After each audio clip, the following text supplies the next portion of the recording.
All right. And I believe that's live. It might have taken me a couple seconds. I was trying to see if I could set up Twitch because, I mean, not really much point in not streaming on other platforms.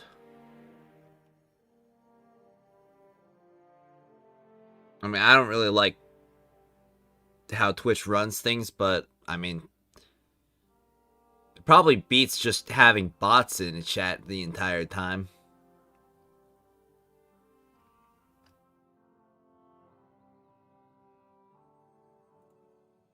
Hope y'all are having a good day, a good morning. Oh yeah, I should probably ping server that I'm live. Let's see.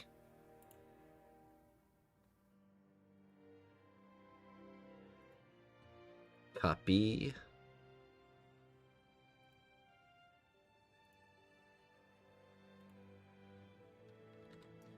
All right, stream notifications.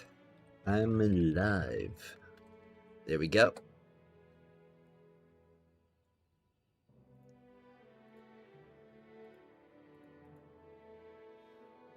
Got an exotic without pinnacle energy 30 after 30 rounds.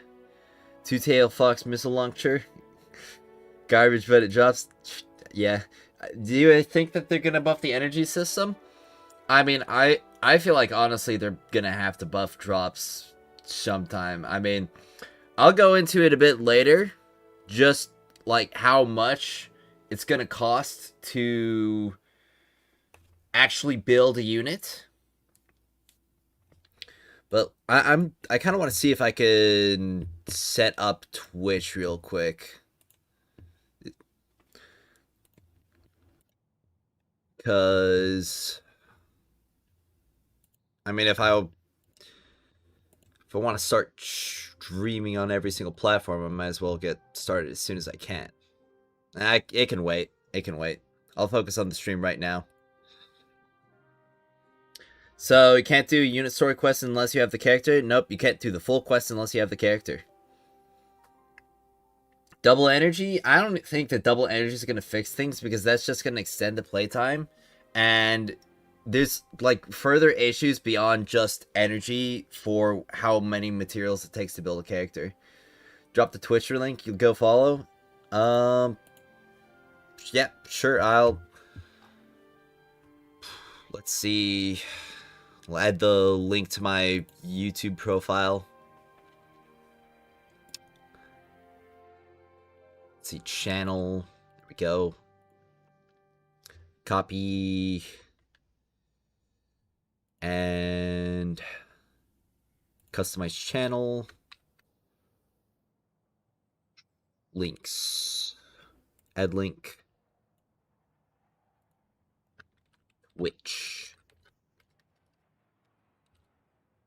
Boom. Publish. There we go.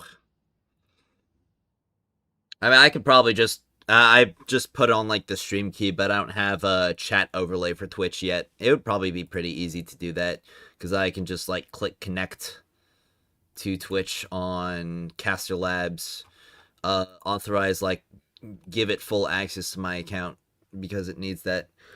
And then I can add chat platform, add Twitch. There we go. Character skill level be enabled for contest mode. Yes. They didn't say that character skill levels would be disabled or set to 1 for contest mode. So level 18 skills might matter.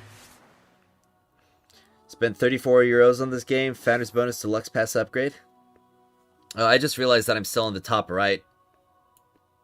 There we go. Given the game is pretty new, I think that it's a bit too early to min-max every... Well, I'm not... The issue that I was talking about in my video, and that a lot of people seem to have misunderstood, is that it's not that I'm upset that I 2 weeks in and I don't have every character maxed. I'm upset because I did the math and I don't think I'll be able to ever get like every single unit to max, or even like every single unit to being adequately built for endgame. I mean, if we're just looking at the materials that we get from, like, yeah, even if we're just looking at the materials that we get from the end games, I did the calculations. If we go to Calamity Ops right here, okay, this is every 2 weeks, all right, and so this right here, this rank right here, this is the minimum rank you can hold as a skilled player. Like, if you're hitting those score thresholds, which are difficult to do, especially if you're underpowered. I don't think it's even possible to do if you're underpowered. That's 10. Okay, that's 10. If you're a skilled player, you can go all the way up to 12. And if you're a top 100, so literally only 100 people in the server, gets 14. And you need 18 to bring a character relic to maximum. Okay, you need 4 to, like, get them to gold acclaim. Because you need this one for bronze acclaim, so you need to spend 1 at least. And you need all of these in order for silver acclaim.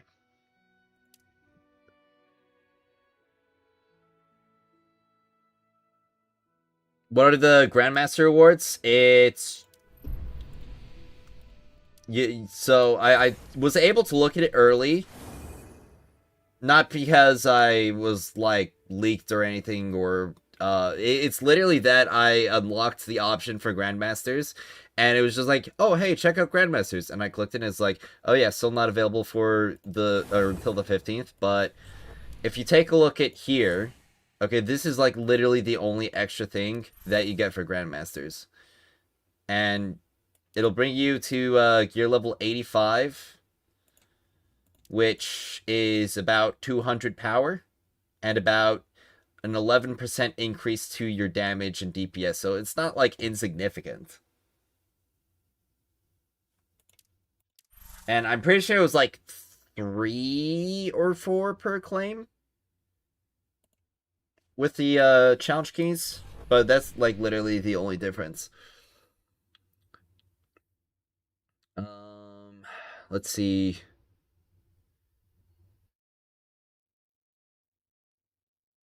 Level 18 isn't the issue. The issue is level 5 of the top right node, since it's a claim 25. Well, yeah, like, this right here, for most characters, this is gonna matter a lot more than getting level 18 skills. I mean, it's definitely gonna matter a lot more for Wolf, and this is 8. Like, this is... This is almost half of all the incandescence clusters that you need to level up a character. Are the keys? No, it's the same keys. That's why I've been saving them.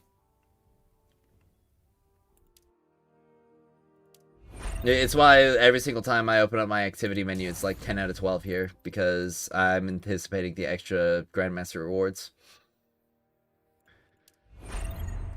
What's Estella's level 5? Honestly, her level 5 doesn't matter as much, because it's just gonna... Well, I mean, it's almost double the amount of damage that you get from an accident. But... I mean, I tested the damage from just accidents, and, like, I could go to the practice range again. So, let me just do that real quick. Go back. I'm going back to my home. My padded room. Well, yeah, at least it's a confirmed drop, but it's also still a very limited resource. Greater power comes greater danger. But yeah, let's just, like, put on Captain, give him unlimited health, place him down. And this is just going to be the accidents and the weapon damage. So just unload for like, I don't know, 10 seconds. There we go. So it's like it would probably be around 500k in like 10 seconds. And let's just do the regular weapon damage for like 10 seconds. So we can really gauge on how much more we're getting. Alright, so it was about like 300k, so if we level that up to 8, that's about like another 300k damage. And obviously there's a reloaded there as well, so it might be like well, but it's also not like a true doubling, so it probably would be like another 300k damage for that scenario right there. So it'd bring my Estella from like, I don't know, 2.5, 2.6 million damage in 15 seconds to like 3 million damage in 6 or 15 seconds. So definitely not terrible.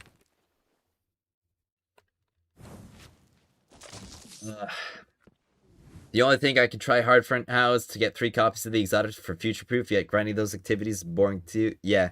I mean, this is honestly like a big kind of issue. Because I'm just going to be honest. There were some really, really dumb comments on my video. Okay, most of them, I'd say most of them were pretty good. Okay, most of y'all. And, like, I definitely trust that everybody watching the stream right now, like, actually watched the video and actually engaged with it. But, like, there was a ton of people who were just leaving comments like, first gacha. Or, like, welcome to gacha. And I'm like, brother, I've been here.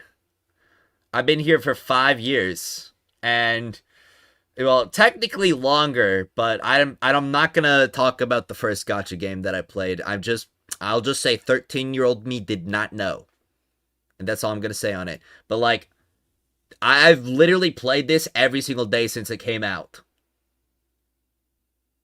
And I can tell you straight up, I have zero material issues in this game whatsoever. I've spent less money on Wuthering Waves, like, on average, than I've probably spent on Destiny Rising.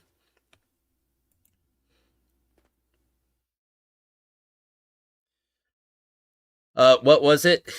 I'm not telling you, okay? You won't be able to torture that information out of me. Okay, I'm just gonna say 13-year-old me didn't know. And that's all I'm gonna say. But, I mean, Wuthering Waves, it takes a grand total of 2 weeks to, like, get a unit endgame ready. I've never struggled with Echo XP and Woo. I mean, I'm sitting on like 10k tuners and like 500 million tubes. Don't show me Woo Launcher. I quit because I don't have time, but I want to get back into it so bad. I mean, at least do your dailies, man. It takes like 15 minutes at most to do your dailies. That's what I've been doing. I need to play Wuwa so badly again. Like, I need to play that new story. I think I got an out of context spoiler when I was like scrolling through my timeline this morning. And it honestly makes me more interested because I feel like I'm gonna get my heart crushed again. I'm newer to gacha, but very, very used to being screwed over by Destiny farming 4.5k hours in D2. I mean, honestly, like, I'd be fine with grinding for god rolls, okay? But this right here, like, the stuff that we figured out, a lot of this, you know, it's kind of poopy, stinky, okay? Like hearing that my basic rewards are pretty much going to be capped at, like, minerals. It makes me just think, like, okay, so there's, like, no point in grinding basics because, I mean, like, do we even know if it's possible to get, like, I'm pretty sure it is possible to get double mythic perks and, like, god roll weapons, but, and obviously there's the exotics as well, but when it comes to those weapons, most of your power is going to be coming from, like, the exotic mods, or the exotic catalyst upgrades, which that's all pinnacle energy. And with the amount of time that it's going to take to get those, I'm just sitting here thinking, like, won't I just get the exotic parameters that I need to focus the exotics in the amount of time that it's going to take me to get the leveling materials? Wu and Thee are very similar, but Wu are very much more general. Oh, yeah. Like, I've got, like, 7 characters worth of materials just sitting in my pocket. And I don't even, like, I mean, I skip a few times, but I mean, let me think. What are the characters that I have skipped and haven't skipped? Okay, Jinxie and Changli, I skipped. Beyond that, who else?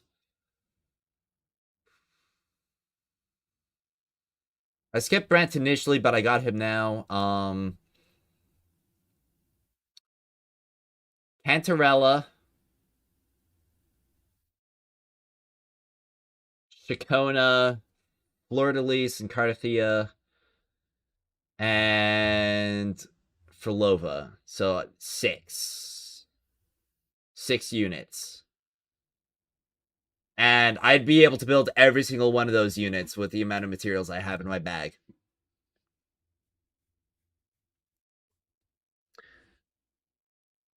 Destiny's Child Shift Up. Nikki's a fine game.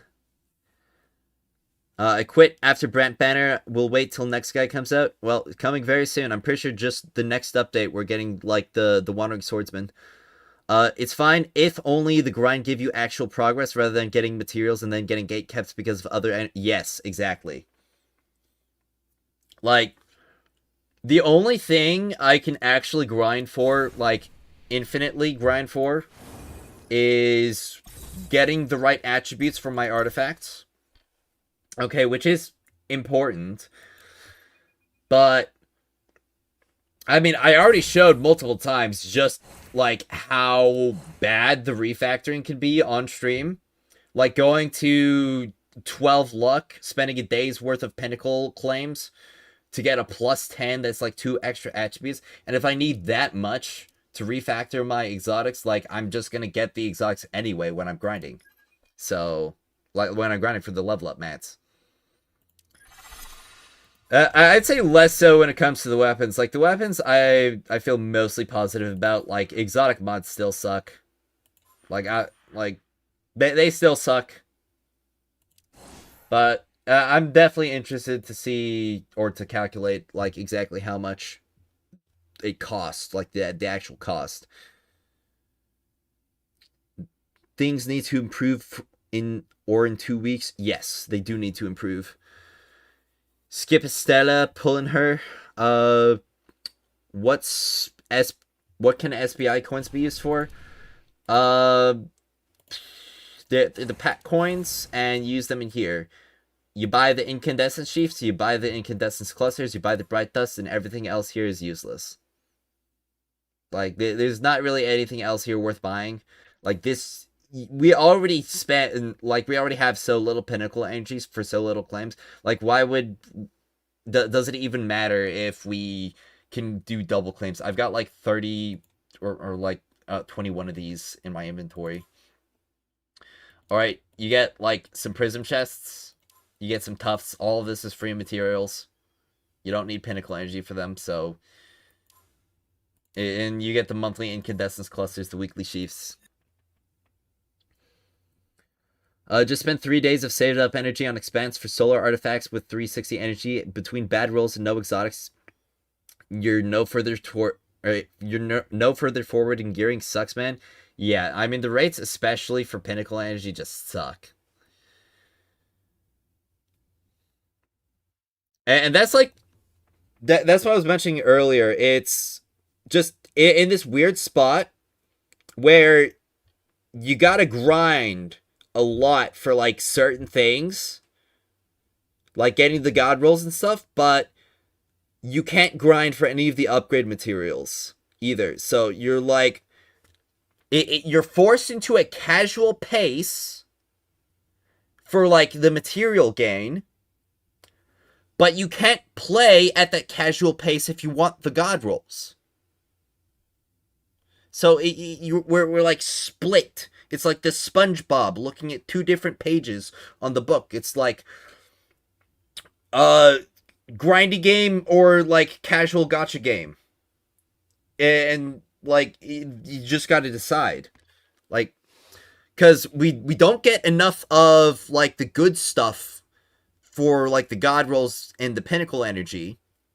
And frankly, we just don't get enough materials from pinnacle energy in general. But we don't get any of the level materials that we need for grinding, or from grinding. What attributes should you try to get on a Stella? It's on the spreadsheet. I've got attribute recommendations for most units. I don't have like full god roll 4 attributes for most guys. But honestly, like if you just get ability strength and you just get like signature boosts, you'll probably be fine. Solar boost and super boost are nice. I'd say like ability strength up here, signature boost like next up, solar boost like right here because you're buffing everything with solar boost, and super boost is like kind of at the bottom because like it's a pretty big chunk, but like you're already getting super bonus from like solar boost and ability strength, and like super boost is kind of like least priority out of the 4. What do you recommend? T6 Gwyn or Estella? You haven't got Gallo on Estella yet? Well, you don't really need Gallows. Like, honestly, Heir Apparent would probably be better than Gallows, because the only reason you'd really want to use an exotic LMG is for DPS, and Heir Apparent you wouldn't need to reload, and it's a 900 RPM, so you're gonna be like capping out on her mastery, and you can just keep firing for the entire damage phase. But outside of that, like literally any Scorched Earth is gonna be good enough. I've talked about it before, but the perks like genuinely don't matter. I tested with like an enhancement 0 Scorched Earth versus like an enhancement 9 Scorched Earth. It was like 200k damage difference. Like it was like a 10% difference at most.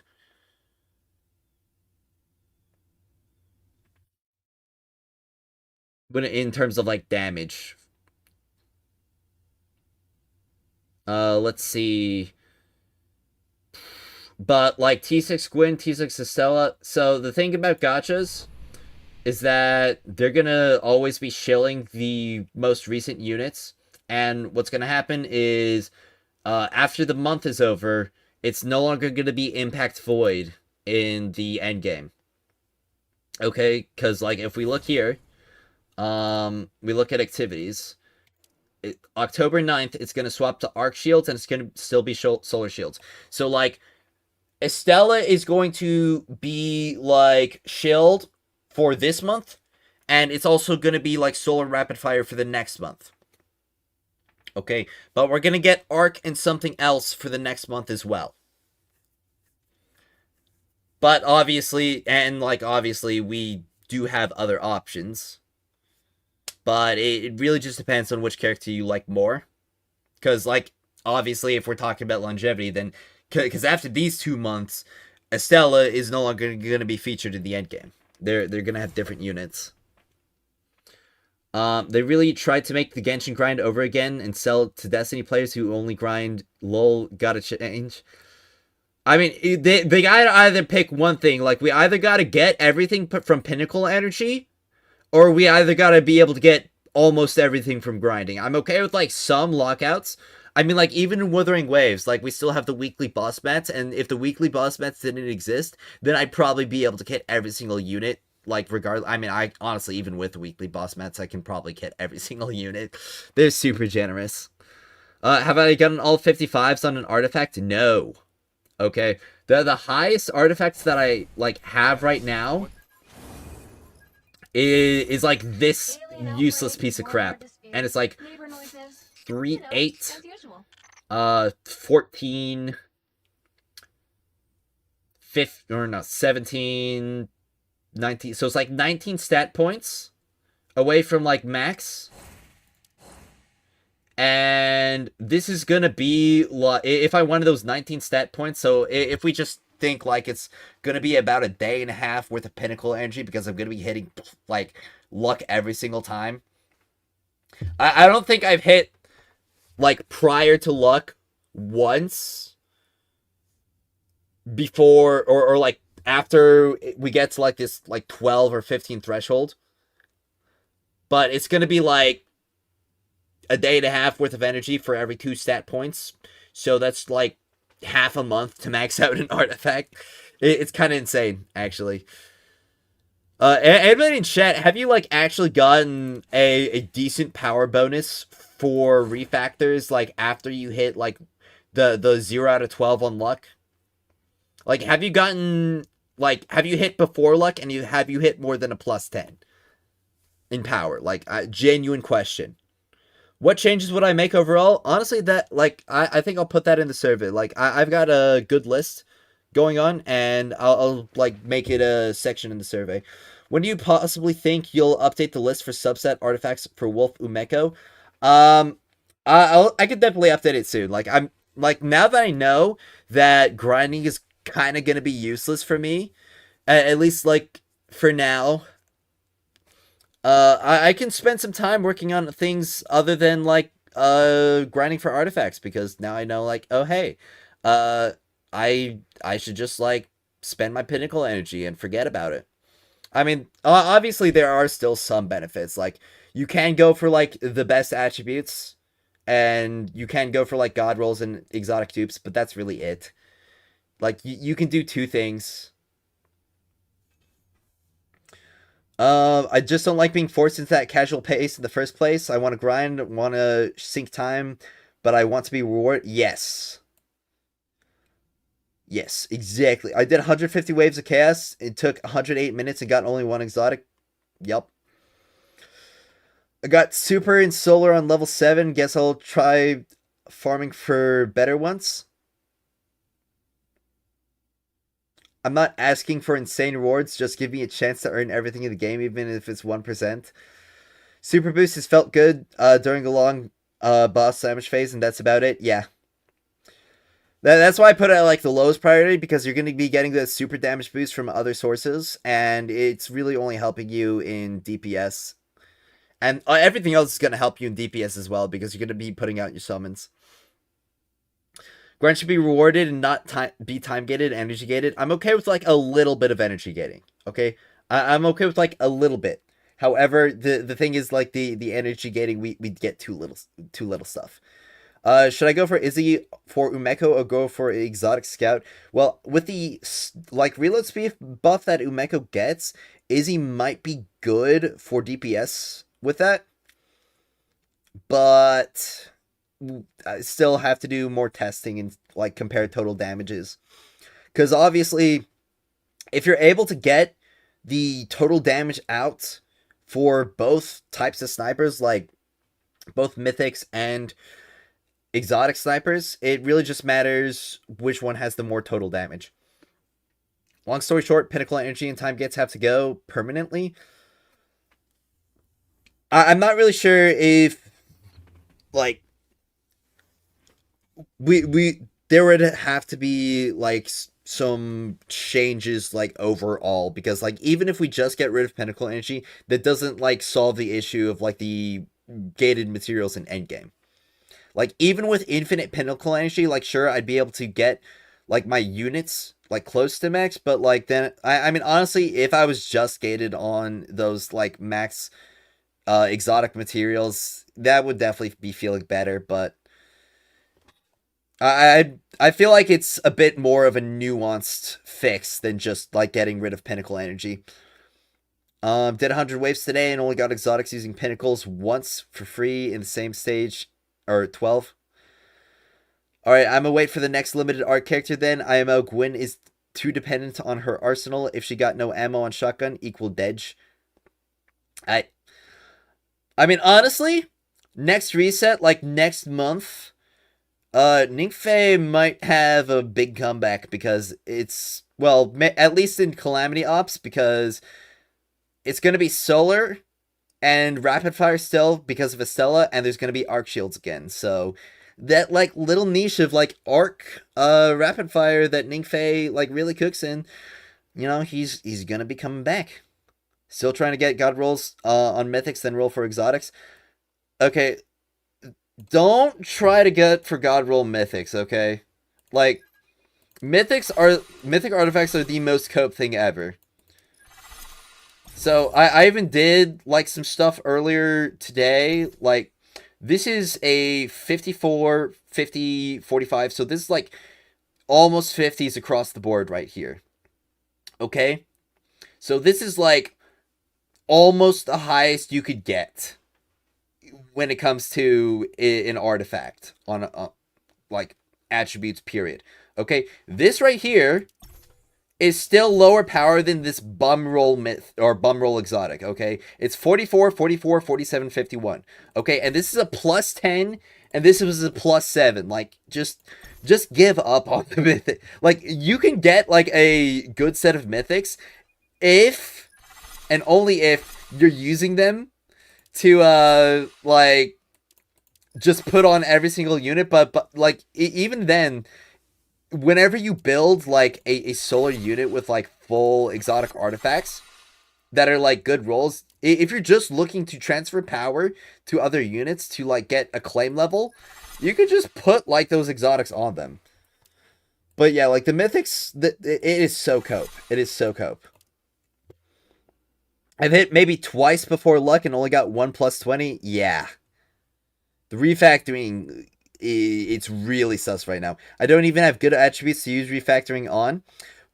I mean, the thing is, if you get a high roll, then like you can just transfer the attributes. But I mean, if you don't have a high roll and you don't have like good attributes, then I mean, it's not really any point in like spending your refactoring materials then. Nope, it's only an increase of 5 or 10 power when hitting luck on refactoring for me at least. Got a plus 15 on luck 12 once. Yes, I had a refactor once at the end of the luck. That was a plus 2 across the board. Okay.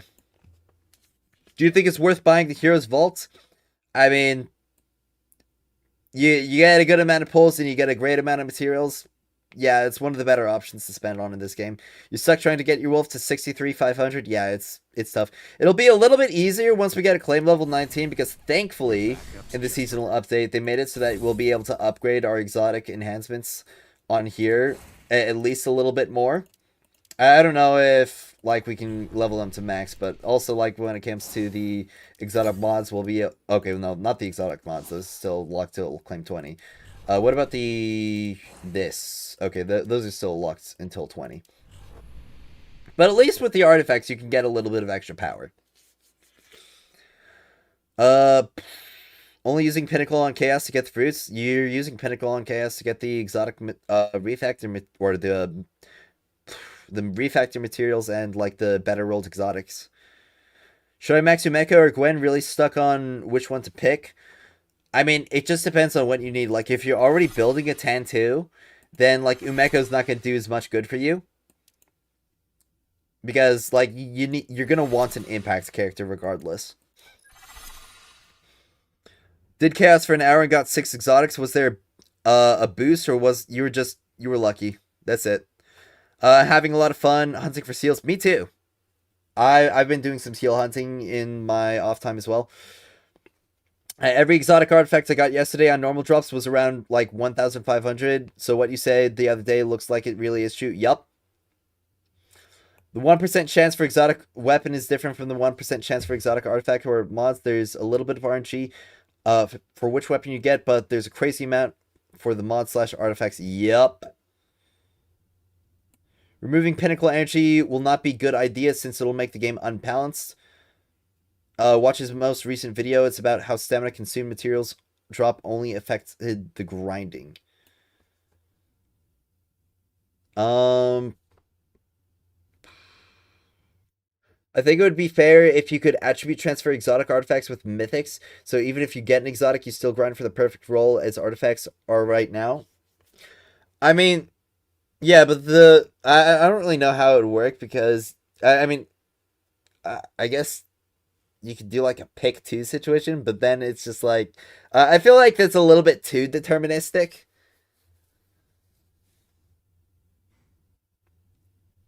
Like that would kind of just be then why do we have like the random rolls in the first place if that's the case? Because then like it would really just I mean if it's like the first three, like you can transfer the first three, then it's like okay, let me find an exotic with this one right here. This becomes like the most important one. And that'd be kind of weird. I'm not necessarily saying that'd be like terrible, but I'm not sure if I think that's the right solution. Upgrading exotic weapons seems hell expensive. Oh yeah, like it's 16 days of pinnacle energy to max one out just for the cores, not the extra exotic copies, not even the superposed photons, which you need 7 of. If they let you farm like even 1 or 2 of the total exotic refactoring material from the 3 master chests, it would be not so nice, like you said. I'm okay with some pinnacle gating, but give us a break. Yeah, I mean we're already gated on so much. The thing is, if we got more from our pinnacles, we'd probably be feeling a little bit better. Okay, the issue is that like the pinnacle energy that we spend does not give us enough of a bonus to like really warrant the gating. I did 800 rounds of chaos and didn't get the mythic roll I wanted. It's time to reroll my account. Uh, reroll from your account for mythics. Like I don't think that's gonna fix. I don't think that's gonna fix it, buddy. I think that's gonna cause more issues for you. Chaos runs are so quick and pinnacle energy is so scarce. You're better off saving it. There's absolutely no way to get the material you're looking for. Yeah, kind of. What's up, Virus? The number of brain dead comments in last night's. Oh, yeah. Oh, yeah. I mean, I could scroll through some of them in a bit, but honestly, yeah. Let's see. I want to get through the rest of the chat. I've been getting like bare minimum 2 exotics an hour and as many as 5 from Chaos. Yep. It's kind of it's kind of bleak, I'll be honest. Current lineup: Gwyn, Caber, and Tantu. You're a whale, and what to max all 3 to T6 on Monday. I'm just thinking it could maybe be smarter to max Umeko instead of Gwyn, since she may age better. True. But, like, then you're holding 2 precision or piercing characters, and that's just limiting your Shinka stunning capabilities. We need more exotic weapon mats recurring outside of just legendary campaign. Yeah, I mean, like, we get legendary campaign, and we get calamity ops. Now, thankfully, like, calamity ops, we got, like, these now. But even then, like, if you're a top player, you're getting, like, 30 to 40 a week. Or not a week, every 2 weeks. 30 to 40 every 2 weeks. So that's, like, it's barely anything. It's gacha, therefore it's fine. Yeah, exactly. And what's baffling to me is that it's not even good or like passable compared to other gachas. Like, let me literally just go ahead and start doing the pinnacle calculations. Let me get out my notepad and let's calculate how much pinnacle energy it costs to actually max out a unit. Okay, so obviously every single material beforehand, like before level 9 to 10, like that's all free. Okay, everything until like level 10 is free. So starting up, we've got 1 for level 9 to 10. We've got another one for level 9 to 10, or for level 10 to 11. Let's see, and I was actually prepping this a little bit beforehand. Okay, then we go to 2s for 11, and then it's another 2 for 12 to 13. All right, do I have any characters with 13? Okay, no, I can level up my Shuanwei a little bit more. Okay, so then it's another 2 for 13 to 14, and then we go here. All right, 14 to 15, it's another 2. All right, and so 1, 2, 3, 4, 5, 6. So, and then it jumps up to 4 for like 15 to 16. And I think I've got, yeah. So then it's another 4 for 16 to 17, and for 17 to 18, it's 5. It jumps all the way to 5. All right, so the amount of sheaths for a what's called for one relic ability. So it's 1 plus 1 plus 2 plus 2. Okay, and so just another 2. So there's that, and then it's 8, and all right, so it's 23 sheaths to go from like the free materials to the pinnacle energy materials. Okay. Now, when it comes to the relic abilities and the sheaths alone, this is going to be like the least amount. But for all 3 relic abilities, it is going to be 69 sheaths for all 3 relic abilities. So 69 elemental sheaths for the relic abilities.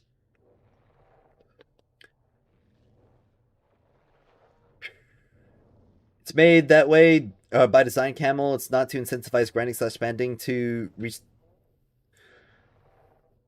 Yeah, the thing is that like you don't even get a ton for like getting that top rank. Like you're like getting that top rank, you're barely scraping by. So okay, let's go to the okay. So that's free. That's free. That's 8. So 8 sheaths for talents. All right, and let's go to the weapon mastery. So that's starting out with 3 fruits. And I'm pretty sure I've got my Schwanwei at level 1. So now it's 6. So 3 plus 6. Alright, and it's also 3 sheaths. So 3 sheaths starting at level 2. Alright, then it's another 6 sheaths. And it is 12 fruits. Okay, so it's 21 fruits. Alright, I can level it up again. So now it's 24 fruits for this one. So 21 plus 24, so that's 45 fruits. And it's another 12 sheaths. Okay, so that is 8, so it's 21 sheaths for weapon mastery. And it is 45 fruits. Oh wait, I forgot. There's actually more sheaths, but there's no more fruits for like level 5. But okay, no, it's not 21 sheaths. It is going to be 45 sheaths, and 45 fruits for weapon mastery. Okay, and I already know it's 18 clusters for max relic.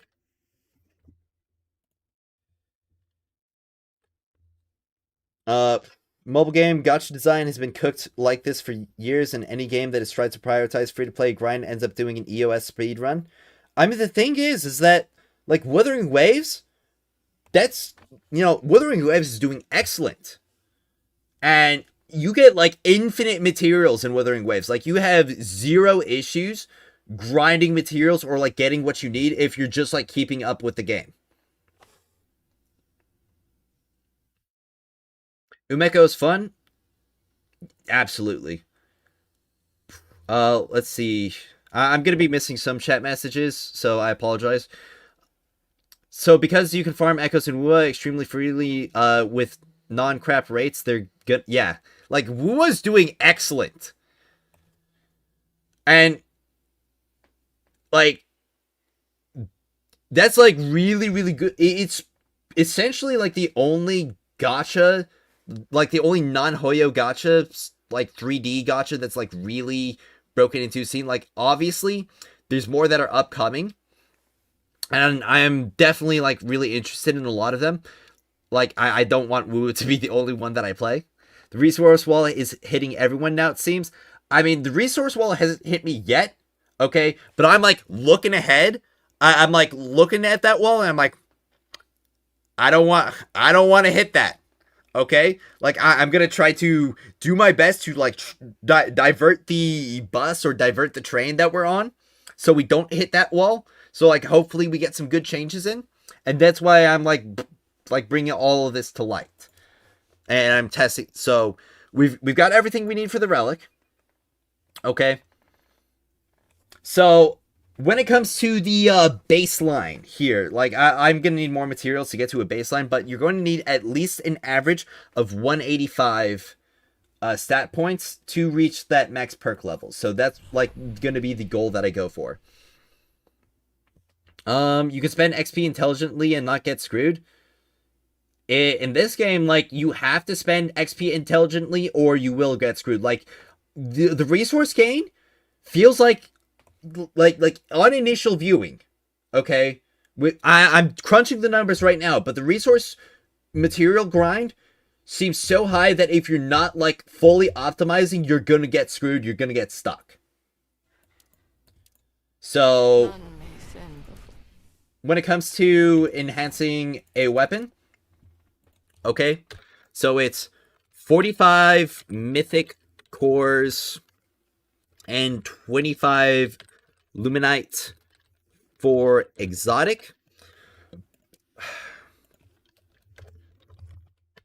Alright, and if we go to a mythic weapon, it's going to be 30 mythic cores and 15 luminite for a mythic. Alright.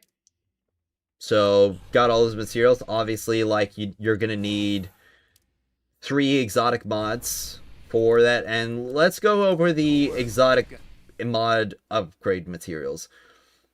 Do I have any weapon with, like, a level 5 exotic mod on it right now? Okay, yeah, right here. So, or, I don't remember if, I'm pretty sure it costs these mythics.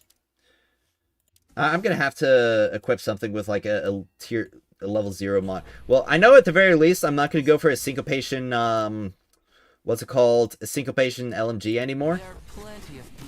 So I can just go ahead and equip, like, the syncopation mod that I've been keeping in my inventory on the cool fee. But honestly, like, I actually, let me just, you know, Sorry. I'm so, Wanted to get away from that fire. We're taking back this. I'll get more mods. I'll get more mods. So let's just equip this one. It's for testing. Okay, so let's see. Okay, so for max mod, okay, it's 22 mythic,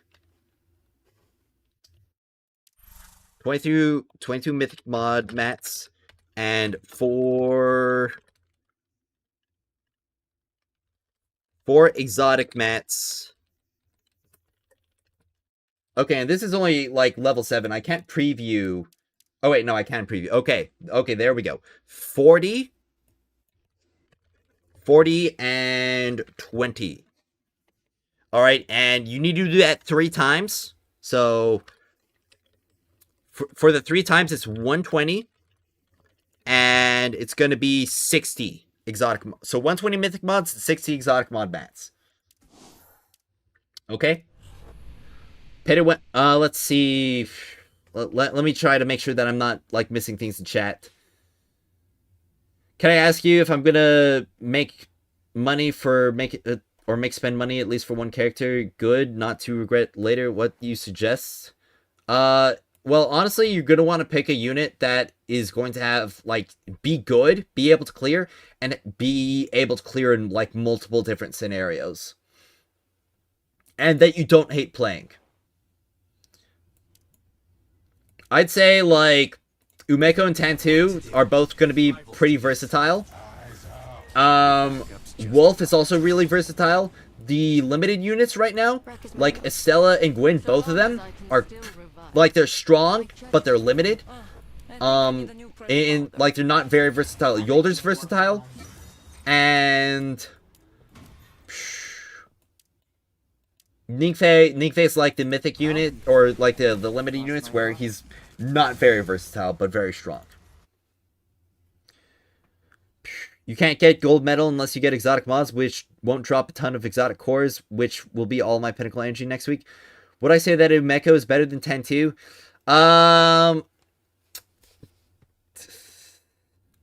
I'd say they're at least equal. I would definitely prefer to have Umeko over 10-2 in most scenarios, but honestly, like when it comes to DPS, you're gonna need both. Compared to other gachas, D-Rising screws you hard in terms of materials, RNG, and the worst part is that pay to win doesn't even fix that. Yeah. Like, I'm level 50 on the Battle Pass, okay? I bought every single subscription, okay? I've bought, like, almost every single Journey bundle, okay? And I'm still struggling. Let's see, yeah, I'm way around it, but third character resource has been spread out, so switch to 10-2 then in Stella. I hit a BIS artifact for Umeko, but it was 4-1. You didn't have wish list. Let's see. Why people don't realize is, or what people don't realize is that they're arguing that the system is bad, so you can pay your way out, but you can't. Yeah, you can't even pay your way out. That's the ridiculous thing. Like people are. That's just like. Every single comment that I said like that, I was like, okay, congratulations. Here's your didn't watch the video award.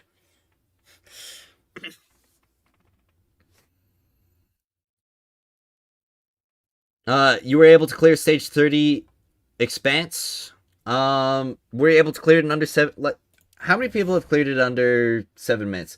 Okay, yeah, there's not a single person has cleared stage 30 expanse in under 7 minutes yet. So like, power cap definitely seems to be, or actually that's still just Virginia, but okay, Gwyn's have been able to, but like these are all tier 6, like or not, yeah, these are all T6, yeah, T6, and literally like maximum power you could possibly obtain right now.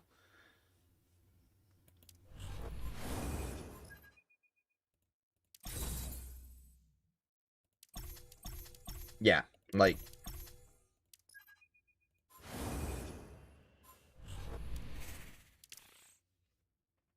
it's definitely doable, but it's also not going to be comfortable for people at all.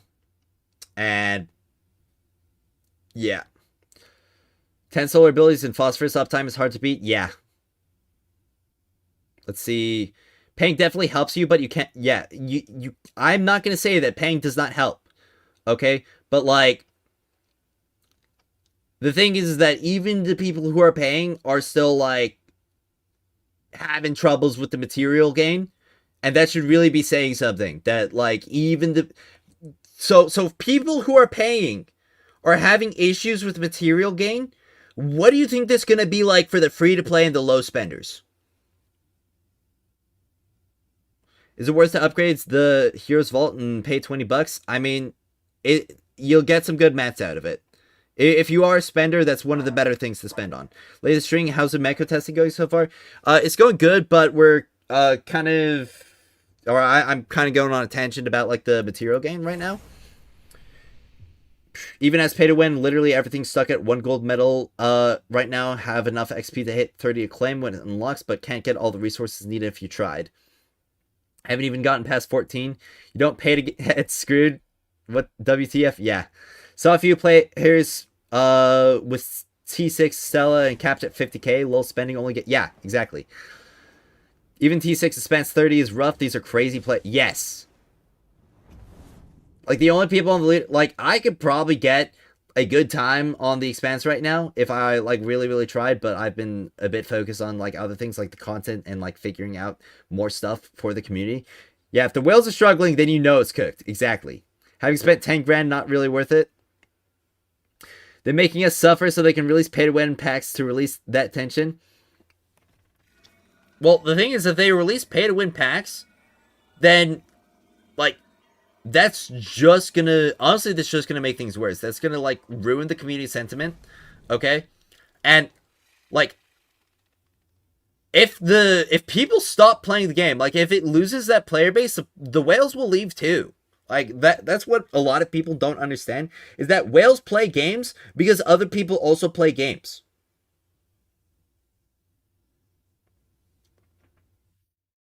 Okay, there's like very few games out there that like get money, like get good money, because like it's just all whales playing.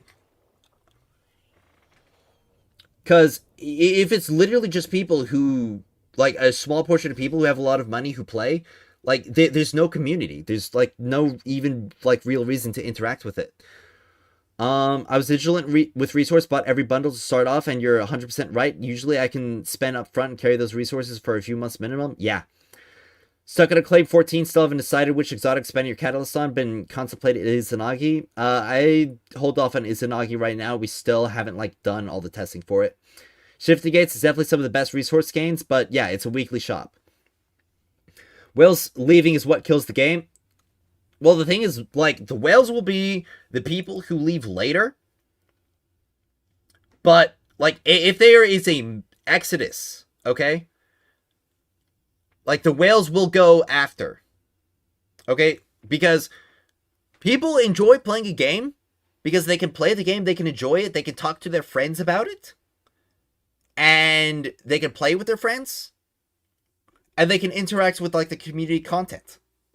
But if the community dies because, like, it's literally just people who spend several $1,000s on a game, and, like, nobody else, then the whales, they're gonna find, like, more interesting, more fun experiences to be in.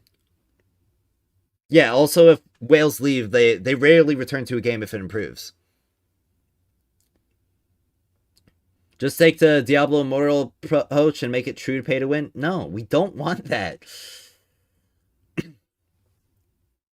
What if they make an auction house so free to play can sell exotic artifacts to whales with money? I mean, that could work. Maybe. I think we need exotic skins that can clearly tell the characters are wearing exotic gear. I think the skin system is pointless. The exotics aren't even really an issue. You have plenty of exotic artifacts, full sets for every character you have. That's not the issue.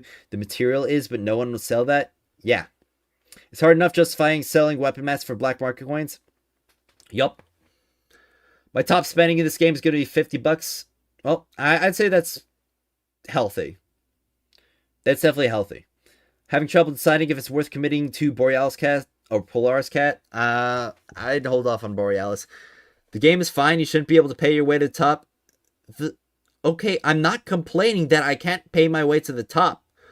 Okay, I'm complaining that the material gain that I'm getting is so small that I'm not going to be able to build my characters. Okay, so I already know it's 390 cores and 7, let's see, 390 exotic cores, 7 photons.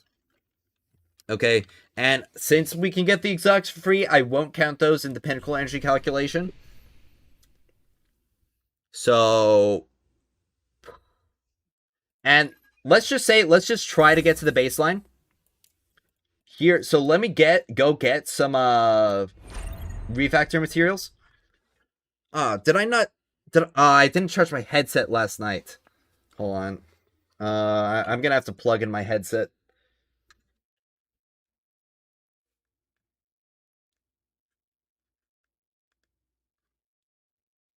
All right, let me take it off so I can actually. It's backwards. All right, there we go. Okay, so yeah, gonna do some chaos real quick. Get some more materials.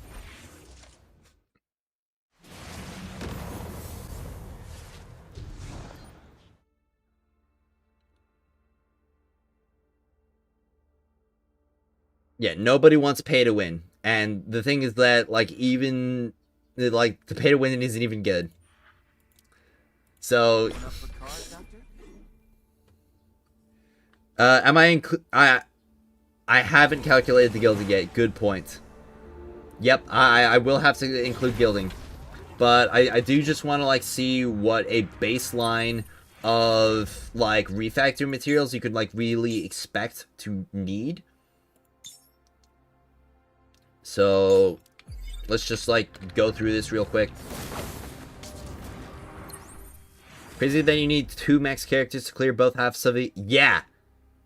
Like, I just saw that this morning, like, you're locked on your character choices. Like, oh, that was terrible. That was terrible. Alright, steel plate. Okay. It's probably, like, the best average one. Alright, let's go to master. Those weekly Lumia purchasable pinnacle entry reserves are so tempting, but you're holding on for them and staying free to play. Yep. It's what you should be doing.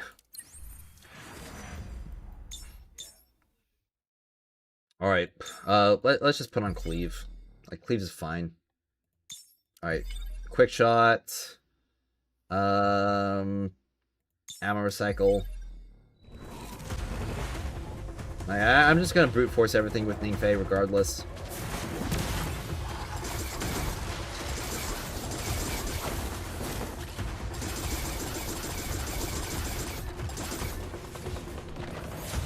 Chat, can we talk about how the third fastest break and clear time is a team of only 3 wins?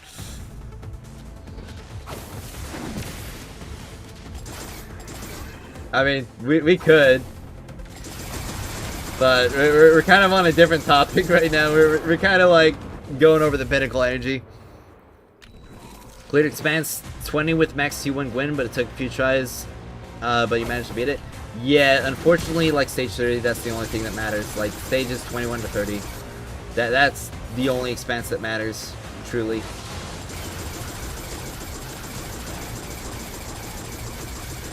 All right.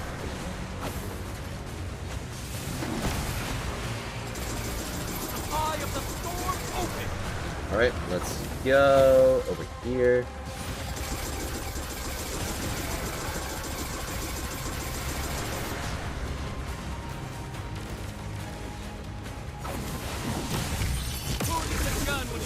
What was I telling you yesterday? Literally required to have multiple build characters to run the challenges.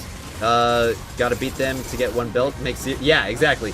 Like, you gotta have, like, 2 built characters to do the challenges, but you only get enough materials to build 1 character per, like, reset.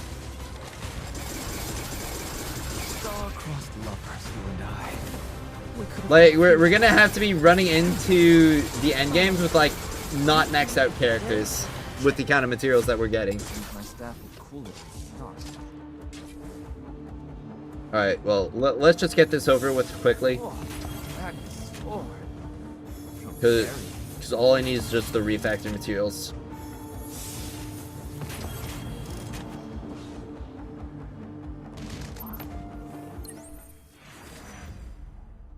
Alright.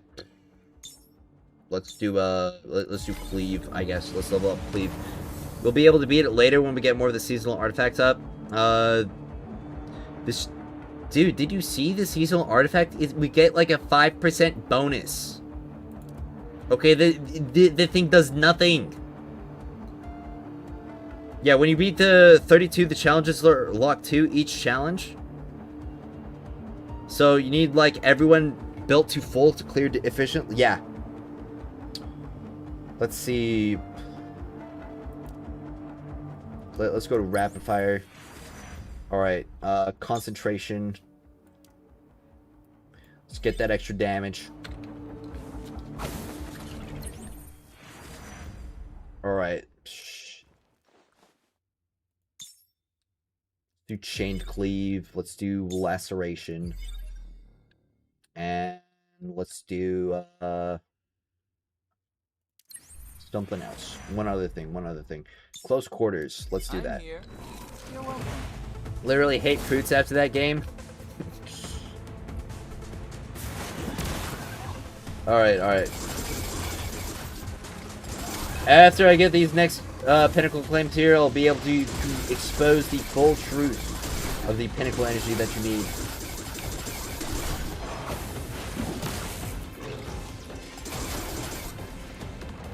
Hey man, love the vids. Do I need to be saving anything as they go through the campaign or just run through it?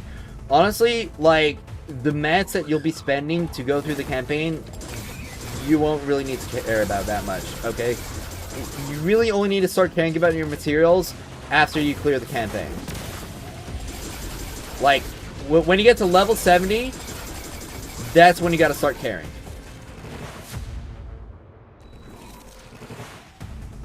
Alright. Almost ready, boys.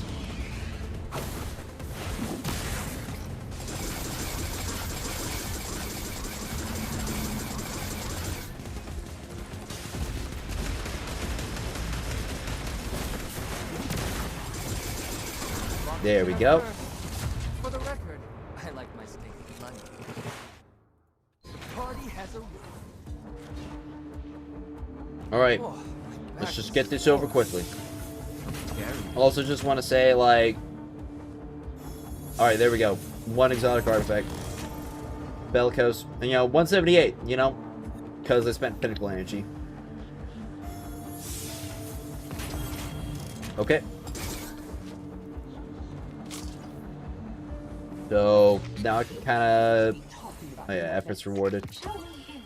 I can upgrade my packs, but yeah, like, this is literally, like, minuscule percentages.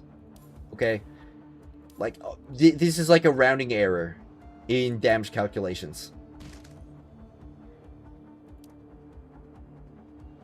Alright. Save and exit. What game is definitely lacking is the daily pinnacle energy. It's what makes the game feel like your heart set. Honestly, like, I don't even want the pinnacle energy to, like, cap to go up. I just want us to get more rewards. Because, like, that's literally just going to make it so that we get more claims. Like, I don't want to spend more time to spend my pinnacle energy. Okay, I want my pinnacle energy that I do spend to be more worth it. Don't laze about. Go find something to do. Can you reset an exotic and get the cat? Nope, you cannot reset the exotic and get the catalyst mats out of it. Yep, you get higher stats on pinnacle drops. So, 170, like, if we take a look at an artifact, let's take like an unleveled artifact. Okay, an unleveled artifact that I got from like a basic claim. That was from like a pinnacle. Okay, yeah, right here. This is 170 is the like max you can really get something for free, because like past 170 it starts costing refactory materials. Okay, so let's just see how much it's going to cost to bring this up to 180. All right, so that's 1 2 okay. I get the new attributes. All right. Now it's 173. Okay. So let's keep going. All right. 4. All right. It's 181. All right. So we could probably say that, like, at the very least, to get like 180, it's going to cost like a decent amount. Okay. But this is literally to get, like, bare minimum requirement, okay? Bare minimum requirement, it's going to be, like, 3 to 5 per artifact. So we could probably just say, like, bare minimum 4 refactors per artifact. But, like, if we want to get to the proper stat thresholds, like, 50s across the board, not even, like, 55s fully maxed out. Let's see, what is an artifact that I can level that's, like, close to that? I've already... So this is like a 4, 3, 2...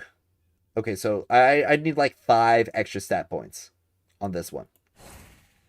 So, I mean... Refactor. It's not gonna hit. It's not gonna hit. Okay? That was all the pinnacle energy I had right there. It's gone now. It's all gone now. Okay. And so to get like, it's easy to hit the bare minimum here, But obviously, hitting that like 50 average across the board, that's going to be really difficult. Okay? Because like you're going to hit that pity, you're going to get like a +2 to your attributes.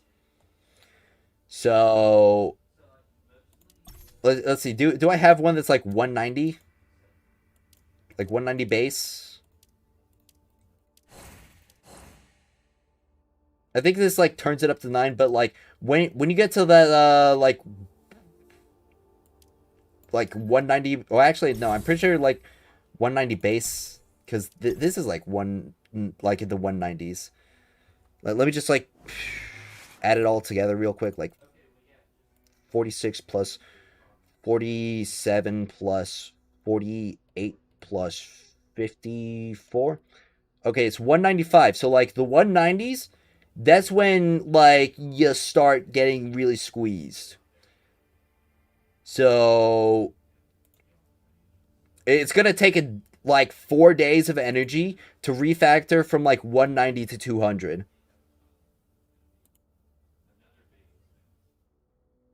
Because it's gonna be like 24 per.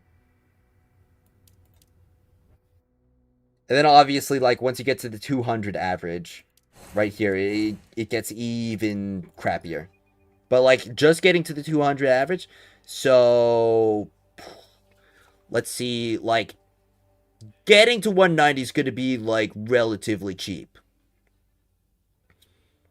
Okay, let's say it takes 10 or like 20 refactor materials.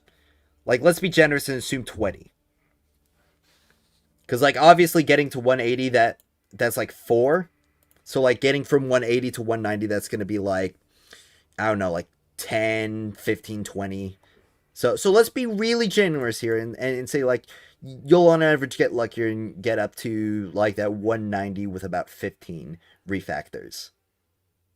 So that's like 30 refactor materials per exotic. So that'd be like 120.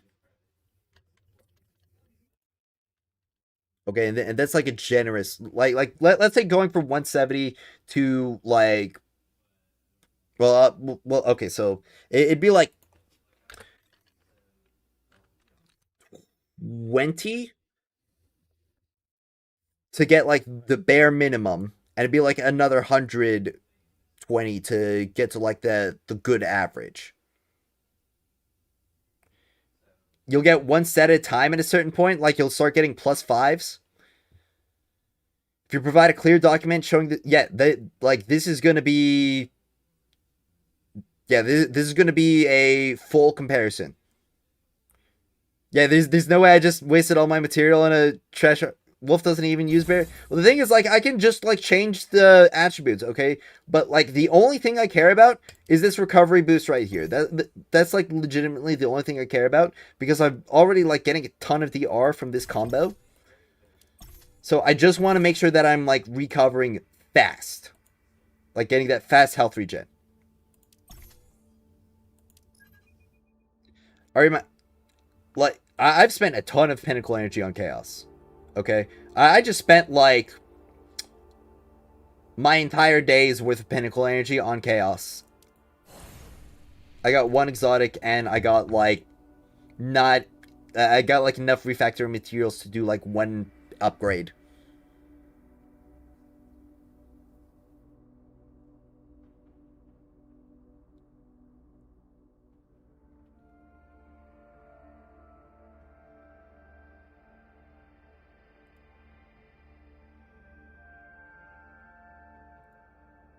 So like,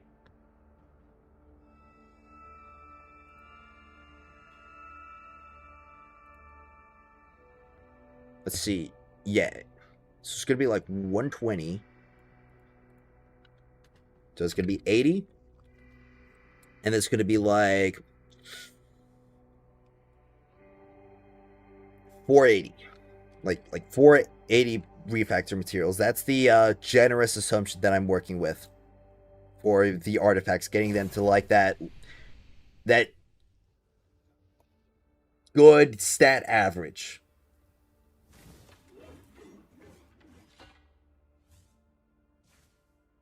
Watch Monday, they triple the pinnacle energy and triple the cap of pinnacle energy you can have. The thing is, I would much rather they just increase the rewards because I don't want to like spend or have to like play like, I don't know, 2 hours as a part of like my daily grind. That's the reason I had to like drop Uma Musume, because to like keep up with the game, I had to do like 1 to 2 hours of career runs, and that's just not something that I could manage.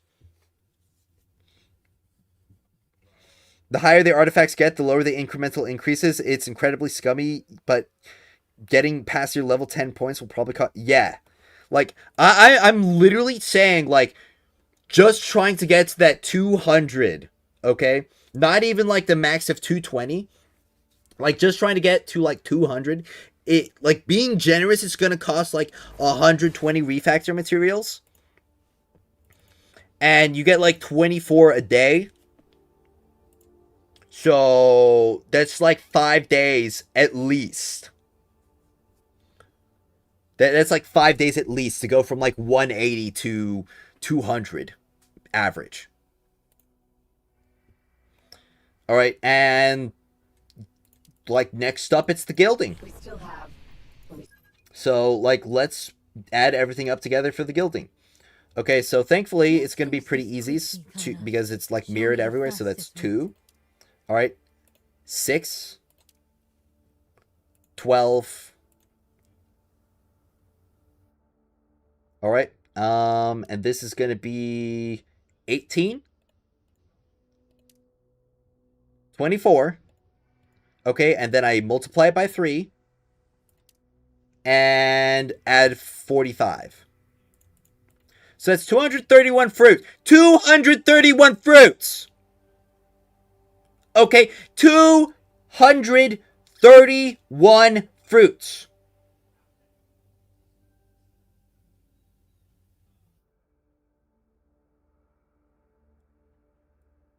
I'm kind of just like a little bit flabbergasted. Okay. I'm a little bit flabbergasted. 231 fruits for gilding.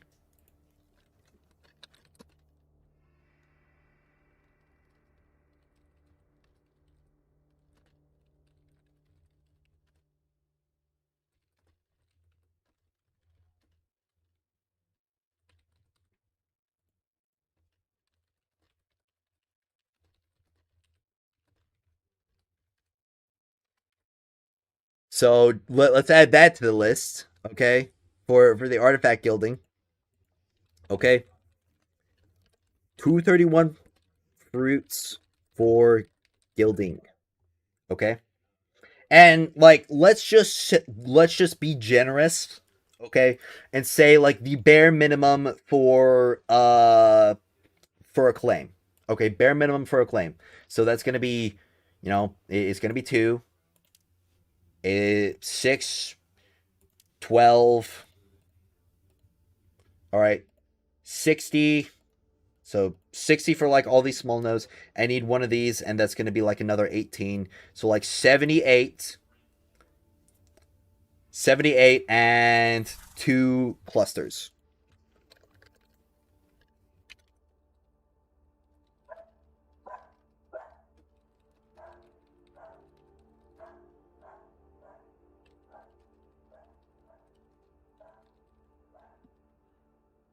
And like the clusters that we're gonna need, so that's like 4, 8. Well, not 4. That's 6, 12, 20. 20 clusters total. 20 clusters for max gilding. All right. So I think that's all the pinnacle energy that like counts. So I've got everything from the relic abilities. I've got everything from mythic weapons to exotic weapons to the mods. So that is everything. This is the full list right here of all the materials that we're going to need. So, and so it's, basically just these first numbers right here are per artifact. And 120 per artifact. And again, this 120 number, that's a generous assumption. Generous assumption. Well, yeah, I did the acclaim 16 total. I did the gilding 16 total for acclaim. Your backup. Like, so I've got one like just at the acclaim, and I've got one for maximum. Because like this is gonna be, I don't know, all of these are gonna be 130 power. So that's like going past it. It's gonna be, well, 1, 2, 3, 4, 5, and multiply 130 times 5. There's like 650 power right there, and this is gonna be like another. So it's like 800 power beyond that, and also like all those stats as well. Because these are like increases to your base stats. By the way, these are your base stats. That means all the multipliers that you get from your artifacts here, like all these, that's gonna count. Like that's gonna multiply off of that. I'm assuming the last bumps of our power will come from seasonal weapon levels. We actually do know the cost. We do know the cost. And these are gonna be, it's going to be 12 of these cores, and it's going to be like a plus 100 power, but it's going to do a lot more for your damage and DPS. Game is just going to turn into a wake up, play Chaos Order every day. Yeah. This info is good because you need to make a list on how to spend your pinnacle energy, gold medal on character, and this gets us closer to that. Yeah. Yeah, above 60k is very difficult. Very difficult for a lot of people.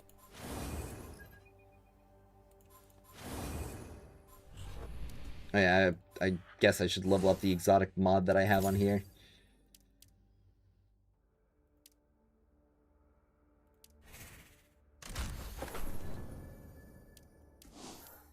So that my wolf's power is not in the dirt. So yeah. All right, let's do the full pinnacle calculations now. All right. So if we go over to like the notepad, obviously let's pull it back up. So pinnacle energy costs. So obviously it's like 10 energy per 3 fruits. Weekly, you can get like 24. I guess not 24, because let me see the exchange shop. Let me get like the actual real numbers, because it's like, yeah, it's like 40 pinnacle energy for, yeah, it's 40 pinnacle energy for 24.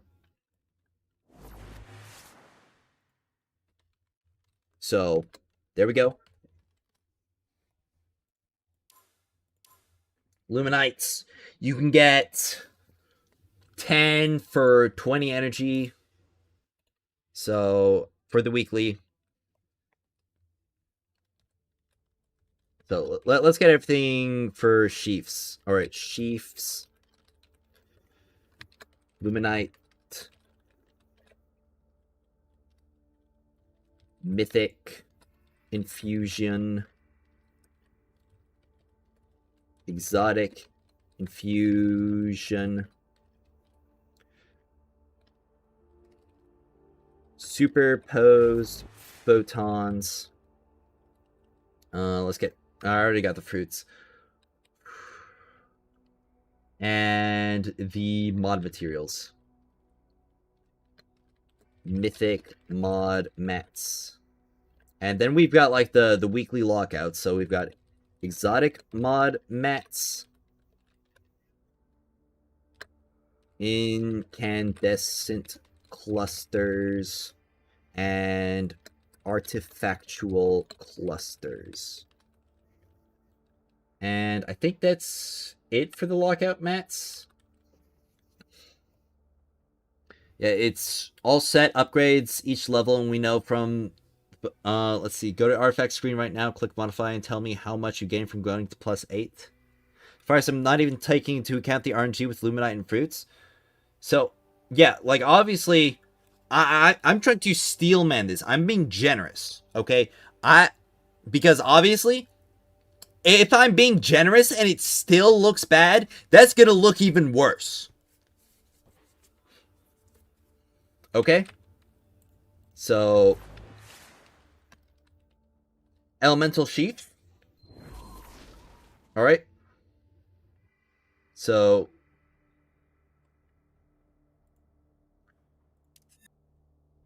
for the weeklies in here, you can get, 8 times, so that's like 8 times 8 equals 64. So that's 3 claims for 40 sheaths. So 60 for 40.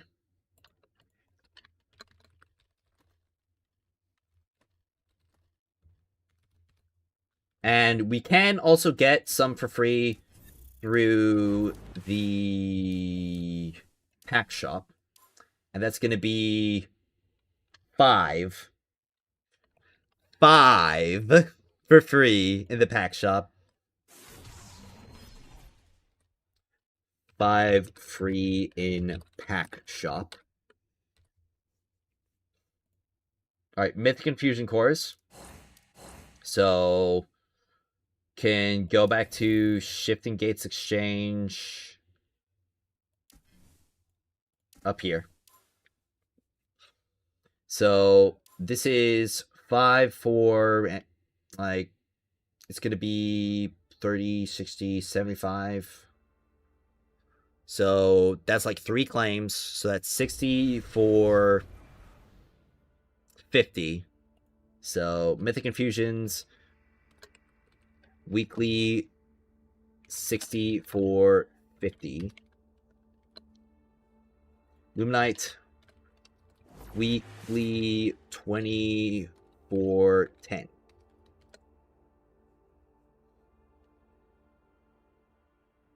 Alright, and now that's all the weeklies. That's all the weekly sources. So let's go to Haven Ops. Let's check the rewards for the pinnacles. Okay. So you get 5 choice chests, 4 random. So let's say 9 total. Okay. We can do like an average, and we can do like a like steel manned. So let's just say 6 average. So 6 AVG, 9 max. So 20 Penergy per 6 average, 9 max. And we'll do the same for Luminite. Luminite is 1 with like 5 random. So it's going to be like 2 for Luminite, 2 average, and like 6 max. So 20 Penergy per like 2 AVG, 6 max. All right.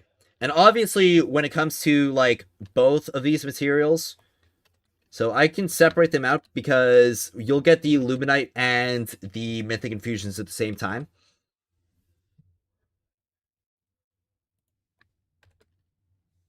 So, Exotic Infusion cores.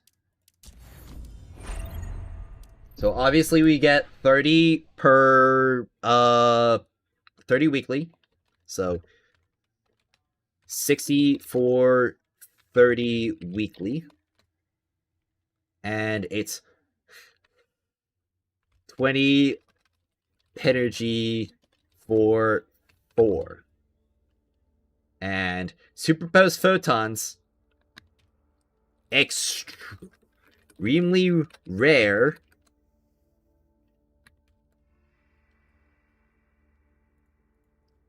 $24.1. Extremely rare. Okay. But, like, let's be honest. If you're, like, actually going for superposed photons, 1 per day in black market. Like, you're not getting these. Okay, let's be honest with yourself, everybody. Like, you're not getting these.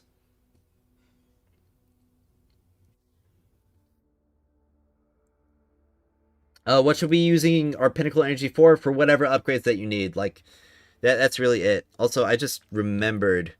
Yeah, there we go. I can crop the top part off. I forgot to do that earlier. Because, like, I'm not going up there. That's my bed up there. The bed that I don't use anymore. So Mythic Mod Bats. So it's 20 energy per 20. And, you know, like 20 per 22. Or 20 for 22. Using Iron Commander. Alright, and now we get to the lockouts. So, exotic mod mats. We've obviously got the challenges. You'll get 6. Well, not 6. You'll get 8 from legendary campaign. So you get 8 for legendary campaign. So 8 weekly legend challenge. All right. Master. So keys, that's like 4 for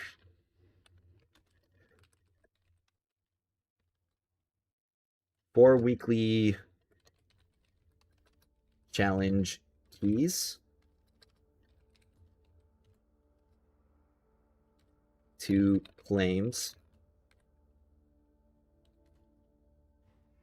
All right. And I believe it also drops in the Expanse now. So if we go over to the Expanse, that is going to be... Well, you get nothing for the first 20 stages, but it's going to be 1, 2, 3, 4. It's going to be 16 every 2 weeks. 16 2 weeks Expanse. All right. 16 per 2 weeks. Okay, so artifactual clusters. That's 6.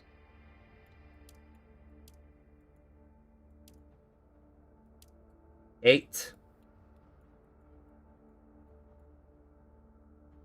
11. Okay, and we get the keys. So let's say 11 base. 11 for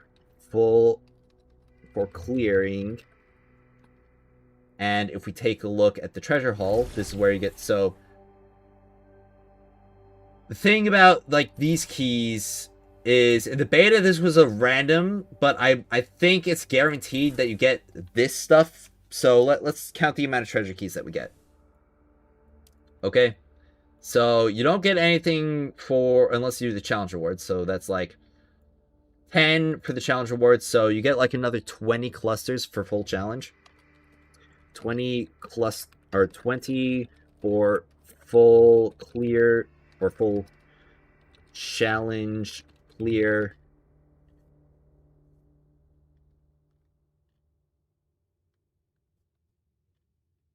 So there's that. And the incandescent clusters, oh yeah, and it's a 2 weeks. 2 week reset. And the incandescent clusters, well, can quickly, like, see. So, like, Master 1 is like the bare minimum. The bare minimum you can, like, remain if you're hitting the score thresholds. Okay, so that's 10, or, well, that's 5. Okay, 6 if you're, like, a top player, and 7 if you're top 100. So 5 per 2 weeks. Minimum good.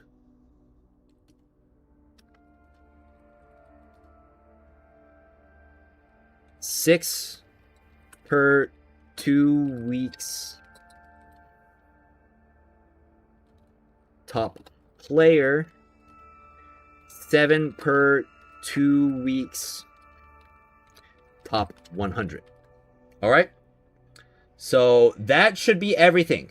Okay, have a crazy something about, or crazy question about something that's driving me crazy. Is there any way to guarantee one of the legendary drops? I need it to hit power cap for the gold medal, but I can't get it to drop like 30 plus 40 in blitz. I don't think that there's a way to guarantee one of the legend. Well, are you talking about the mythic weapons? So tired of grinding for the Gwyn exotic pistol. I get your calcs though. My point is that the power boost we'll gain from isn't something to scoff at. So it's entirely possible reaching gold acclaim on multiple characters won't be too bad. The main stopgap is Guild 16, which requires lots of expanse. Black market resets Monday and Friday, so... Oh yeah, that's right. It's not 1 per day. Okay. 1 per... Black market reset.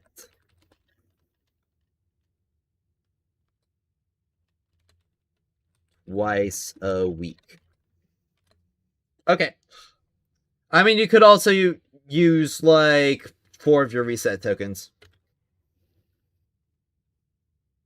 So 1 per black market reset. Alright. And let's see, is there anything else that needs mentioning? I mean, because we're just assuming that you're getting the drops that you need. With like the mythic weapons and the exotic artifacts and the exotic weapons. I mean, I'll be really, really generous and just like assume that you'll get the exotic mod, or yeah, the exotic mods you need. So I'll just be generous and assume that. So if we take a look at everything here, all right. So let's just add everything together. So 69 sheaths for the base relic, or like maxing out the relic. 8 for, well, the relic abilities. 8 for the talent. 45 for the weapon mastery. So that's 122. All right.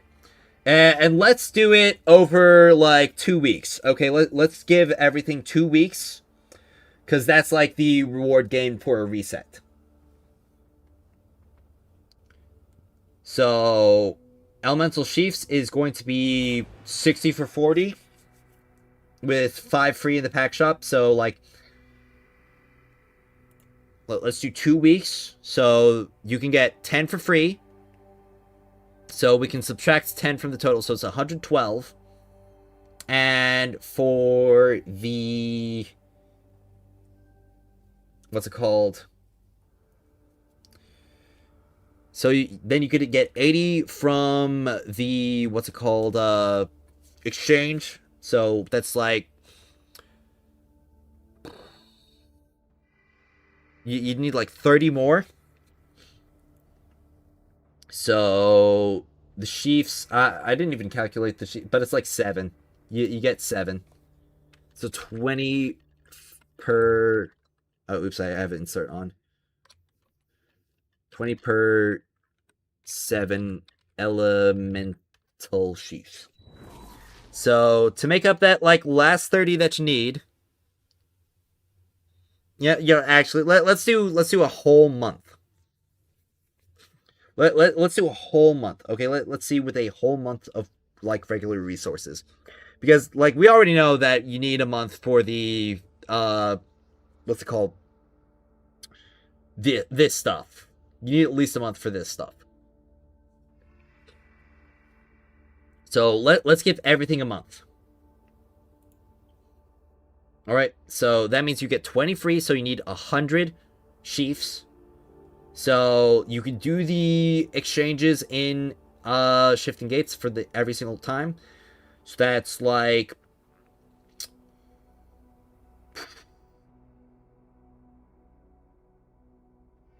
100. So you need like 130 pinnacle energy for shifting gates exchange for the sheath. So let's go 1 month time. All right. So 130 energy for sheaths. And this is like if you're getting the most value. Okay. So 1 month time, optimized grinding. SG exchange. Okay. So beyond that, you need all those clusters or all those fruits. So 45 fruits plus 231 because we're trying to like max out a guy here. So it's 276. Okay, and we'll get 4 resets of the shop. So 40 for 24, so like 24 times 4, that's 96. All right. So 160. So 164. 60 energy for 96 fruits. SG exchange.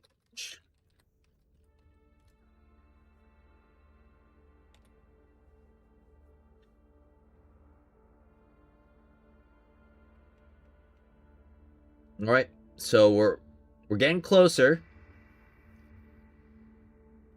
but like 96 is not so like 78 plus 45 that'd be closer. So like the 78 plus 45. So let's just do like bare minimum gilding. So you need like, all right, need at least 24 fruits. Need 24 more for bare minimum gilding. And obviously you need a lot more than that for the other gilding, like the max gilding.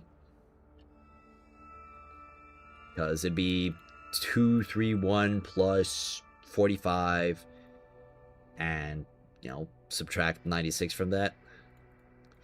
180. 180 for max gilding. All right. And we can bundle the artifact materials that you need. So let's go for let's do one for bare minimum and one for the base 200.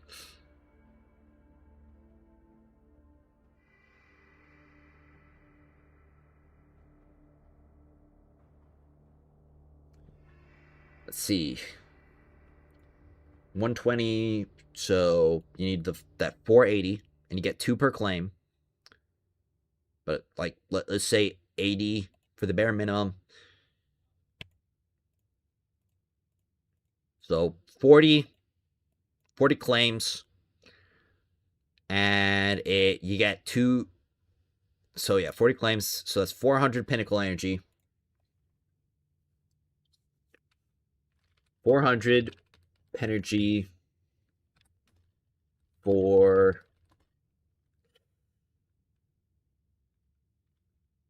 80 refactor materials.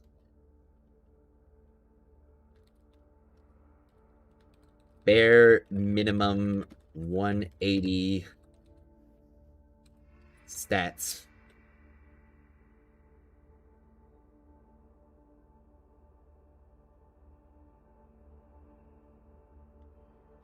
Or 1440 artifact total.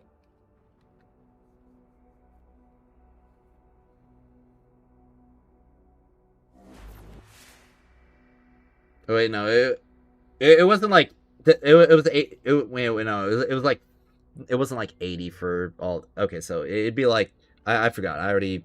So it'd be like 200. All right, so it'd be like 200 penergy for that much. All right, and then you could do like the base 200, which is gonna be like, well, base 200 is gonna be so it's like 10 per artifact. So 120, so 480. 240 claims, so 2,400 penergy.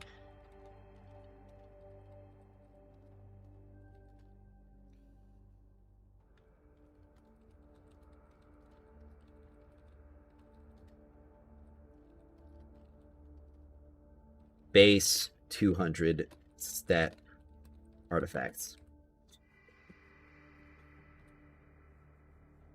All right, there we go. So, oh, all right. So if you're spending 200 pinnacle energy in expanse or non-expanse, you're getting like 30 or no, not 30, 60 fruits plus 60 fruits. So you'd be able to get like bare minimum gilding with that. And obviously this is going to be like a trillion fruits. I mean, let's cut this one in half. Okay, let's be extremely generous. Okay, let's say you get like really lucky.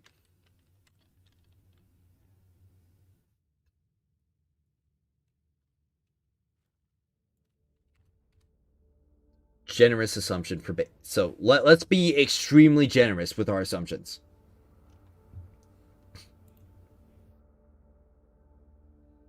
So, like 120 claims times 3, that's going to be like 360 fruits plus 360.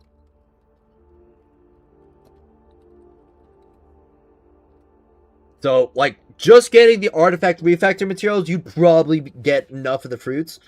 So,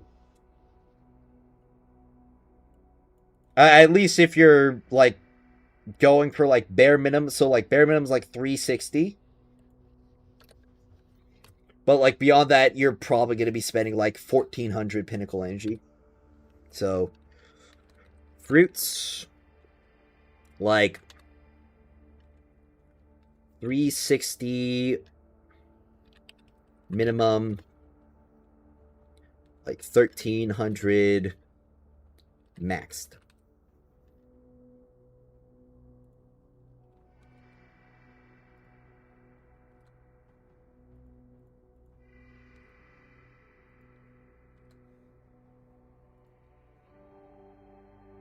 All right, and next up we've got the infusion cores and the luminite. And this is probably not going to be like super much because you need 75 and you need 40. So with the shifting gates exchange, that should probably be more than enough. So shifting gates exchange. Yeah, you can get that in like, so it's 60 for 50. So that's like 90 pinnacle energy. That's like 80. Okay. So 90 Energy for 75 mythic cores and 80 energy for... Wait, is it 80? Yeah, because it's like 10 for 5, right?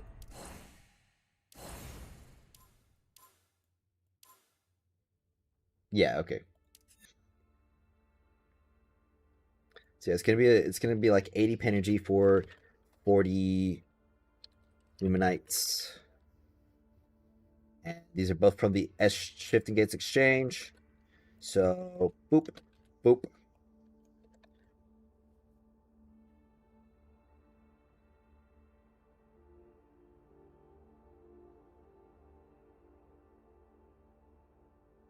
And obviously, it would be, well, if we calculate like average, so that'd be like 6 and 2.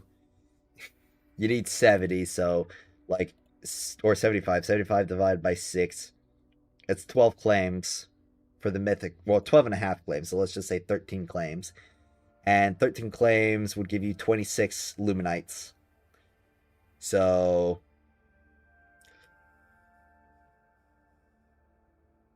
that'd be like you'd get enough in mythic infusions, but like strike slash blitz claims equals 240 for, well, it'd be like 260.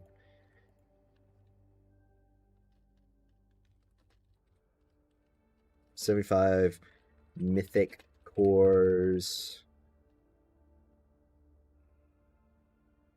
Yeah. AVG plus 24 Luminites. AVG. All right, and you could patch that up with like plus 40 energy for Luminites from SG Exchange. So if you're just like going for Luminites, or just for the raw upgrade materials, it's going to be better because that's like 170.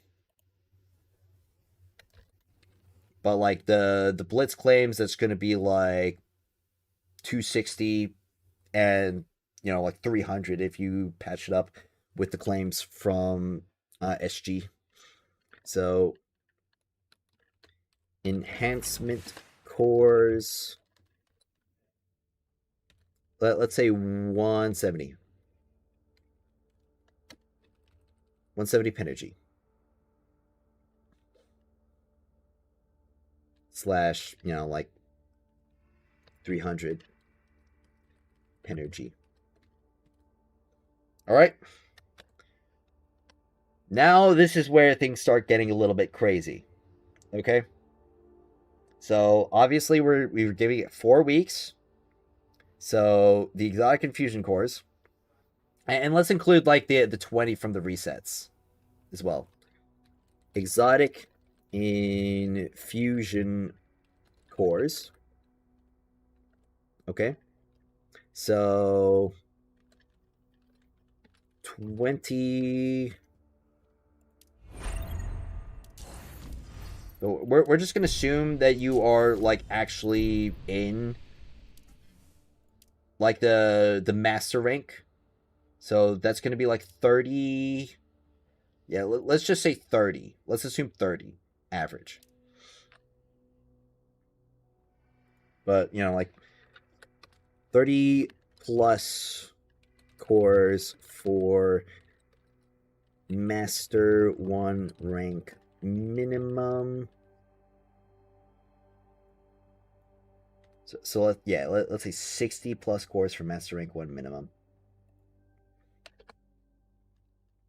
And we can say like 120 And this is going to be 3 claims per week. So that's, 60. So 240. 240 for 120. And, let's also, like, add the 10 from 10 mentor shop. So 10 from the mentor shop every month. All right, and it's 240 for 120. Weekly claims. All right. And then, so like that's like, let's say 200. Okay. Let's be generous and say it's 200. You still need 190. 190 cores. Okay, and you get 4, so 190 cores divided by 4, that is 47 pinnacle. Yeah, it's going to be like 48 pinnacle claims. Because you can't do half a pinnacle claim. So it's 48 pinnacle claims. And, times 20, that is 960 pinnacle energy.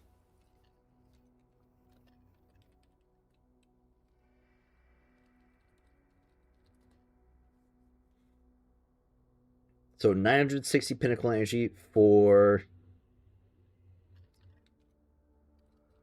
remaining 190.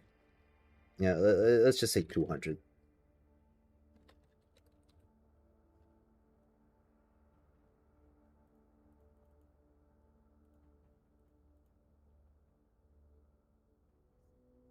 So, yeah, let's just bump it up to 200 because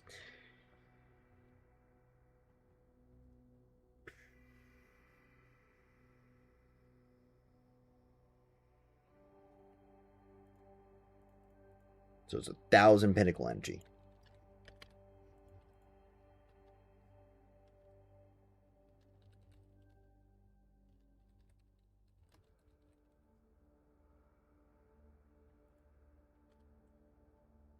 All right. And obviously, we propose photons. Let's just be generous and say like 1 from random drops. 1 from random drops assumed. Okay. And let's see, 6 from black market. And that's going to be 20,000 each. So that's like 120,000 coins. 1200 yen coins. 6 from black market.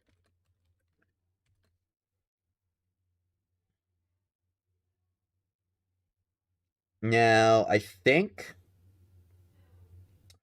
that's everything. Okay, so let's tally it all up. I finally did it. I calculated like with the most generous for like 1 month of optimized grinding. Okay, so that's 130 plus 160 plus 200. Okay, let's go for the bare minimum first. All right. 90 plus 80 plus, and that's going to be like 1, 2, 4. Oh, wait, I didn't. Wait, no, I don't have the mythic mod materials actually. I don't have the mythic mod materials. So, mythic mod materials. Let's just assume you're using Iron Commander. So that's 20 per 22.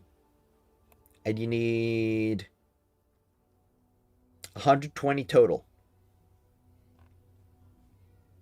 So 120 divided by 22. So, that's like 6 Morgan's Praise.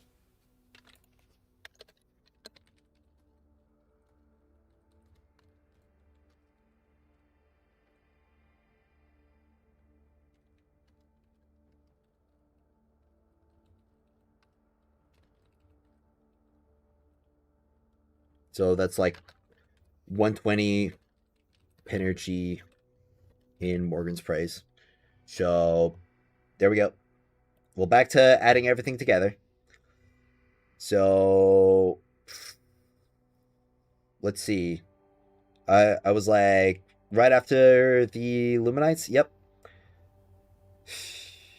So that's gonna be an extra 1240 for the exotic mats, and just saying the black market coins, and another 120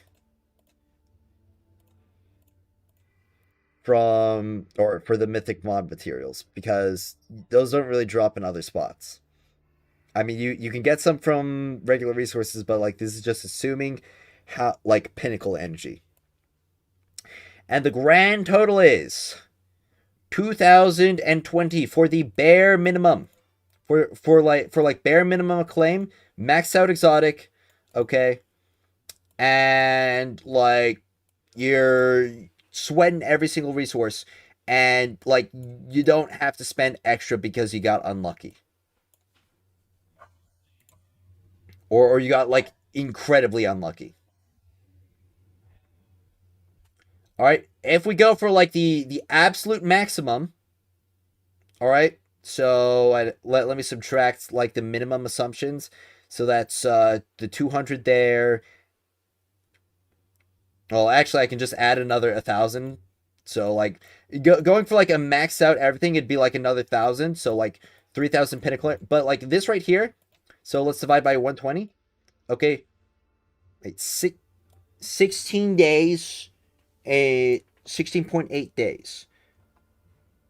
If you are like sweating absolutely everything, and this is, across 1 month. So 17 days across 1 month. All right. If you want any more than this, like we have to subtract from the weeklies. Okay. So this is like with all of the weekly bonuses as well, assumed.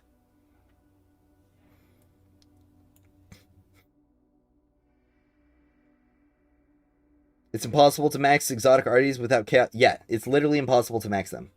And if you want to go for like a true maxed out character, so divide by 120 there. Yeah, 25 days of pinnacle energy. Right there. Across an entire month, that means you're getting the like special exchanges. You're getting like 17 days is fine if it's not the bare minimum. I'd agree if it's like not the bare minimum.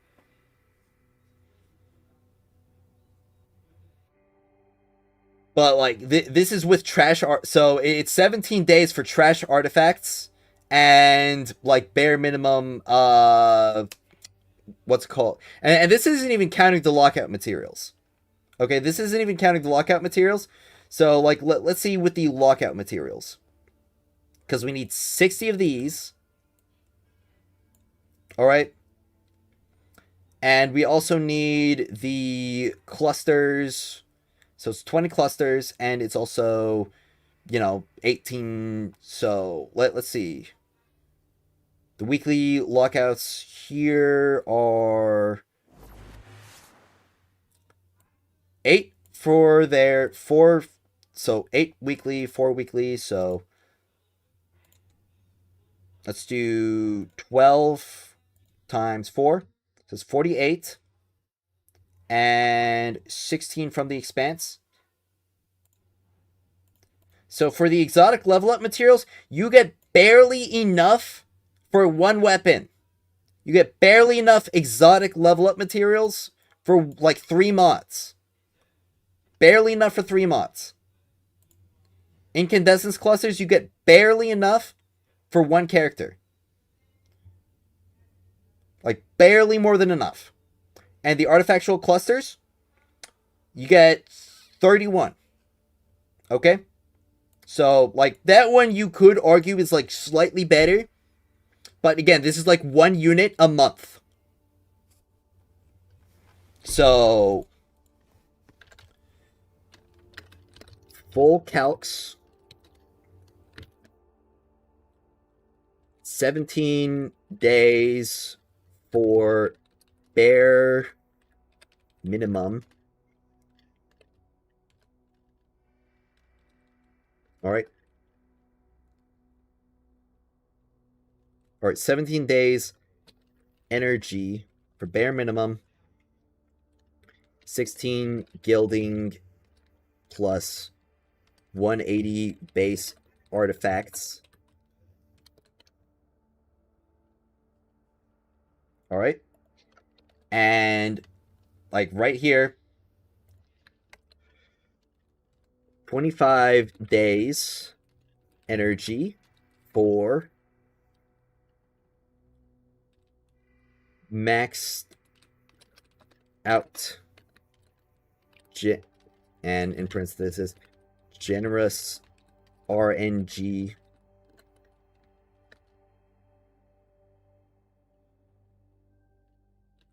full gilding plus base 200 artifacts. Or I should probably say well built, not maxed out, because maxed out is going to be like impossible. Unless you just funnel all of your resources into one character. Okay? 64 mod or exotic. Alright, let's do lockouts. Lockouts. 64 exotic mod mats per month. Enough for 3 mods. 19 or not even 19, it'd be 17 clusters or incandescence clusters.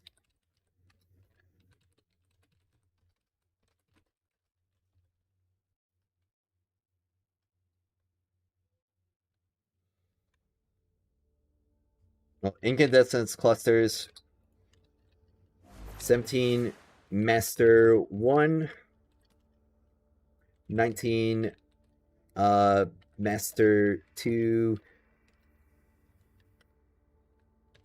high rank, and 21 top 100.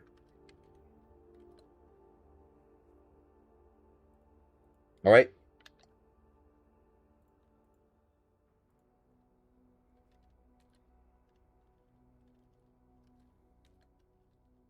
$18 required for 1 unit.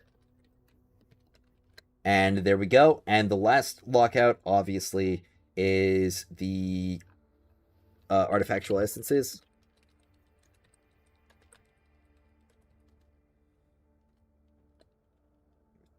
$31 artifactual essence, 20 needed for max gilding.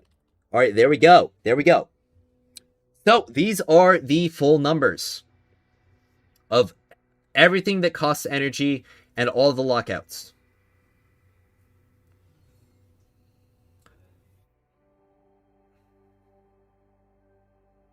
Oh yeah, and everybody who sees like the 2x rewards in Legendary Campaign and Onslaught, that is just so you can use the what's it called? These. Okay, those 2x reward things, it's just overclock capacitors. It just allows you to use overclock capacitors. That's the only thing it does.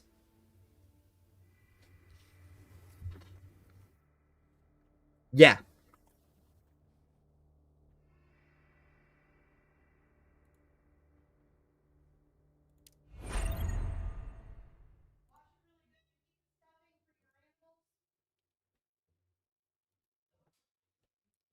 So, well, it took a good bit. I wasn't really I think I was doing this for like an hour, actually.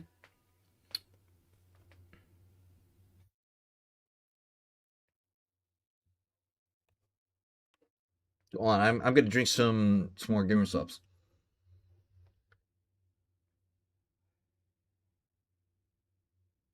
Sorry, I wasn't really paying very much attention to chat or like being a good streamer, but You know, I was doing the calculations and stuff. Getting that information, the knowledge. Make sure that we all know exactly like how, and this is generous assumptions, okay? Because it could very easily take a lot more pinnacle energy for the artifacts and like even for fruits.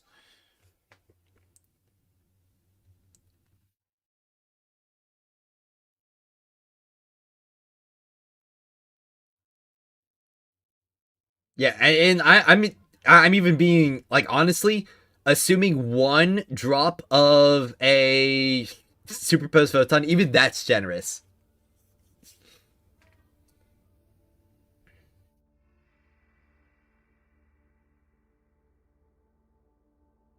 Yeah, overclock capacitors should double rewards without costing more pinnacle energy. Yes. Right now, overclock capacitors are literally just like something that locks you out of a quality of life feature. Because 2x claims, that's quality of life right there. Because it's not even good for grinding. Because it's not like you can 2x basic rewards. What's up, Proximity? Welcome. I was just getting through calculating all of the pinnacle energy costs.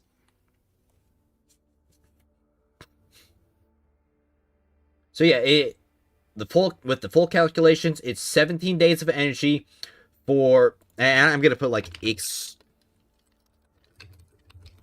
extremely generous RNG. I'm gonna put this in the spreadsheet so everybody has access to it. All right. Sheet 3. This is gonna be.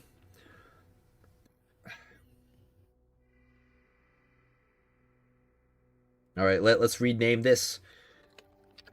Pinnacle Energy Calcs.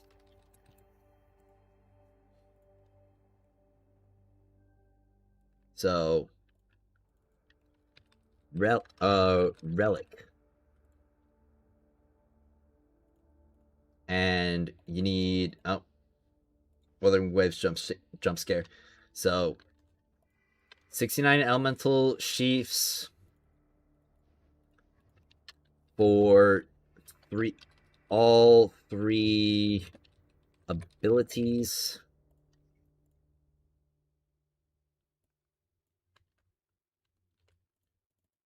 Eight sheaths for talent. Or not talent, trait. Trait? No trait. Trait? No trait. Trait? No trait. Alright, 45 sheaths for weapon mastery.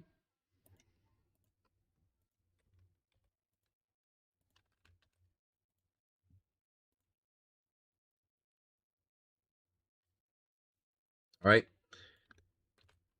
45 fruits for weapon mastery. 18 clusters for max relic. Or, I guess, like, one cluster for, let's see, trait.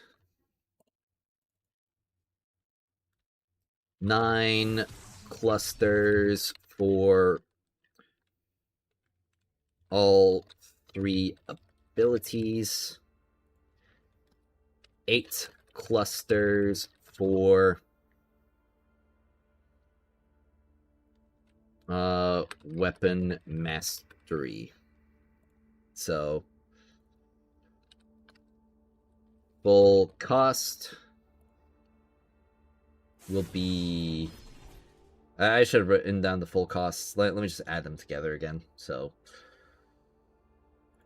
45 sheaths and plus 8 plus 69, so 122 sheaths. Full cost 122 elemental sheaths. 45 fruits and 18 clusters. Or incandescence clusters. All right, there we go. All right. And obviously for weapons,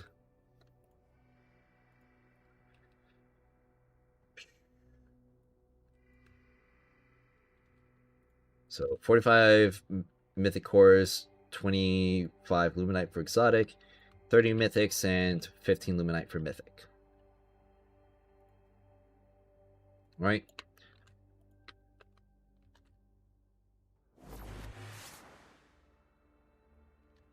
For 3 exotic mods and 60 exotic mod mats. For 3 exotic mods. There we go. Alright. 390 exotic cores and 7 photons.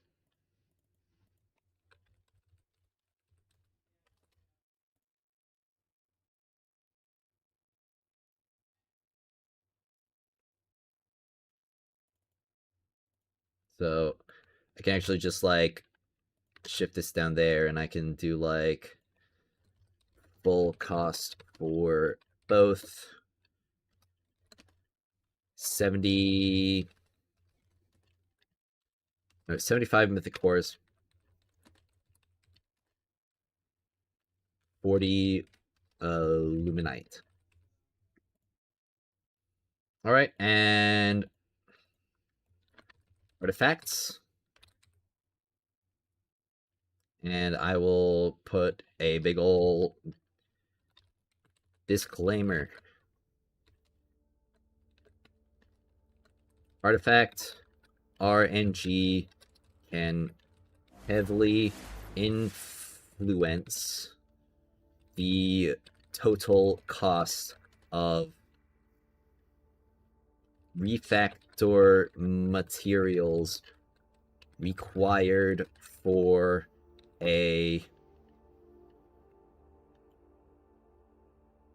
an artifact. I am assuming a base of 170 with perfect stats, or a base of 180 with transferred stats.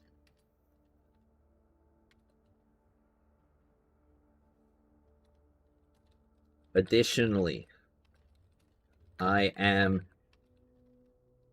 Alright. Let me do another line.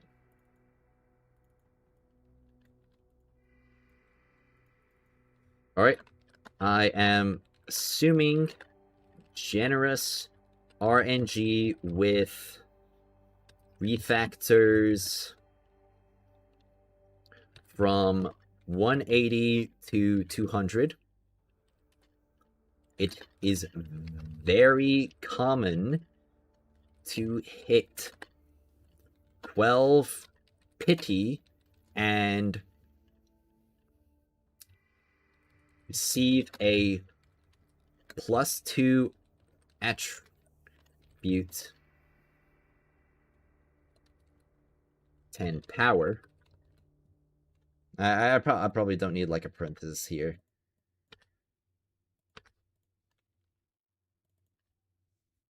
+2 attribute 10 power after hitting pity. There.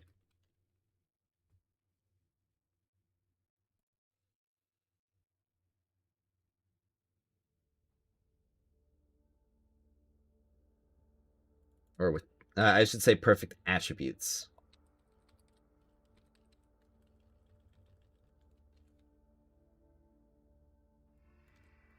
There we go. So...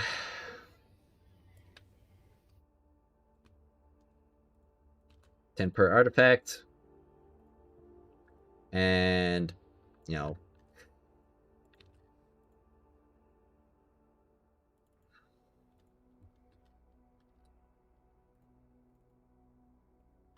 let's just say, like... Because, let's be honest, it's probably going to be, like, 120 per artifact.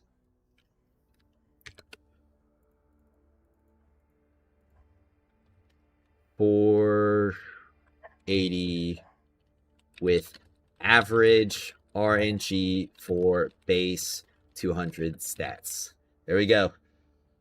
So is this how the game's going to stay alive for a long time, making us feel drive for energy to level up our characters and progress through the game?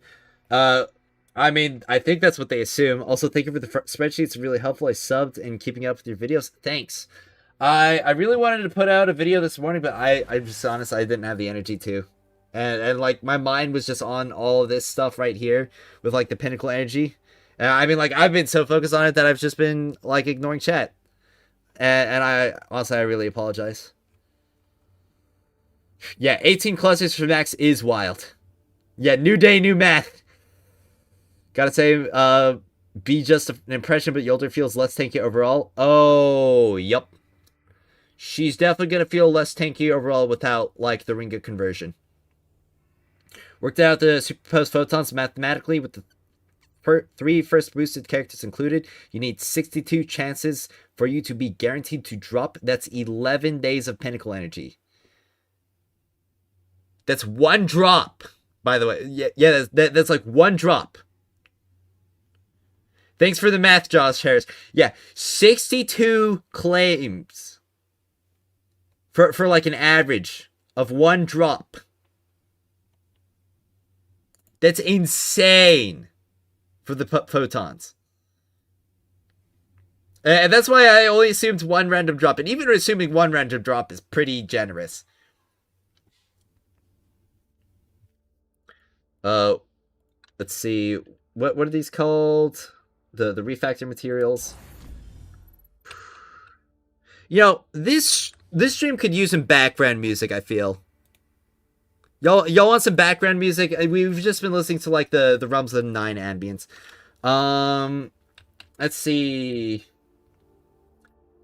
Y'all want to listen to, like, a soundtrack or something?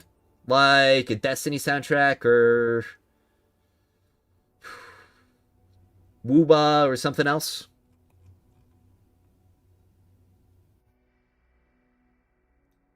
Where the devs? Devs are in China. Even though they don't want to give us clusters. Maybe a way to farm, like, cluster shards without pinnacle energy.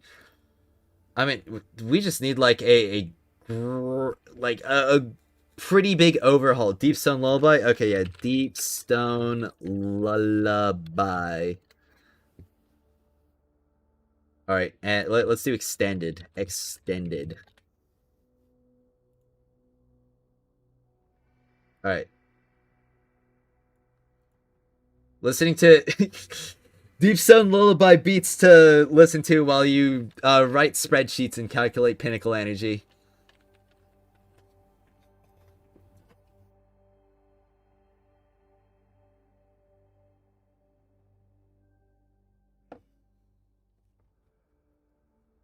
Alright, let's keep this up. Alright, what's the refactor materials called? Alright, artifactual essences. Artifactual essences.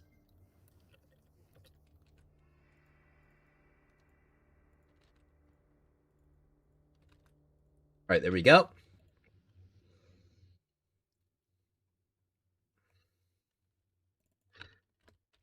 Gilding. Alright.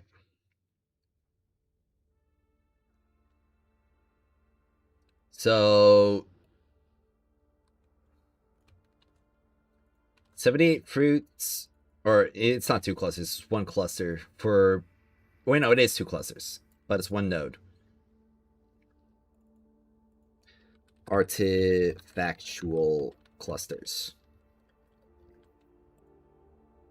And obviously for max, that is 231 and 20.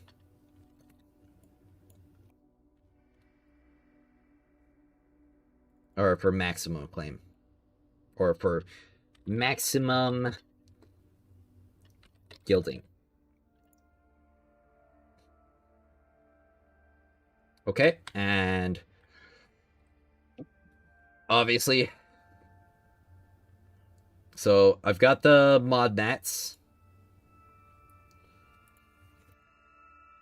Or I guess I should probably rename it to um material requirements for characters.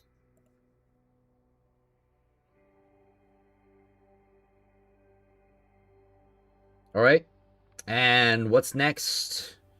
All right, I've got gilding, I've got artifacts, I've got weapons, I've got relic. All right. And I think that's it. Yeah, that should be everything. Okay, and then pinnacle energy costs.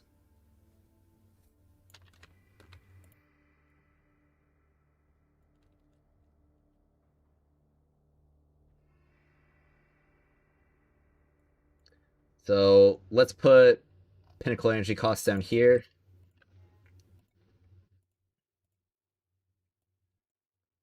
So 20 per 7, or I guess I should say 7 to 8 elemental sheaths. Plus 1 sheath of other element.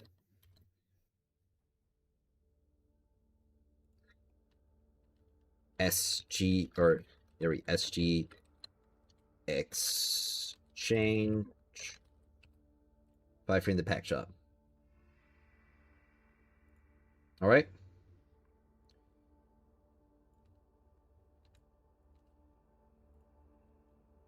And let's do the Luminites.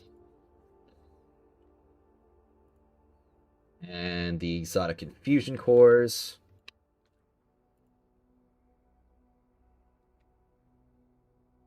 Wait, I should have put the fruits next. So let's do the fruits.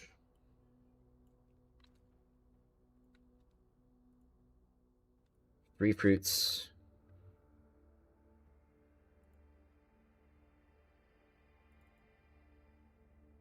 And I could Mythic Infusion. So let me just like scoot this stuff down. So boop. I could scoot it down one more. Oh, there we go. 10 energy per 2 artifactual essence.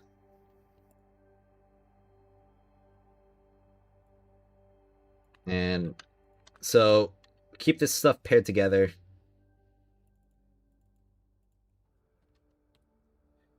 You get essence as well if claim from chaos. Or chaos? Chaos.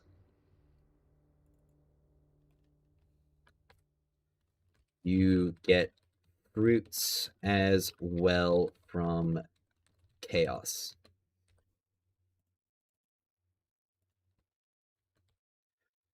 Both mythic cores and luminites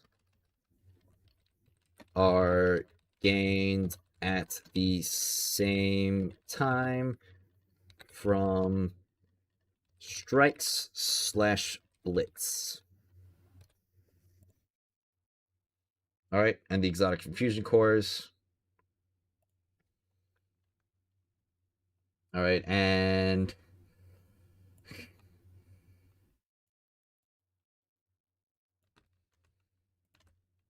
superposed photons and the mythic mod mats and the exotic.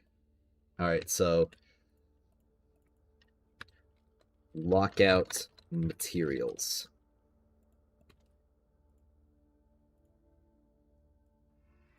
All right, boop, and bang. What am I doing here? I'm showing how much everything costs. So And then I've got this right here, the 1 month time optimized grinding.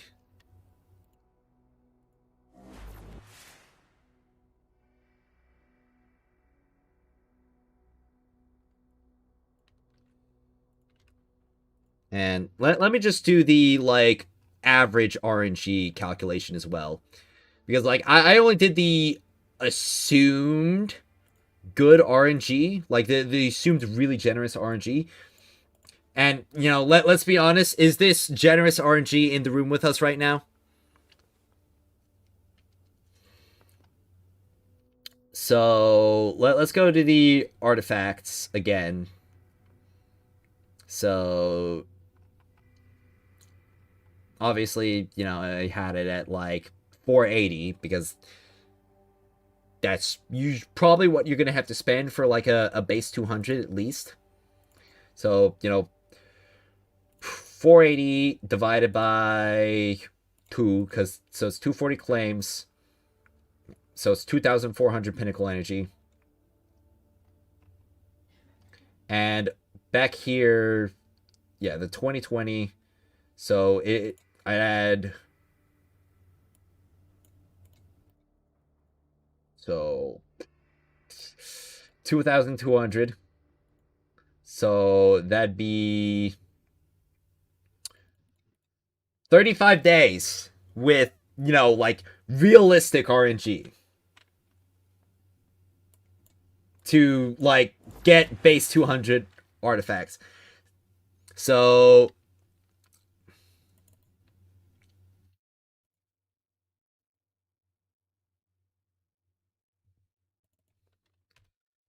$35, yeah, so 35 days energy for well built realistic RNG. And obviously full gilding plus base 200 artifacts. All right, there we go. That is everything. You know, fun fact, I did this in the beta as well. I did this for the beta as well, and the amount of time is actually, like, really similar for everything except for, like, the exotic cores. Because the basic pinnacle claims in the beta for the exotic cores was, like, 1 per pinnacle energy claim, so it would have been, like, functionally impossible to max out an exotic without using the black market.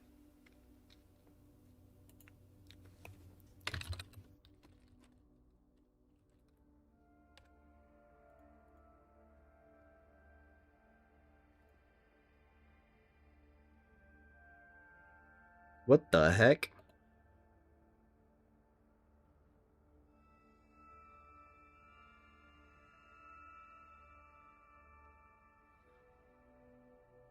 Oh, somebody pinged me for a question in builds. That's what happened. That's what this is. All right, can I just, like, everybody who's listening right now, please don't ping me on my server for a question. I have a wonderful question asking channel. But yeah, so this is like all the calculations. Think the idea is to starve us of energy to keep us pulling on all the new characters. The thing is that if we don't have the energy to build the new characters, like, it's gonna disincentivize people from pulling. Because, like, if you only have enough like, I just did the numbers with realistic RNG. If you want to fully build a unit, it's gonna be 35 days of energy.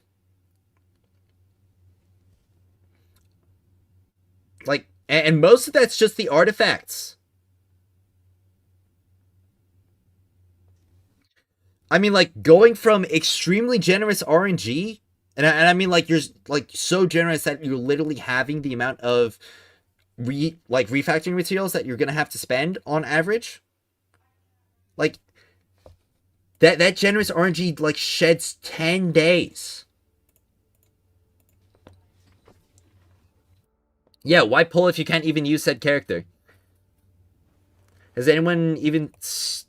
Well, I wonder, can I add like a shadow behind this chat overlay? Let's see, filters, effect filters.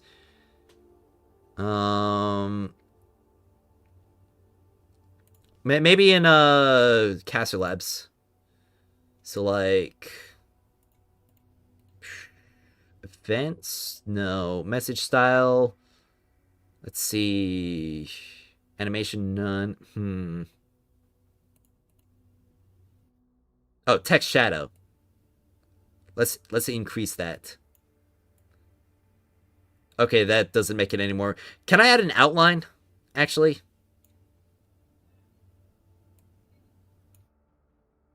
Ah, there we go. Outline.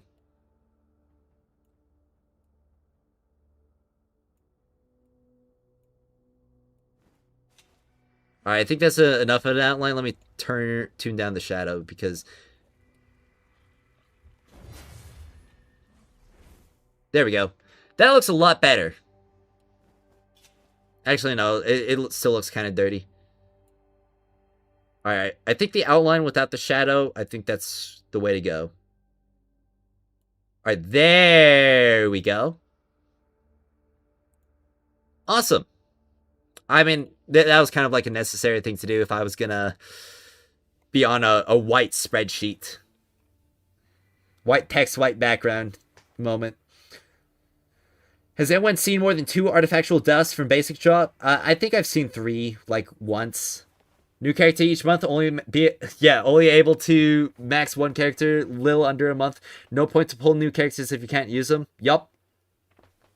Because, like, even if we had, like, infinite pinnacle energy, we're still on lockouts. Like, we still only get enough mod mats to, like, get 3 exotic mods maxed out. And we still only get, like, enough clusters for 1 unit. If you're a top rank, by the way. Like, if you're a top rank, you barely get enough. You get 19. Okay, if you're below that, if you're literally just in Master or, like, below the top 50% of Master 2, you get 1 less than what you need.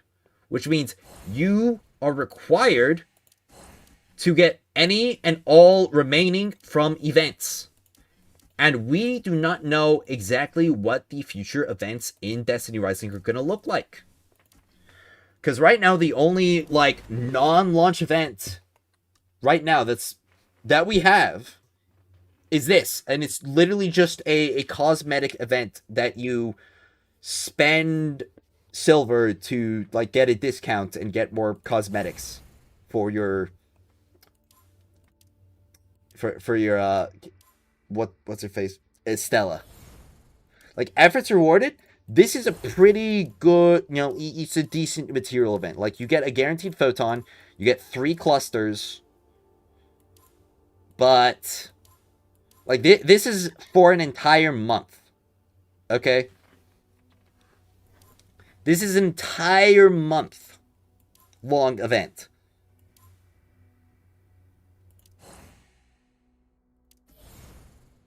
So we don't even know what the regular reward events are going to look like, or if we're even going to get regular reward events. It's basically a matter of time if I vibe with the character's playstyle enough to pull, given the investment resources. I love Estella, but I don't imagine I'm a summon on another solar character. Yeah. At least for a while. That's a real catch-22. You need the clusters to be higher power level in order to complete... Yes, exactly! I need the materials to level up my characters so I can get the materials that I need level characters to obtain.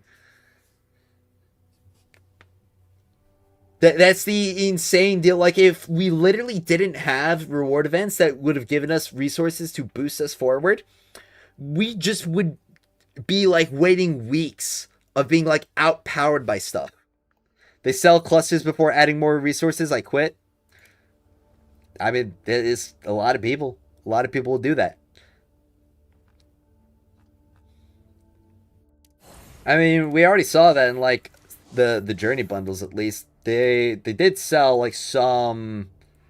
I think it was photons. It was 1 photon.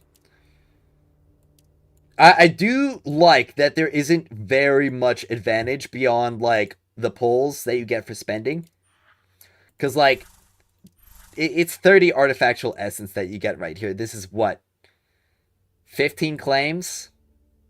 So it's like a day's worth of, and you get 65 dust. You're getting these for the pulls. You're getting these for the pulls and nothing else. And I guess also, like, this, but these rewards, it's just more pulls.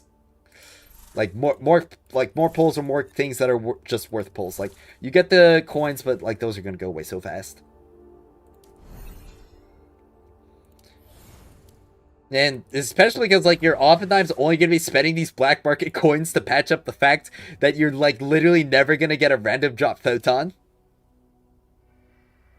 Prank events are juicy, but I doubt they will be. Okay, so I'm going to use the bathroom real quick, and then I think I'm going to, like, go over all of this in, like, a video segment. So I'll be back real quick, like 1 minute.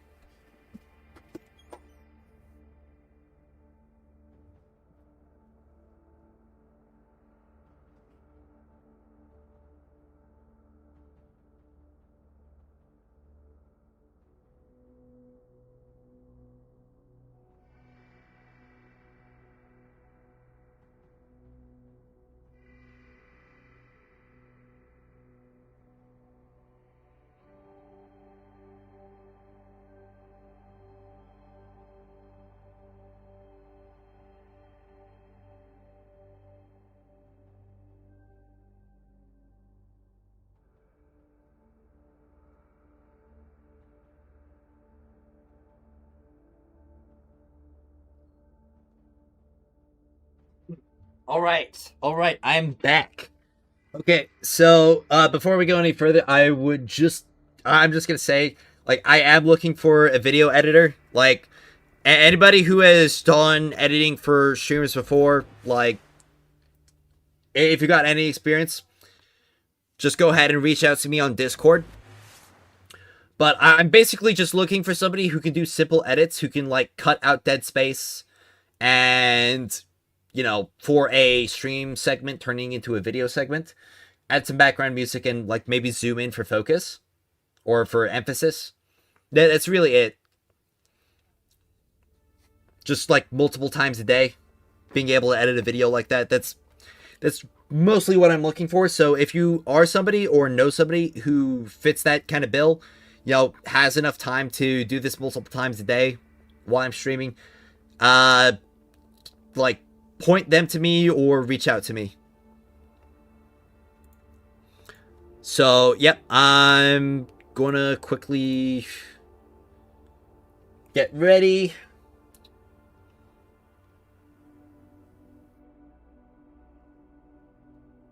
Also, I want to check out the pack, because I think Ryan did some more stuff. You can get 20k black market coins a week free to play reasonably. That's trash. Yeah, so you basically get, like, one superposed photon per week as a free to play player. As a low spender, you'll get, like, an extra, like, you'll basically double that as a low spender. So, yeah, you kind of really want the subscription if you want to be keeping up with building the characters at this point, with, like, how bad the rewards are for everything.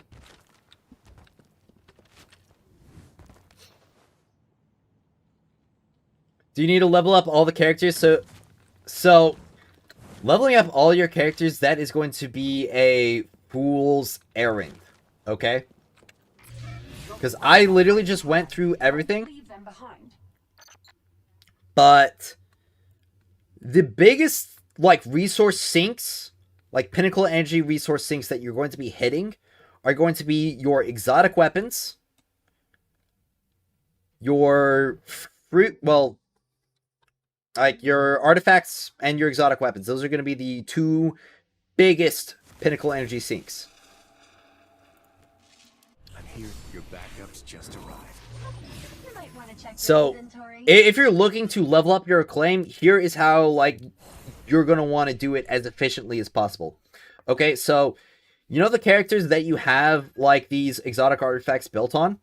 every single other unit that you're just leveling up for Acclaim, you can, like, put those artifacts on. So, like, I mean, this one's just, like, better stats, so I'm not using Phenol, so I can just throw all of these on her. So just the highest stats, okay? And you're going to need to level up your relic to a baseline, okay? But, I mean, obviously, like, right here, that's all free rewards. But you're going to need to level up your relic to a baseline of 16 all talents with, like, level, I think, 4 weapon mastery in order to get, like, the relic power needed for your claim. So, like, it's this menu right here. So, with my Stella is, you know, she got the bronze. Umeko is very close to bronze, but I need to do her gilding. But both of my Umeko and Stella are 16 and level 4 weapon mastery. For silver, you need 17s across the board. So it's going to be 4 clusters to do, like, Acclaim. Okay, it's a minimum of 4 incandescent clusters for Acclaim. And then beyond that, you just have to hit, like this power threshold is going to be, like, easy. Especially with, like, equipment share. If you're just leveling a character for that, like, you can do the equipment share. And then it's just, like, do 1 legendary campaign mission. Under set evidence, that's free. That's literally free. And then it's just beyond that, like, bare minimum gilding, doing your challenge. You can do, like, 1 challenge mission for the legendary campaign, and all you have to do is just complete it without dying, and that's going to be easy. And that's just, like, the power requirement. And with equipment share, like, especially if you're able to share a high power, like, invested in mythic or exotic, like, this will also come pretty easily. Especially when we get to level 10 exotic artifacts. So, if we're going for bare minimum claim, that is going to be... I mean, I could probably do calculations of bare minimum claim, but doing the pinnacle energy cost, or, like, cost, so you could get, like, the sheaths that you need, like the gold sheaths, those will be the easiest thing to get. Fruits, that'll be a bit more difficult. But if you're just getting, like, the selectors and any fruits left over that you're not using on other characters for the gilding or stuff, you can put on, like, those units. And if you can equipment share weapons, like, all this right here is free. And if you can equipment share artifacts, then that's free too. So it's pretty much just, like, a couple days of energy to get, like, those baseline powers. But it will be 4 clusters. Okay? 4 entire clusters.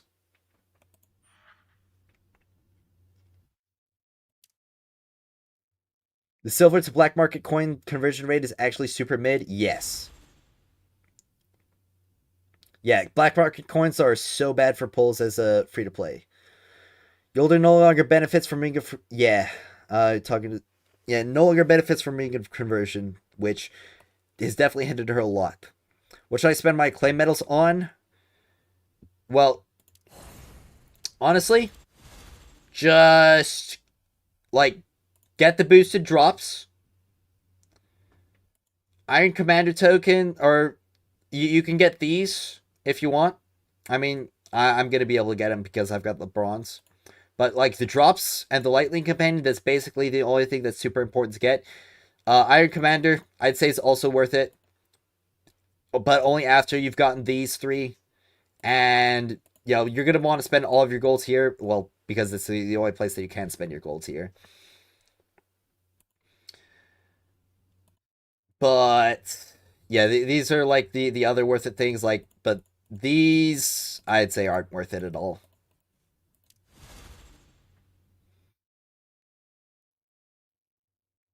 Being underpowered on solo events is very hard for most players that manage to complete the Expanse, had multiple copies of characters, and yeah. Anybody who has cleared the Expanse, like, like is a top rank right now here in the Expanse, they're all T6s. Like, okay, well this guy's not a T6. He's just kind of cracked, I guess. I mean, let's look at his artifacts. I mean, 6100. I guess there must not have just been that many people like clearing the or going for these fast. Okay, so this guy's just. But even then, he hasn't even full cleared. This is 2 minutes off from. He's gotten 2 of the time rewards, or maybe 3 of the time rewards. But like the Gwyn's, like everybody who's gotten a sub 7, like let's take a look at all of them. Everybody who has a sub 7 who's full. Okay, well we can't see.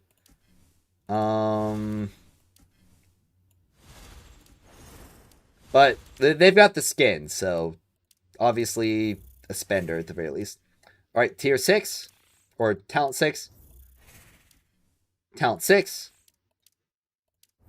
And Destiny, I remember from the beta.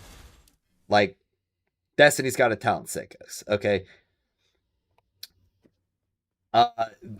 This guy is the guy who had like the best time in the Expanse during the beta with the Gwyn. And not surprised to see him up here as well. If not pulls, then what should you use your black market coins on? Literally, the only thing that you should be spending your black market coins on right now is like superposed photons. I mean, we don't have any other sources for black market weapon tokens right now, so if you want like the maxed out exotic, this might be a necessary purchase. If you want the maxed out like battle pass exotic. Cause even with like the paid pass, like the $10 pass, not the $5 pass, even with the $10 pass, you're still 30 short. Wow. So like I already bought 10 from the black market. I'm gonna need to buy like 20 more from the black market if I want this Furies 3. What are good mods for Expanse? Like, what do you mean mods? Like modifiers?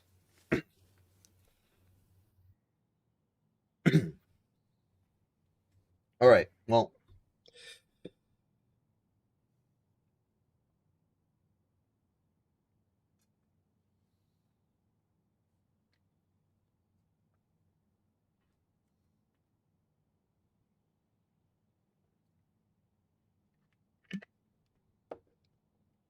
I'm a pass on Max Furies. My only hope is that they like include more in events.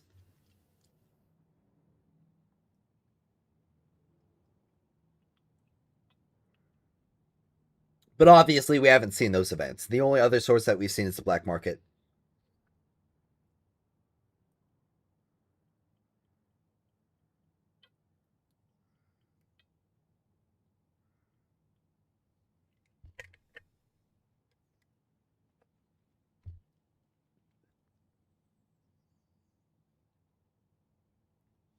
All right, well,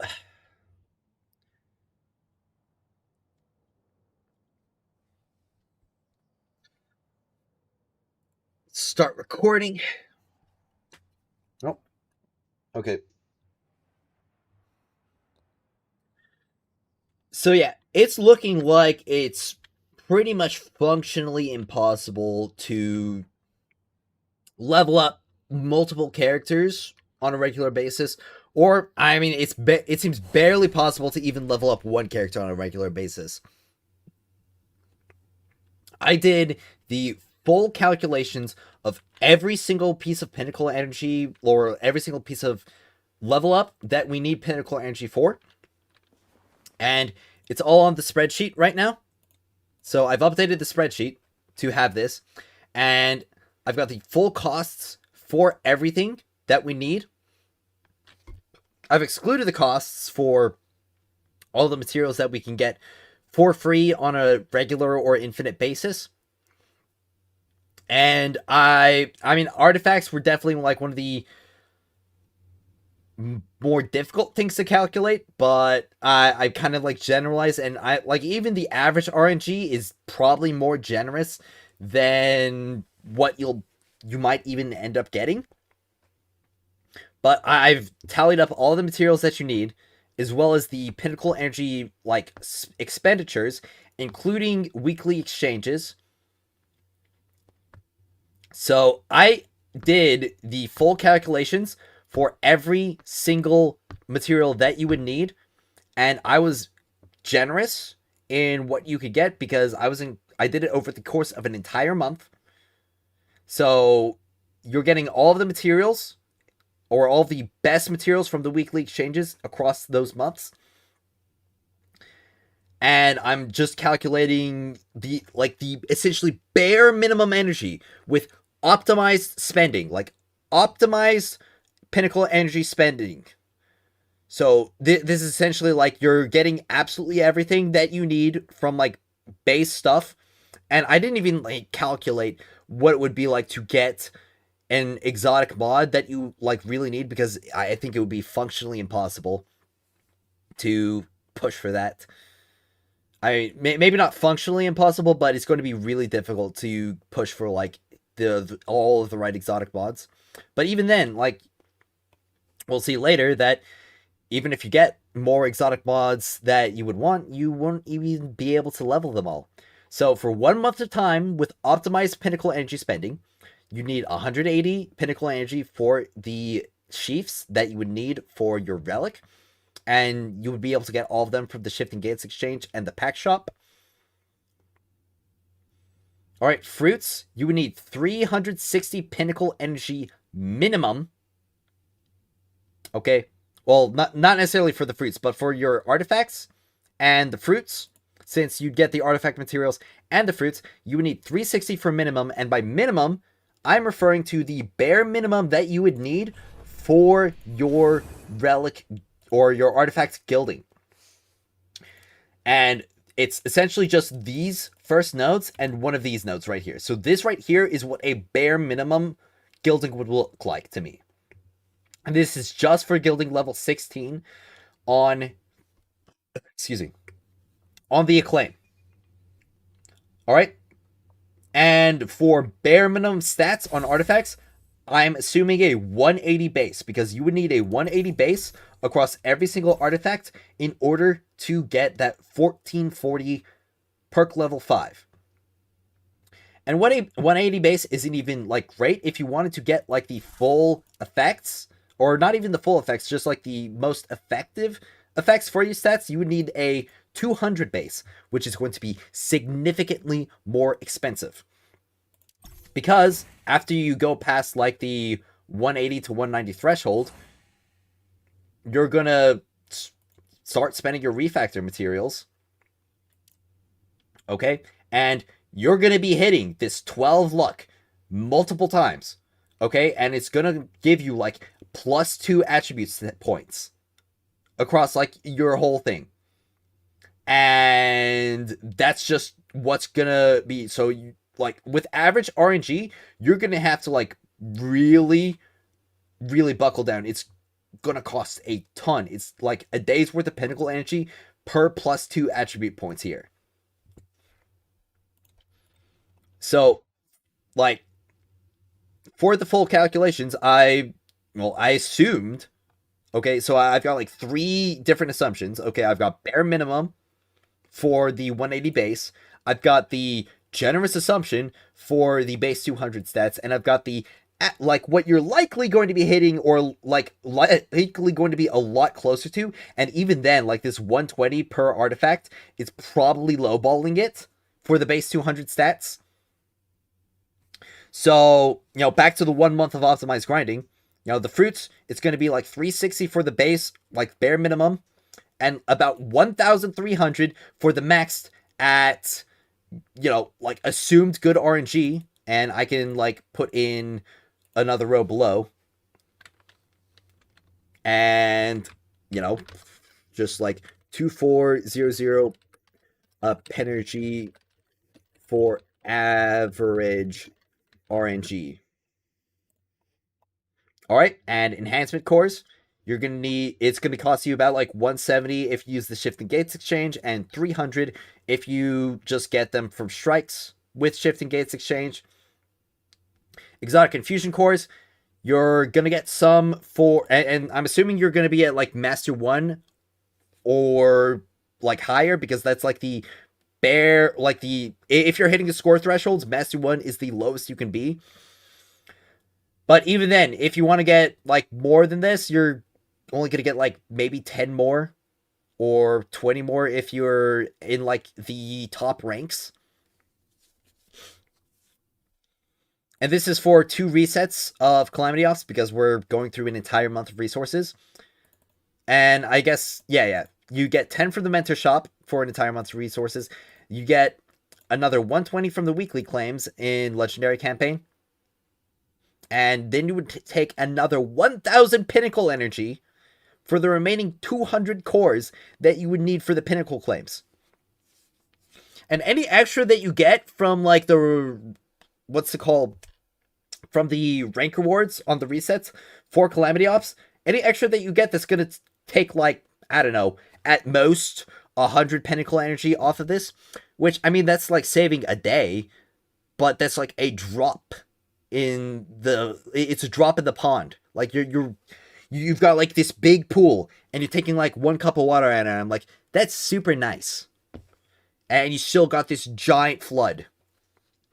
Okay, for the superposed photons, and now obviously, because the superposed photons are an extremely rare drop, somebody in my chat actually did the calculations, and it would be like some absurd amount, it would be like, I don't know, it'd be like 60 claims on average to get like 1 for it. So, being completely honest, when it comes to the superposed photons, I assume like you'll get 1 from random drops. But even like assuming you get 1 randomly across all your Pinnacle claims, even that is generous. So I just like said straight up, you need the black market coins for them. Okay, and you get, so for a month, with the monthly pass, you're gonna get like 60,000 on average, maybe a little bit more than 60,000. It's bare minimum 45,000. If we take a look at the monthly pass right here, yeah, bare minimum 45,000, and you're very likely going to get closer to like 60,000 or more.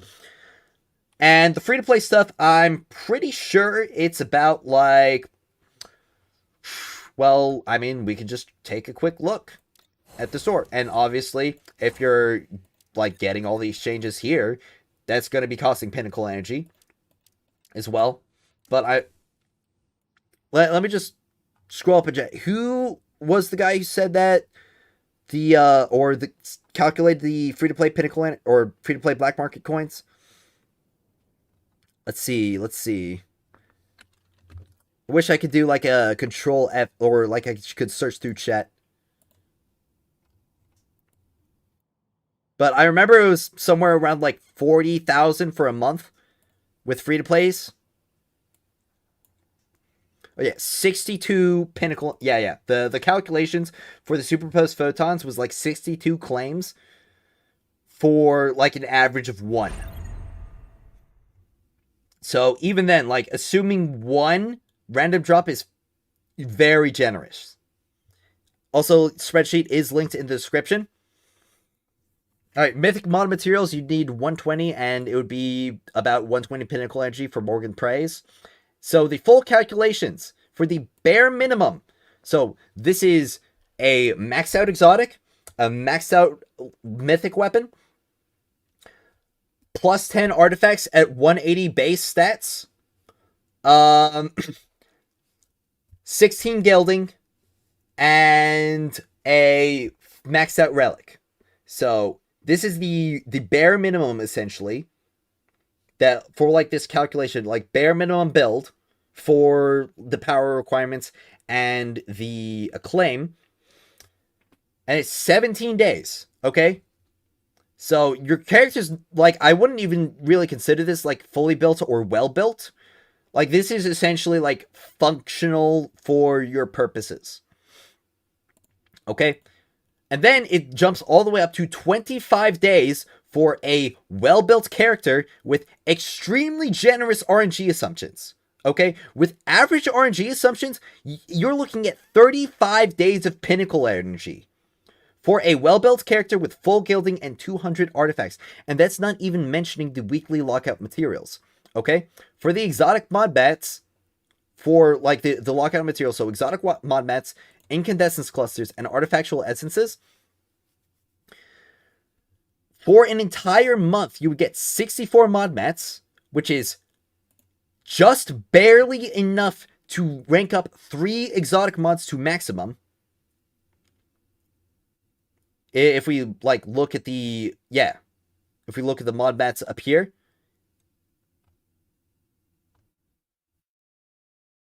yeah, 60 exotic mod mats for 3 exotic weapons, and beyond that, it's you get 17 incandescence clusters per week as a Master 1, 19 as a Master 2 high rank, and 21 for a top 100 player. And we can take a look right here at Calamity Ops. This resets every 2 weeks. So if we look at the rank rewards, and because like these don't reset, these reset on like a 60-day basis. So I'm looking at this stuff. All right? The regularly occurring rewards. Master 1 all the way up until, like 0 to 50%, okay? So you got to be above like half of the people in Master 2 to get this rank. Okay? And if you're a top 100, you get that 7. So, and Master 1 is the like minimum you can reach for hitting the score thresholds. So, with all that in mind, you can only build, like, not even max out. You can only, like, make a well-built character with like, all of their upgrades and, like, a good set of artifacts once every month. And that's, like, if you're actually reaching these ranks. Because let me tell you, it is not easy for most people to be reaching like these score thresholds in Calamity Ops.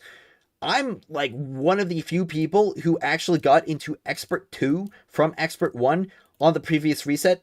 And if we look at the leaderboards right now for Calamity Ops, before like the power ranks up, like we're still hard stuck on Expert 2 right now, before we hit the new power thresholds. And it's not like these are, well, just like some random schmucks. So, and the thing is that we're likely going to see another power jump going into Master to like 6,900. And if we look at Calamity Ops, or not Calamity, if we look at the Expanse, it's also going to be jumping all the way up to 67,800. And what's worse about what's worse about the Expanse is that you need 2 built units to clear this. Because once you open up any chest in the Expanse stages, 21 to 30, your character will be locked to that side of the Expanse. So you need 2 well-built units in order to clear the Expanse, in order to get all the rewards. Otherwise, if you only have 1 well-built unit, you're only getting half of the rewards in the Expanse. And that's going to severely hinder your reward gains. Okay, without getting both of these sides in the Expanse, you're going to be missing out on 8 exotic mod mats, and now all of a sudden, you can't even max out 3 exotic mods per month. And additionally, a large sum of the incandescence clusters are found in this Fortuna Dust shop. You get 5 of your 17 to 19 clusters per month by spending your Fortuna Dust. And that's going to be a huge hit to free-to-play players, because that's going to be a significant decrease in the amount of pulls that they can get. Because this costs more than the pulls. So it's going to be eating up their resources for the pulls, for low spenders, for free-to-plays. And they might just get locked out of this stuff, or they get locked out of the polls. And now they're getting fewer characters. And talking about it, like, again, it's going to take probably 30 or more days, like 35 or more days, in order to build one unit. One singular unit. And we just had 2 new units added to the game. And this banner is gonna get shuffled out and replaced with a new banner with 1 to 2 new units next month.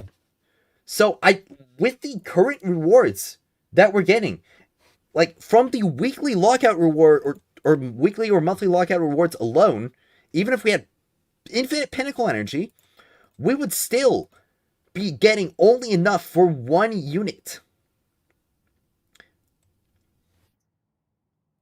And, like, with the pinnacle, like, 35 days.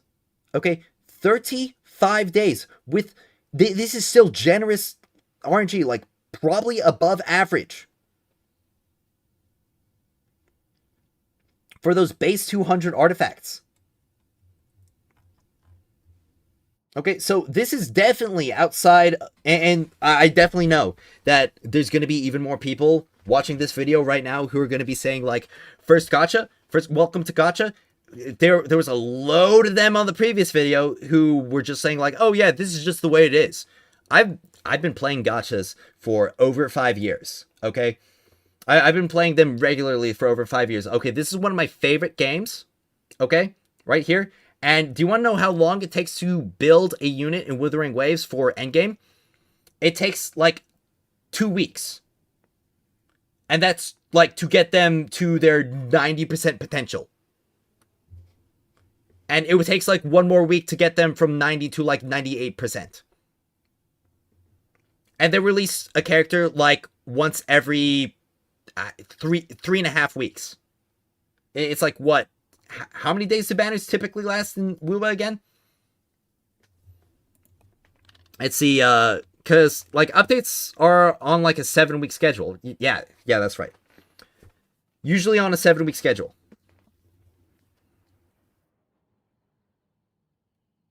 So, and beyond that, I have, like, almost unlimited. I could build every single unit in WoWa from my backpack. I've been spending pinnacle, or not my pinnacle, I've been spending my wave plates, like, exclusively on tacit fields. Yeah, I've been spending my wave plates exclusively on tacit fields since, like, 2.1. Outside of, like, double drop events. And, yeah, again, like, I wail on catching banner. It's not even a money incentive. The clusters can't be well done. So, you literally cannot spend money in this game to beat this, okay? Everybody's stuck here at this 1 character per month threshold, okay? You can't buy the clusters, either of the clusters, the artifactual clusters or the incandescent clusters. That's all locked into the endgame on resets. And, yeah, unless reruns happens, like, we're never going to be able to catch up. And even then, like, would they even do a rerun when they're only having a new character every single month? Like, the banners last a month. So, having 1 month of just, like, 1 rerun banner, that's gonna, like, hurt them a lot more than, like, even WoWa, because WoWa has, like, that 7-week schedule. So, they can, and especially because oftentimes they do their rerun, or their, like, 1 new character, 1 rerun patches. Those are usually shorter than usual. I'm going to be honest, I actually see no reason for this game to actually have an energy system at all. I mean, especially because we're just, like, locked out on those cluster materials. Like, the only thing that we're really gated on is, like, just all the stuff before then. And we're still going to be, like, grinding, like, the hell and back for a lot of this stuff, because even then, like, I heard people saying, like, oh yeah, just spend your pinnacle energy and you'll be done with it. Because, like, even spending your pinnacle energy every single day, that's not going to get you everything that you need. Because you still need to grind for your God roll mythics. You still need to grind for those exotics. I did not calculate any of the time that it would take to get like the God roll mythics that you'd actually want to put your mods on, the exotic duplicates, or the God roll artifacts that you'd want. Because those would all like greatly increase the time. But I was just like talking or calculating the pure energy costs that it would take to reach those thresholds. But yeah, it kind of fails on both ends. Like whichever way you slice the pizza, whether it's like more of a Destiny game or more of a like a gacha game, like it fails on the like just spend your pinnacle energy and log out and then you'll be good for a gacha game, and it fails on the like grind for like the good stuff on the Destiny game, because you're like you've got all the resource lockouts here and you don't get the god rolls if you're just doing here. So we're kind of like in this like nebulous space where like neither player can really be happy. Like the gacha players who just want the casual experience have to grind for artifacts and have to grind for exotics and have to grind for mythic like god rolls and stuff. And the Destiny players are locked out on a daily basis on their materials. So this is a system that benefits neither player. And like again, like what's even really the incentive? Because we can't really spend to skip past it. I mean, honestly, spending kind of just like puts it at a little bit better of a baseline to reach like these bare minimum energy thresholds. Like whales are struggling to like build their characters. Like I've got one in my chat who I love to hear and like read and talk with, and he's not having a good time right now. Like he had a great time rolling for the characters and he had a great time buying all those bundles, but now he's looking at his stuff and he's looking at his like his friend over there. He spent like, I don't know, $20 on the game, and he's like, wait, are we having the same issues? Are we locked out of the same rewards right now? I mean, honestly, I kind of feel like that's the way it should be, or it should be like close to that, but neither party is happy with the materials right now. It's honestly just absurd, and I've got all the calculations. Okay, and I was being generous with a lot of these energy calculations. And, like, it might even just be, like, a rounding error for some of them. Like, it could be, like, 20 more or 20 less. But it's not going to make a difference in the amount of time, like, maybe one day. But we're still going to be spending entire months just to build one unit. We had a head start with a lot of the materials before, with like the head start events, like the one for Calamity Ops, the one for the Expanse, but those are gone now. Like those were like a one and done deal. We got the stuff, and those mostly just so that we'd actually have enough clusters in order to like reach the acclaim levels that we need, because we need a bare minimum of 4 clusters to get our silver medal, a bare minimum of 1 cluster invested to get a bronze medal. And obviously, beyond that, with gold, it's just a matter of, like, getting the power and doing the objectives. So, I really think that this is going to be a, like, major growing problem going forward. Because, for a lot of people, this is probably what your relics are going to look like. Like, 17s and, you know, level 4 weapon mastery.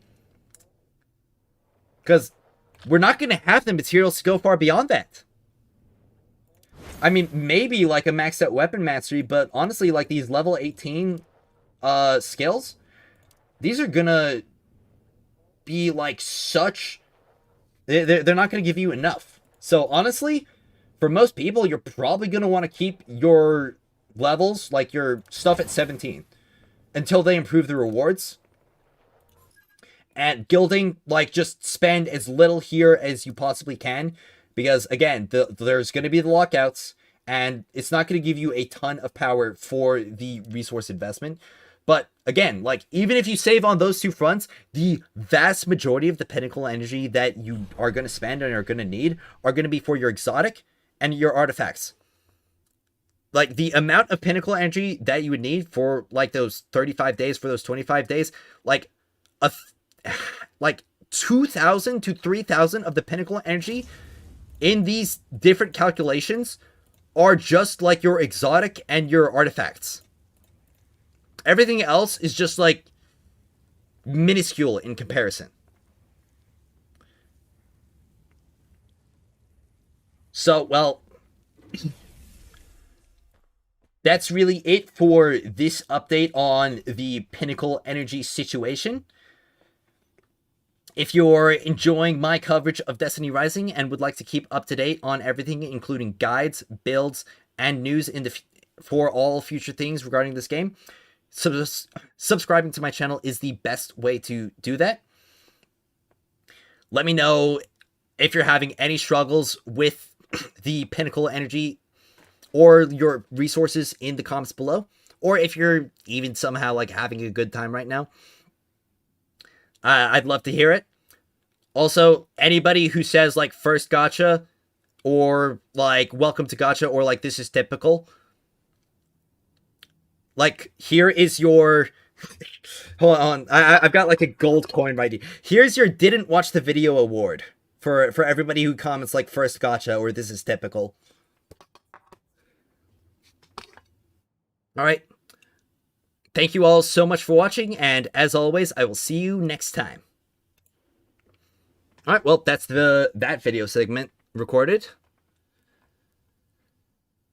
Hope you all had a good time watching. This is like one of the first times that, or not one of the first times, but it's definitely been a good bit. Definitely been a good bit since I recorded a video segment on stream. I'm probably going to do it more because I'm going to be honest, like trying to force out a video segment at like the very start of the morning it's a little bit difficult for me. Especially with like the streams. So let's see chat. Let's see what I missed. Personally, I avoid chaos until there's 300% weapon damage modifier, only grind on those days. It's not even that resource cost is too high, it's that it's not that horrible, it's just you have to heavy focus one character, but you can't do that because, yeah, you need multiple characters. Like, you need 2 characters to clear Expanse. I feel like it's NetEase's loss to not do something about it. If we don't have enough resources to build characters, then we'll never... Yeah, exactly. Like, what... like, how am I supposed to build Estelle and Umeko if I don't have enough materials for Estelle and Umeko? Though I have to admit, it is fun seeing. What sucks is I tried to focus one character, but I haven't gotten exotic for them, and instead getting 3 times or exotic mods for 2 mythics is not going to happen. Yeah, a lot of streamers... Yeah. That's what I'm, like, really trying to do. Because I need to figure out how to find more time in my day, and especially now that like we've cooled down a lot more in Destiny Rising, and I kind of figured out that, oh hey, yeah, doing much more beyond spending my pinnacle energy, that's kind of like an exercise in futility in a lot of ways. But so I'm pretty much just gonna focus on like my energy, like maybe doing some mythic and exotic basic grinding in like blitz and strikes. And I'm going to do my quests and exploration objectives. So that's probably what I'm going to keep doing. Does Estella's Bewitched Summon attack procs Binging Planetesimal's healing? Binging Planetesimal. I don't think... Or I'm not sure. It would be difficult to figure that out, though, because, I mean, Estella's summons attacking also heal her. Like, I could go through it, but also Binging Planetesimal's healing is so small anyway that you might as well just not even bother. Can I transfer attributes between a void? Yes, you can transfer artifact attributes between multiple different types, or like the different elements. Spikeballer with Max Boxer got me a good bit of exotics. Yeah. That's definitely like one of the best combinations to go for. Yeah, if you built Tanner Ningfei, you just can't... Well, no, you can clear Expanse. Like, I mean, the top ranked guy in the Expanse right now is a Ningfei. Of course, well yeah, he's a Ningfei at 65k talent 1. So, like, 62k, I imagine he's probably gonna be a lot better, but I mean, like, he's got a maxed out exotic, and he's got maxed out relic for right now. He's got only mythic artifacts, but that just means that he's kind of power capped right now. And these artifacts are kind of bum, I'll be honest. Well, actually, no, they're not bum. He's got like 55 attributes on all of them. So he definitely grinded for this, but honestly, this might have been a waste for him because now he can't get any more power out of his artifacts, but I guess he just wanted like the max ability strength, max weapon enhancement, max super boost. So in that sense, like that min-maxing will work out well for him. But again, he's just going to be power capped from then on out. So it's definitely possible to clear like off element. But like all the people who are like in Echoes right now, it's literally just all Gwyn's. And everybody who's done like a sub 7 for the full clear, it's all T6 Gwyn's. Every single one of those is a T6 Gwyn. Just keep complaining. I mean, they'll have to listen eventually, otherwise, or like they'll start losing play. I mean, I've already heard people like quitting after or like saying they're gonna quit after they heard this stuff. A lot of us are using mythics just because we can max refactor them, but we will have to. Yeah, you'll have to redo the process, and that's why I just like recommend it. It's just like not worth it right now.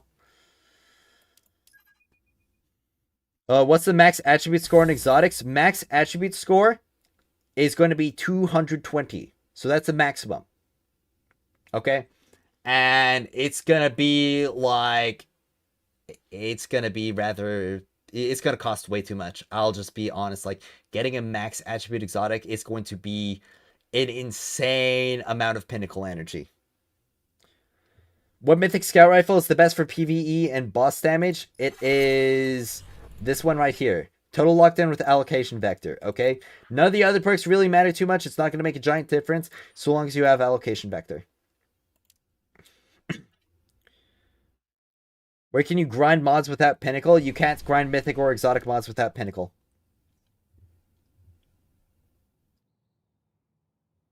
Alright.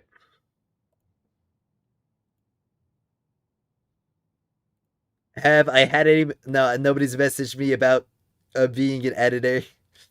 Oof. Well, I guess I'll have to edit or keep editing for myself for right now.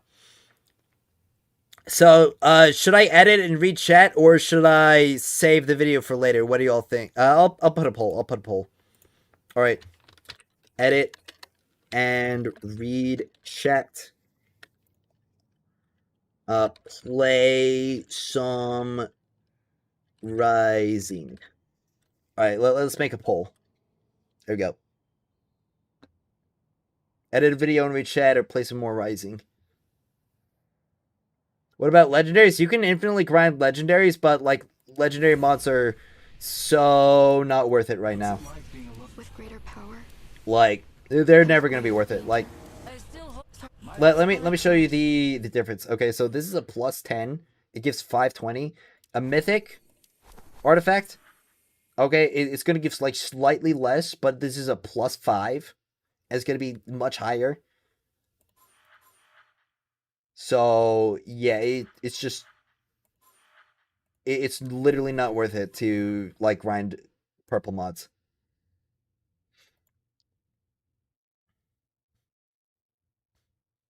Well, I need to drink some water actually. My throat's kind of parched after all that yapping.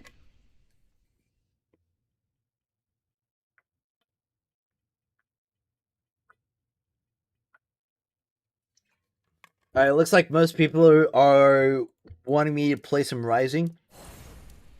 So I'm gonna do my dailies real quick. Fight is not a viable long-term. So go on my Schwan way.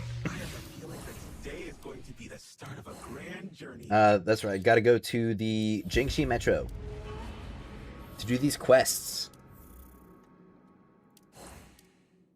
So I'll play some more Rising. Seems like that's what most people want right now.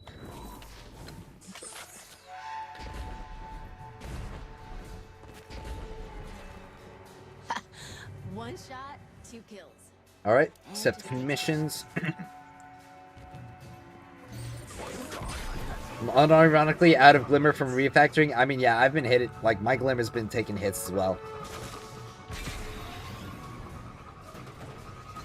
You can refund mod mass in the menu? Okay. Click equip other mods and dismantle. Yep.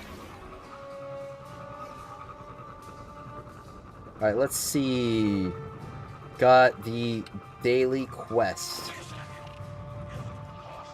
Right over here.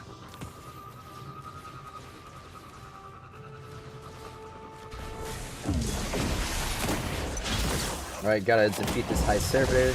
And I'm just gonna keep cycling my door. Yep, there we go. Now is the time. All it takes is one Alright, the strike. research center over there. Alright, cool.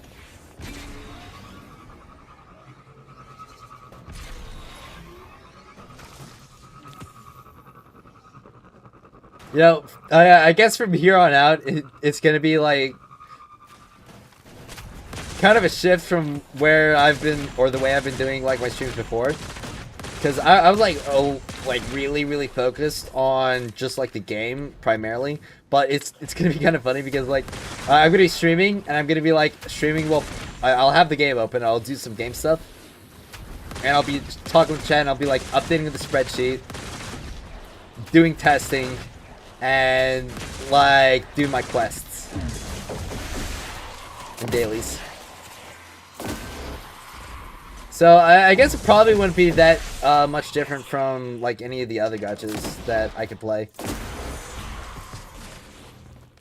Also, talking about that, would you all be interested if I like played other gachas on stream? I mean, obviously right now the only one that we have is, or I would play, is Wuthering Waves. But there is going to be like a Nanta that I'm also super interested in. And beyond that, like, I'm gonna mention Duet Night Abyss, even though Duet Night Abyss technically isn't the gacha anymore, but it's still like it was a gacha, so it's still like in the gacha scene. Can I ask you if I'm going to make money for? You asked this question earlier, Narkov, and I don't really like if you're asking if you can spend money to like help you build your characters. Like, you can spend money to help you build your characters, but it's not going to be like a significant difference. That's mostly what Jason does on his streams. I'm a spreadsheet warrior. I'm down for gacha, especially DNA and Wua. Nice. I can make that a poll as well, like on my channel. I'll do one on stream and I'll do one for like my channel in general.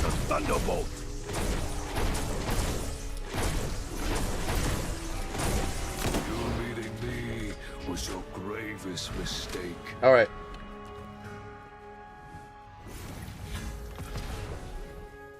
Yeah, why don't I do that real quick? I just completed all my daily quests. Let me create that poll for my channel. Right here. Create post. Okay. Let's do a text poll. Alright.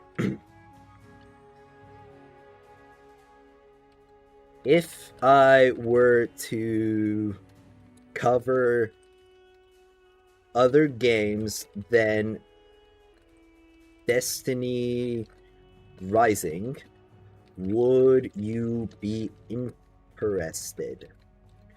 Or should I say, like, I should like do a different post, like, what games other than Destiny Rising would you be in, or what games, yeah, what games other than Destiny Rising would you be interested in watching, or interested in the, now, let me just like do that original one, like, if I were to cover other games than Destiny Rising, would you be interested? And I'll put in like parenthesis, Ananta, Wuthering Waves, Duet Night Abyss. Parenthesis. Would you be interested? Yes or no? Play Destiny Rising forever. Only Destiny. No escape. Exclamation point. There we go. Yo, that's totally a fully unbiased. I mean, I was always planning on like having some extra variety on my channel. Yeah, most people are definitely here for DR. I just want to like gauge what percentage of my audience would have any crossover. The grind for artifacts is what's been brutal. The time it put in, yeah, it's not worth it for the drop rates. All right, well, I think. Well, let's see. I actually have to still do my daily high value bounties. All right. Solar damage and solar characters. Okay. 10 combatants at any race and or light bearers at long range. So, all right. Well, solar characters long range, easy peasy. All right. Let's do this public event. I think Bungie fumbled the bag hard by not developing a new Destiny game. Oh yeah, 100%. We can always go back to the Caldera D2 mines. I was never there, man. Okay, I'm not going back to D2. I'm going to be completely honest. They have, like, so much would have to change that it would basically have to be an entirely different studio for, like, me to possibly be convinced to go back.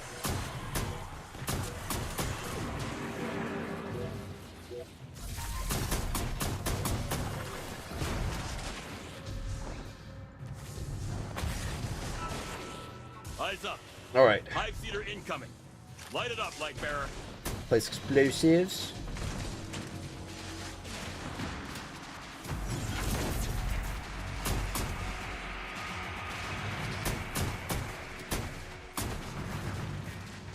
Alright, I gotta approach the detonator and defend it from the combatants.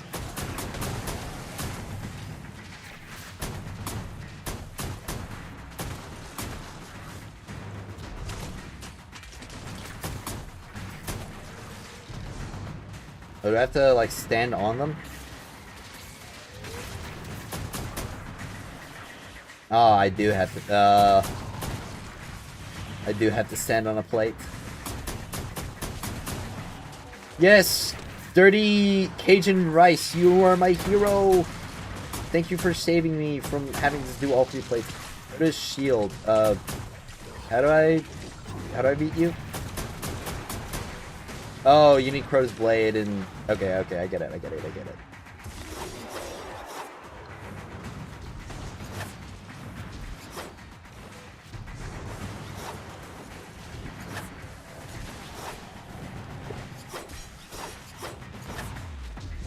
Okay, so you press Q to do the heavy attack.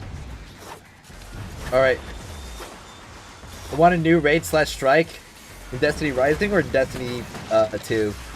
I mean, honestly, probably both.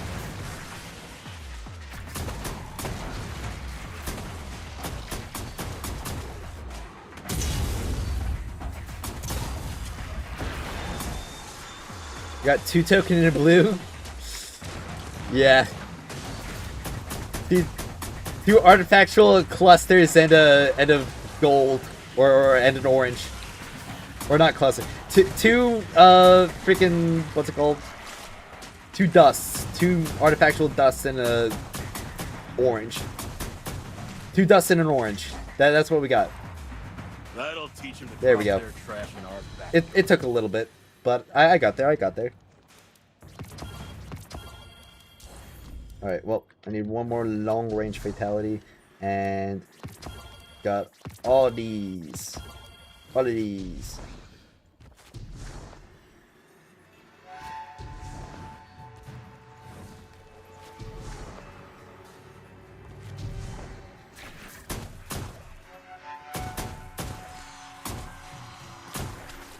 Alright, and that's the last bounty for my dailies.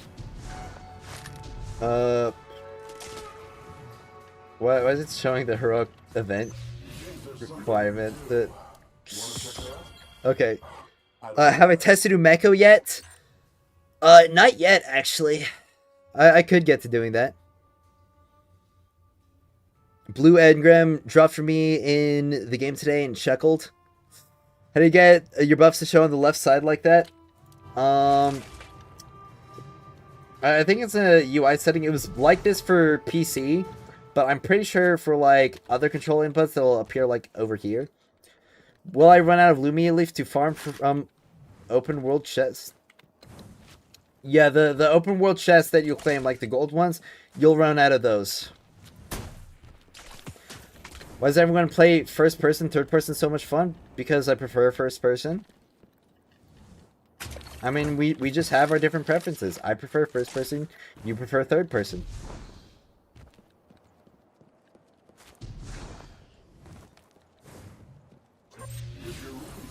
Well, let's see. Your backup hope is a choice.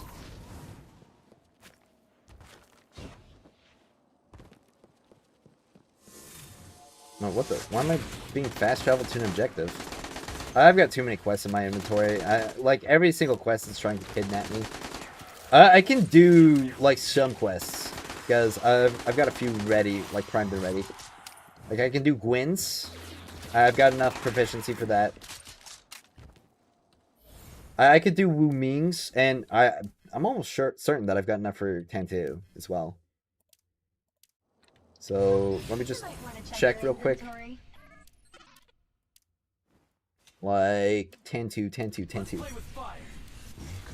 Yeah, I've got enough for Tantu.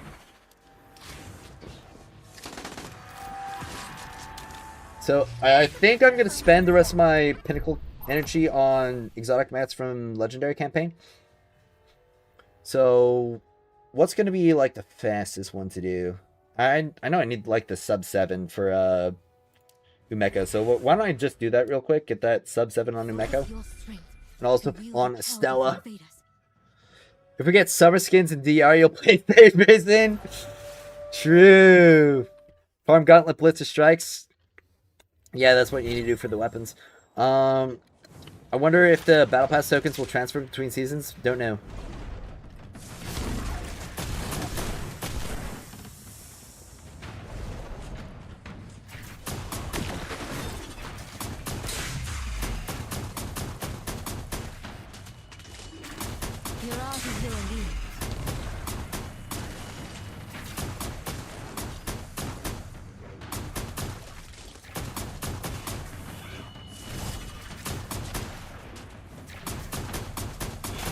Alright. I kind of wish doing the Void set would immediately put you in like a sprint state.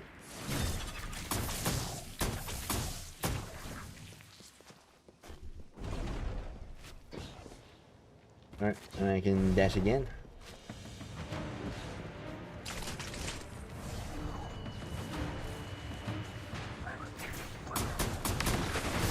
Oh, I missed that one.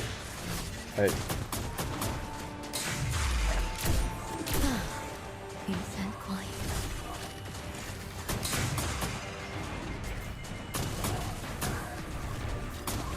Oh yeah, I like the healing is so good on this. Alright, big boy. Hunting void. You're out of your league. Oh. That's weird.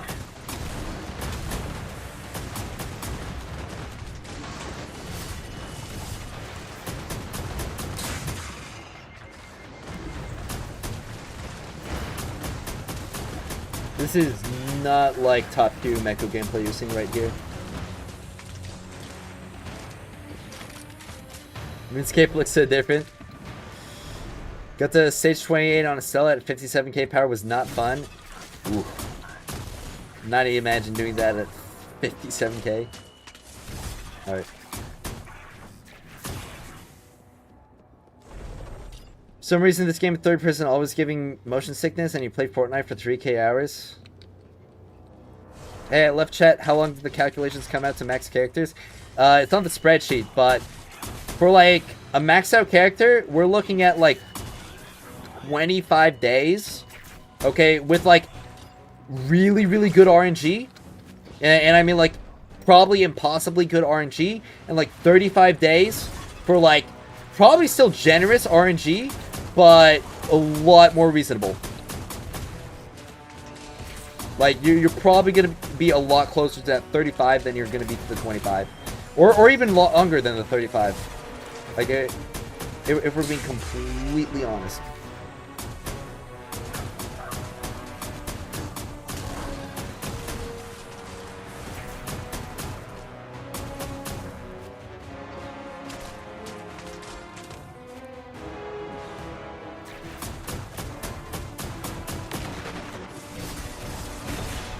Oh, okay. I thought that guy. Oops. Blame yourself for getting in my way. All right, there we go. I definitely like Umeko's playstyle. Okay, I'm getting art teamed. Wow, that's tough. They should auto-lock exotics. Oh. You went to dismantle artifacts and accidentally left it unequipped and chose mythic and oh. Basically, everything that wasn't locked is gone. Ouch. Yeah, we definitely need an awards buff. Absolutely.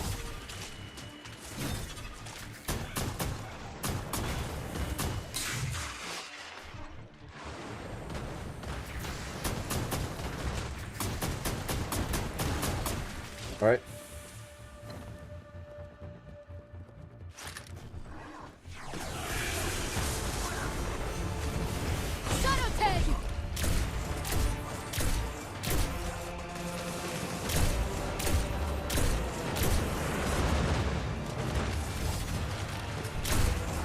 Okay. For some reason, I'm not hitting those crit spots.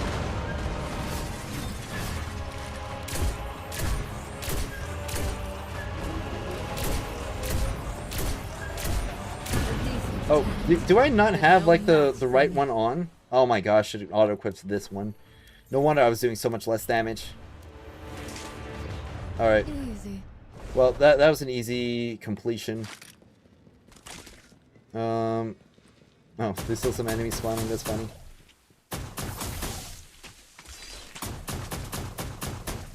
Okay. Well, honestly, I still need like pinnacle claims on my Umeko for her proficiency. So yeah, I'll claim this one here. Yup. Confirm. Now let's go to Estella. Let's get Estella's done. I probably mentioned this already, but what you get from the black market, superposed photons should be top priority. Either that or the battle pass tokens, because it doesn't look like we're getting enough battle pass tokens from the battle pass in order to like get all of the copies that we need. So like honestly, I'm probably gonna need to go here and get like another one of these. Remember, Because no there's, refund. I'm gonna run out of my black market tokens already. This sucks. And I need to do that like, how many more times? I need to do it one more time. So that's like another 150, or 1,000 or 150,000 black market coins for the extra copy to max it out. All right. Well, let's see. Activities, legendary campaign. All right, I need a rapid fire. There we go. Labyrinth's rapid fire. All right, well, let's do Labyrinth. Let's do Estella. Let's see some Estella gameplay. Is Umeko's playstyle just to spam her shurikens? Not really. I'd say you probably want to like ration her shurikens against smaller enemies, but for like the bigger enemies, yeah, you definitely want to max out the debuff for the bigger enemies.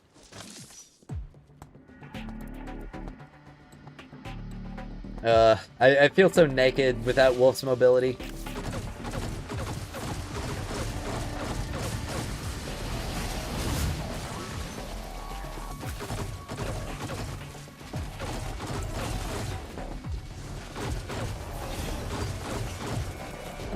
I probably should have not sent my guys out to an exploder.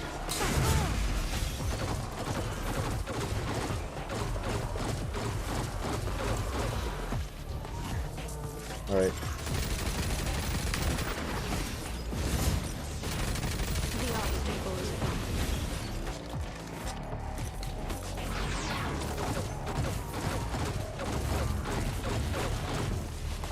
All right.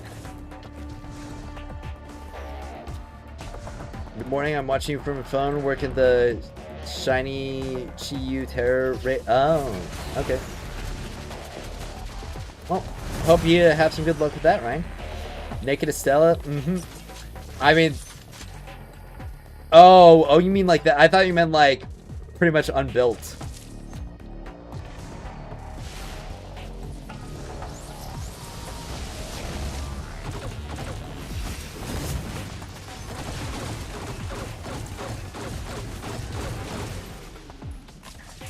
Let's put another one of these on the field, because... Nope. Got a goblin like these. Your sin is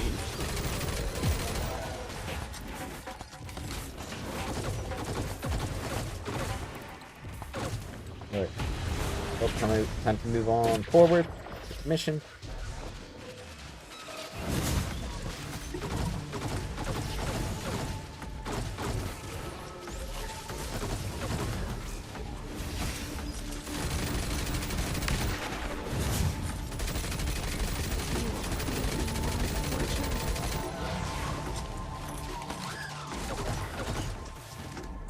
Alright, well, glad that they made time marches on function the same as allocation vector in terms of adding. Yes, I'm really glad. I'm really glad. That makes it a lot better. And I cannot wait to get my time marches on roll.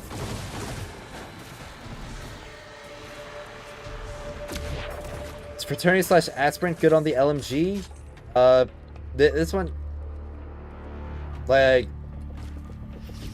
the solar rapid fire, because honestly I'm gonna be totally real, the perks just really don't matter for this. Nothing's gonna like increase your magazine reload or whatever. I think Fraternity might increase reload speed. you must face your true self.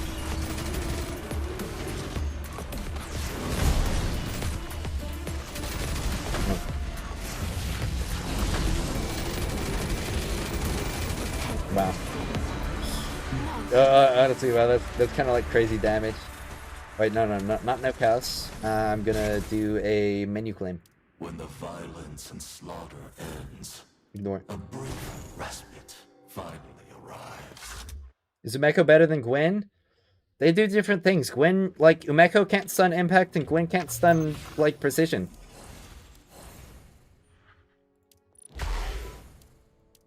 No, I gotta up the relic power, and if I want the gold, and I gotta... Oh, wait. I needed to upgrade Umeko's artifact gilding for... Oops. Well, let's see. Who am I playing as right now? Let's see. Well, let's get... I've already started a chorus quest, so let's get a chorus and more proficiency. Any new bounties? Alright, there we go. No, I got a common Banu as well. Okay, I'm gonna need to take a quick break to use the bathroom real quick. I'll be back.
Alright. Hope I didn't keep y'all waiting too long. Let's get this text off the screen. The LMG can auto-reload when not using. Well, the thing is that the ARC LMG stacks up. I've tested this like multiple times before. The arc LMG stacks up half as fast, so it's twice as slow as the solar LMG when it comes to building stacks. And especially, like, you'll also be doing less damage and getting less energy when you're using her weapon mastery. Our Gwen sidearms, so out of all the weapons that are able to, like, stun rapid fire Shinkos at, like, a pace that's competitive with, like, rapid fire primary weapons, sidearms are the worst. Like, I'll be completely... Sidearms are the worst. They're, like, 2 seconds slower than the other options that are able to summon rapid fires. Like, it's still technically... You're still technically able to do it. But, like... Considering that the only things that are worse than the sidearms are a light grenade launcher and a hand cannon, it's not really, like, a great option to stun rapid fires. It's kind of like the same way that, like, my grenade launcher can stun an impact shield. Like, it can, but it's not going to do it nearly as good. What's the perk you wanted on Scorched Earth? Hold on, let me just get this diary first. So, Scorched Earth, you're gonna want... Like, if you really... You're gonna want, like, Fraternity and either Kleptystra or Eager Aspirant. That's really it. I mean, the perks don't really matter on this weapon. You're gonna gain, like... maybe, I don't know, 50,000 total damage with this gun by getting good perks on it.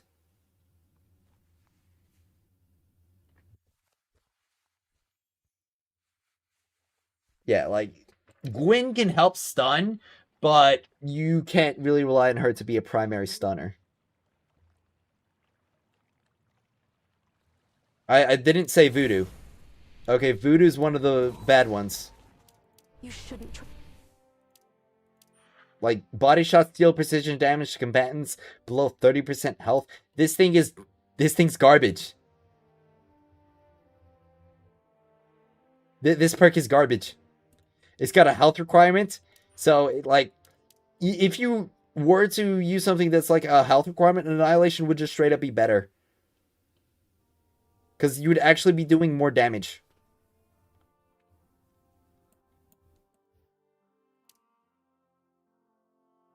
No, you don't want Voodoo Doll. Or Sonic, you do not want Voodoo Doll. This perk is buns.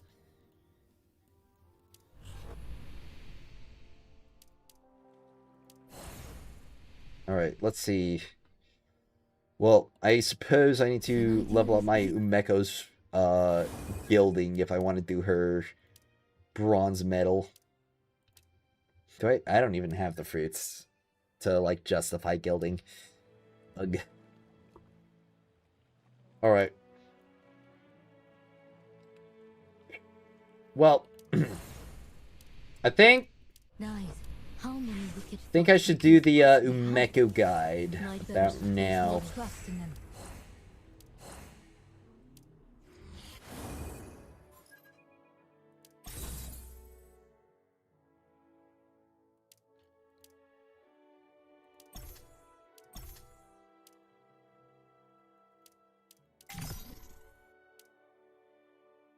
The Nightbearer's ghost is their partner and closest companion. It's important to listen to them, to show them respect.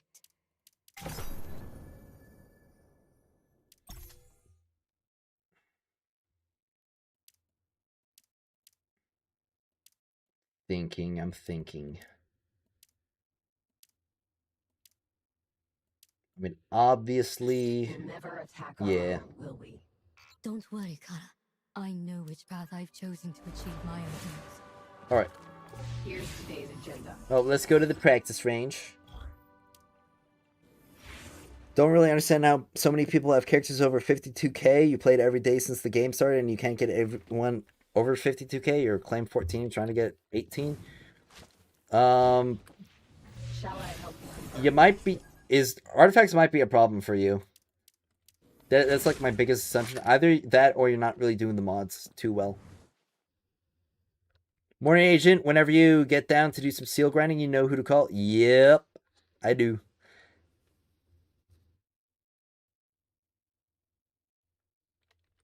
All right, so let me just pull out my favorite mini boss.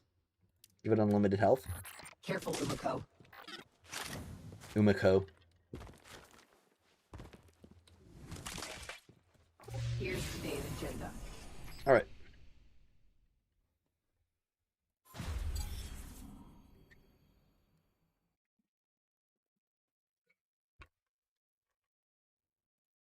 Let me make sure I've got the right tab open on the spreadsheet. All right, I can probably update the attributes that you'd want on Umeko. So let me just put that down. You're going to want weapon enhancement, ability strength, guaranteed. Signature boost, probably not. Void boost, doesn't really... It depends on the weapon, so... Can delete cell... Or delete and... dismiss and turn it back to white. You don't need super boost either, because Umeko, like, she's not going to deal a ton of super damage. But recovery boost, healing boost, defense boost, all great.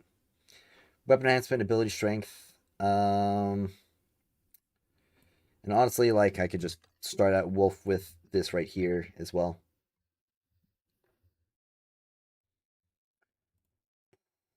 Healing bonus, obviously, for that. I mean, anything else? Health boost, shield boost. Doesn't really matter. Weapon enhancement, ability strength, signature boost, super boost, vulnerability boost. Vulnerability boost.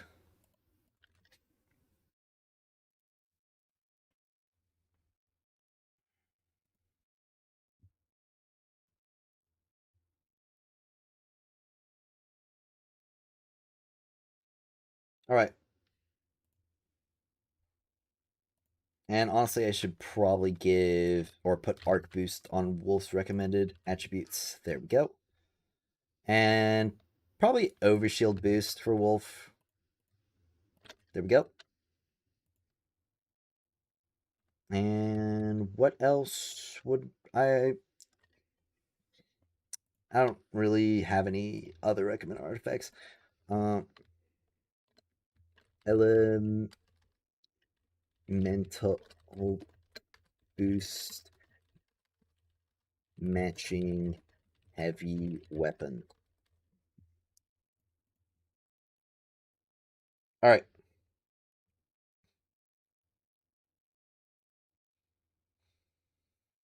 Well, I think that's about ready for Umeko to talk about her.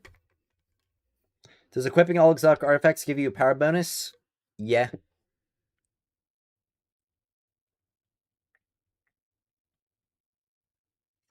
think it's mods for me because I've been scared to put them on guns and my artifacts are okay. Honestly, you can equip mythic mods and like level them up, and those will be good enough for now. Like, you can always save your exotic mods for later. If you played from day one as a free to play, you should be able to reach 6. Yeah, you should be able to from day one. Where can you find this Excel spreadsheet? It's in the link in the description. Made the mistake of putting a little too many resources into different exotics, like Gwen's pistols, shotguns. You only use her. Yup. That's what I was saying. Like, you gotta be really stingy with your exotic materials. I said that in, like, my endgame prep guide and all that other stuff.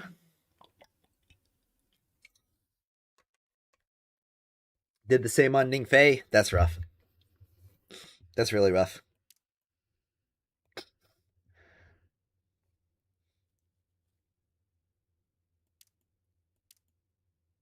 Two total locked. Well, honestly, the total lockdown is going to be better than double mythic mods or double mythic perks.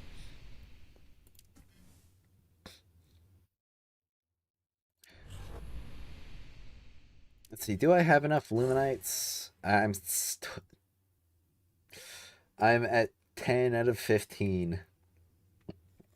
Oh, excuse me. Oh, yeah, I can put it on.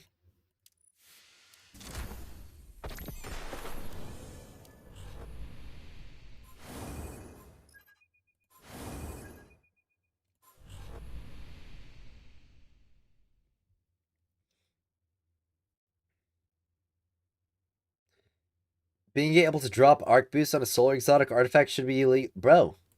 Bro. Arc boost is like one of the things that you want on your wolf.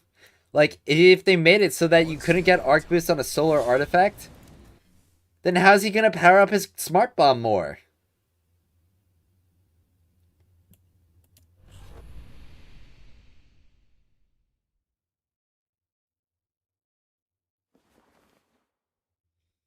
Alright, well... Got any new missions?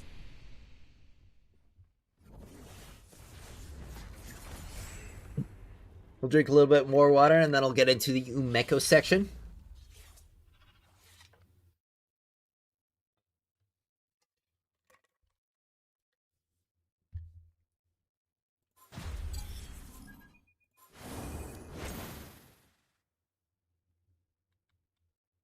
So when shadow energy, so Umeko will absorb shadow energy, and 2 combatants will absorb shadow energy. When it hits 3 combatants, she will absorb an additional 5 shadow energy. And doesn't she get it from weapon hits too? Hmm.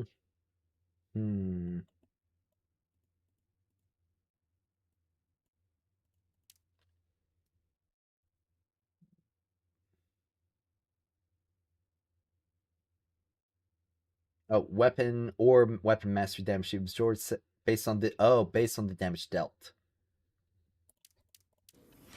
So I wonder if that means she'll get less from allocation vector. Okay, it looks like she's getting more at a time.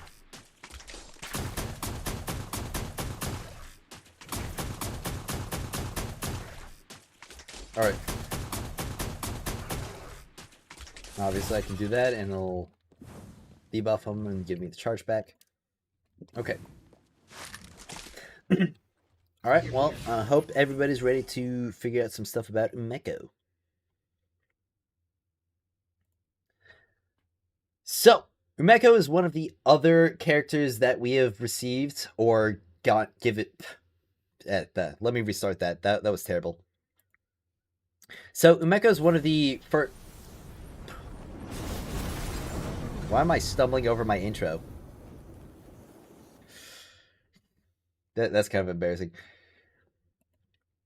So, Umeko is one of the other characters that we received at the start of the season alongside Estella. She was featured on Estella's banner, however, a lot of people were also able to get Umeko from the standard banner as a random drop. And she is another character who holds a scout rifle and a sniper rifle in the exact same way as Tan2. In fact, in a lot of ways, she will be similar to Tan2 in the fact that she has some really high single target damage and some good team support with her damage increasing debuffs that will also help the entire team.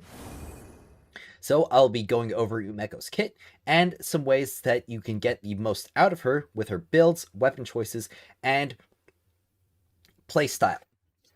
So, starting out with her kit, her main passive is going to be Shadows Absorbed, which states that when Umeko deals weapon damage or weapon mastery damage, she absorbs shadow energy based on the damage dealt. Efficiency is increased when using a scout rifle. When combatants inflicted with Shadow's Curse are defeated, Umeko will absorb additional shadow energy.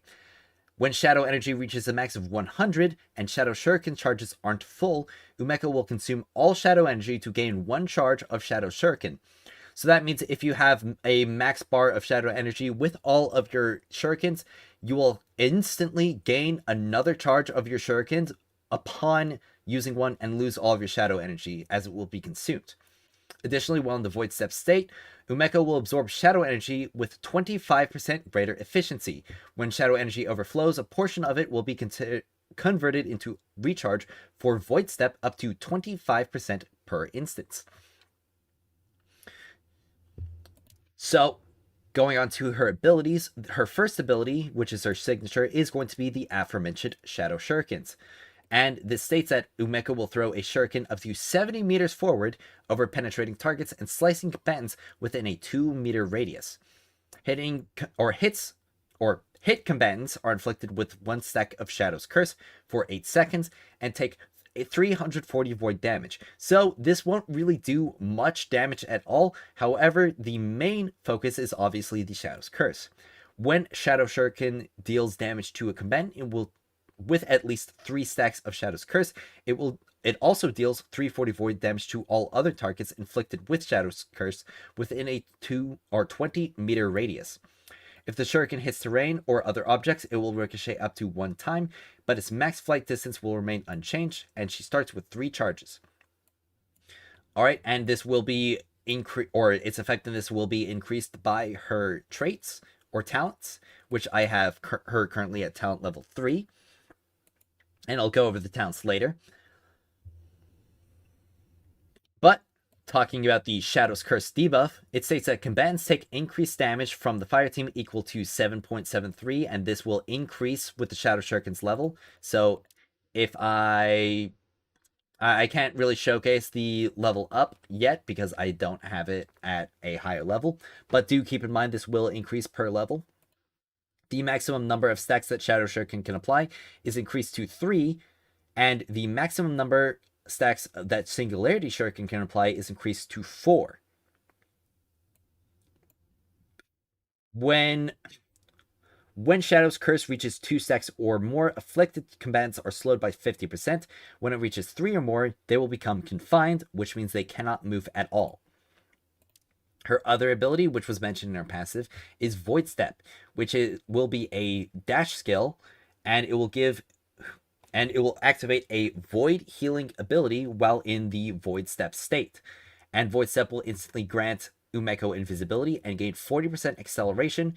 Using weapons or abilities removes invisibility, but if Umeko still is in the Void Step state, she will return to invisibility after 1 second,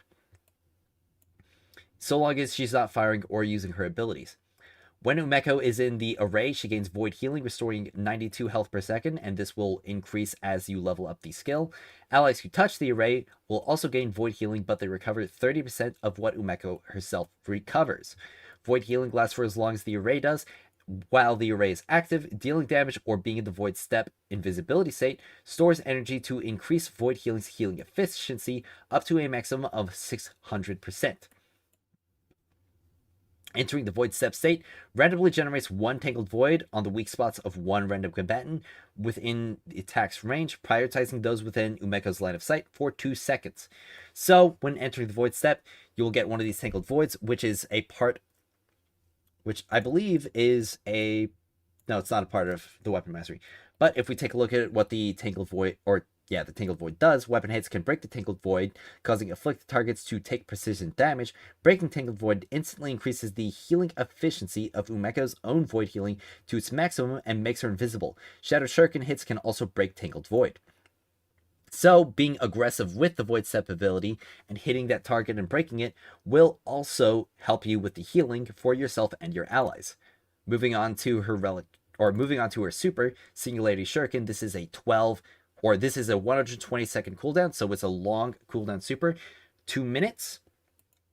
And it states that Umeko throws a super enhanced shuriken up to 70 meters forward. The enhanced shuriken will overpenetrate targets and slash combatants within a 4 meter radius, dealing a decent amount of void damage and inflicting 4 stacks of Shadow's Curse at once, lasting 15 seconds. And when the shuriken is in mid-flight, it will tear through space itself, pulling in combatants within a 4 meter radius after a brief delay, and dealing a much larger burst of void damage. And this damage additionally increases by 10% per combatant hit for a maximum increase of 50%.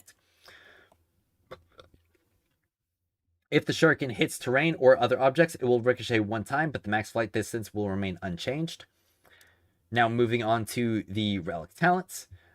So first off is Unrelenting Malice. When Shadow Shuriken hits 2 combatants, Umeko will absorb an additional 5 Shadow Energy. When it hits 3 combatants or more, she will absorb an additional 5 Shadow Energy. Then her Relic Trait 2, Void Crossover, states that when ally comes into contact with the Void Healing Ray, they will gain Void Step, and we saw this effect here in the signature as well. So this will be very good for her team support, especially providing speed support to her allies. And finally, Soul Salvation. When elite or stronger combatants are defeated while inflicted or while infected with Umeko's own Shadow's Curse, they will generate 1 redeeming light. And this redeeming light tracks the ally with the lowest health within a 70-meter radius and heals for 92 health per second. And this will also scale with Void Steps level for 3 seconds, and the healing effect is stackable. So Umeko is largely going to be a more aggressive, focused healer. She won't be as good at pure healing as Tantu or Atal will. However, she does have those other advantages, like the debuffs, like the confinement, and like the speed support and invisibility. Finally, we get to the weapon mastery, and this is weakness perceived. When Umeko's shots hit combatants weakened by her Shadow's Curse, they deal an additional instance of void damage equal to 15% of the shot's damage. And this will work with any amount of void stacks, even 1. And at level 4, it states that when a combatant's Shadow's Curse stacks reaches 3 or more, a resentful entanglement will be generated on their weak spot and lasts until Shadow Curse expires. It states that weapon hits can break the Spite entanglement and deal precision damage to effective targets. Breaking Spite entanglement also deals void damage to all combatants with Shadow's Curse within a 20-meter radius, equal to 20% of weapon hit damage.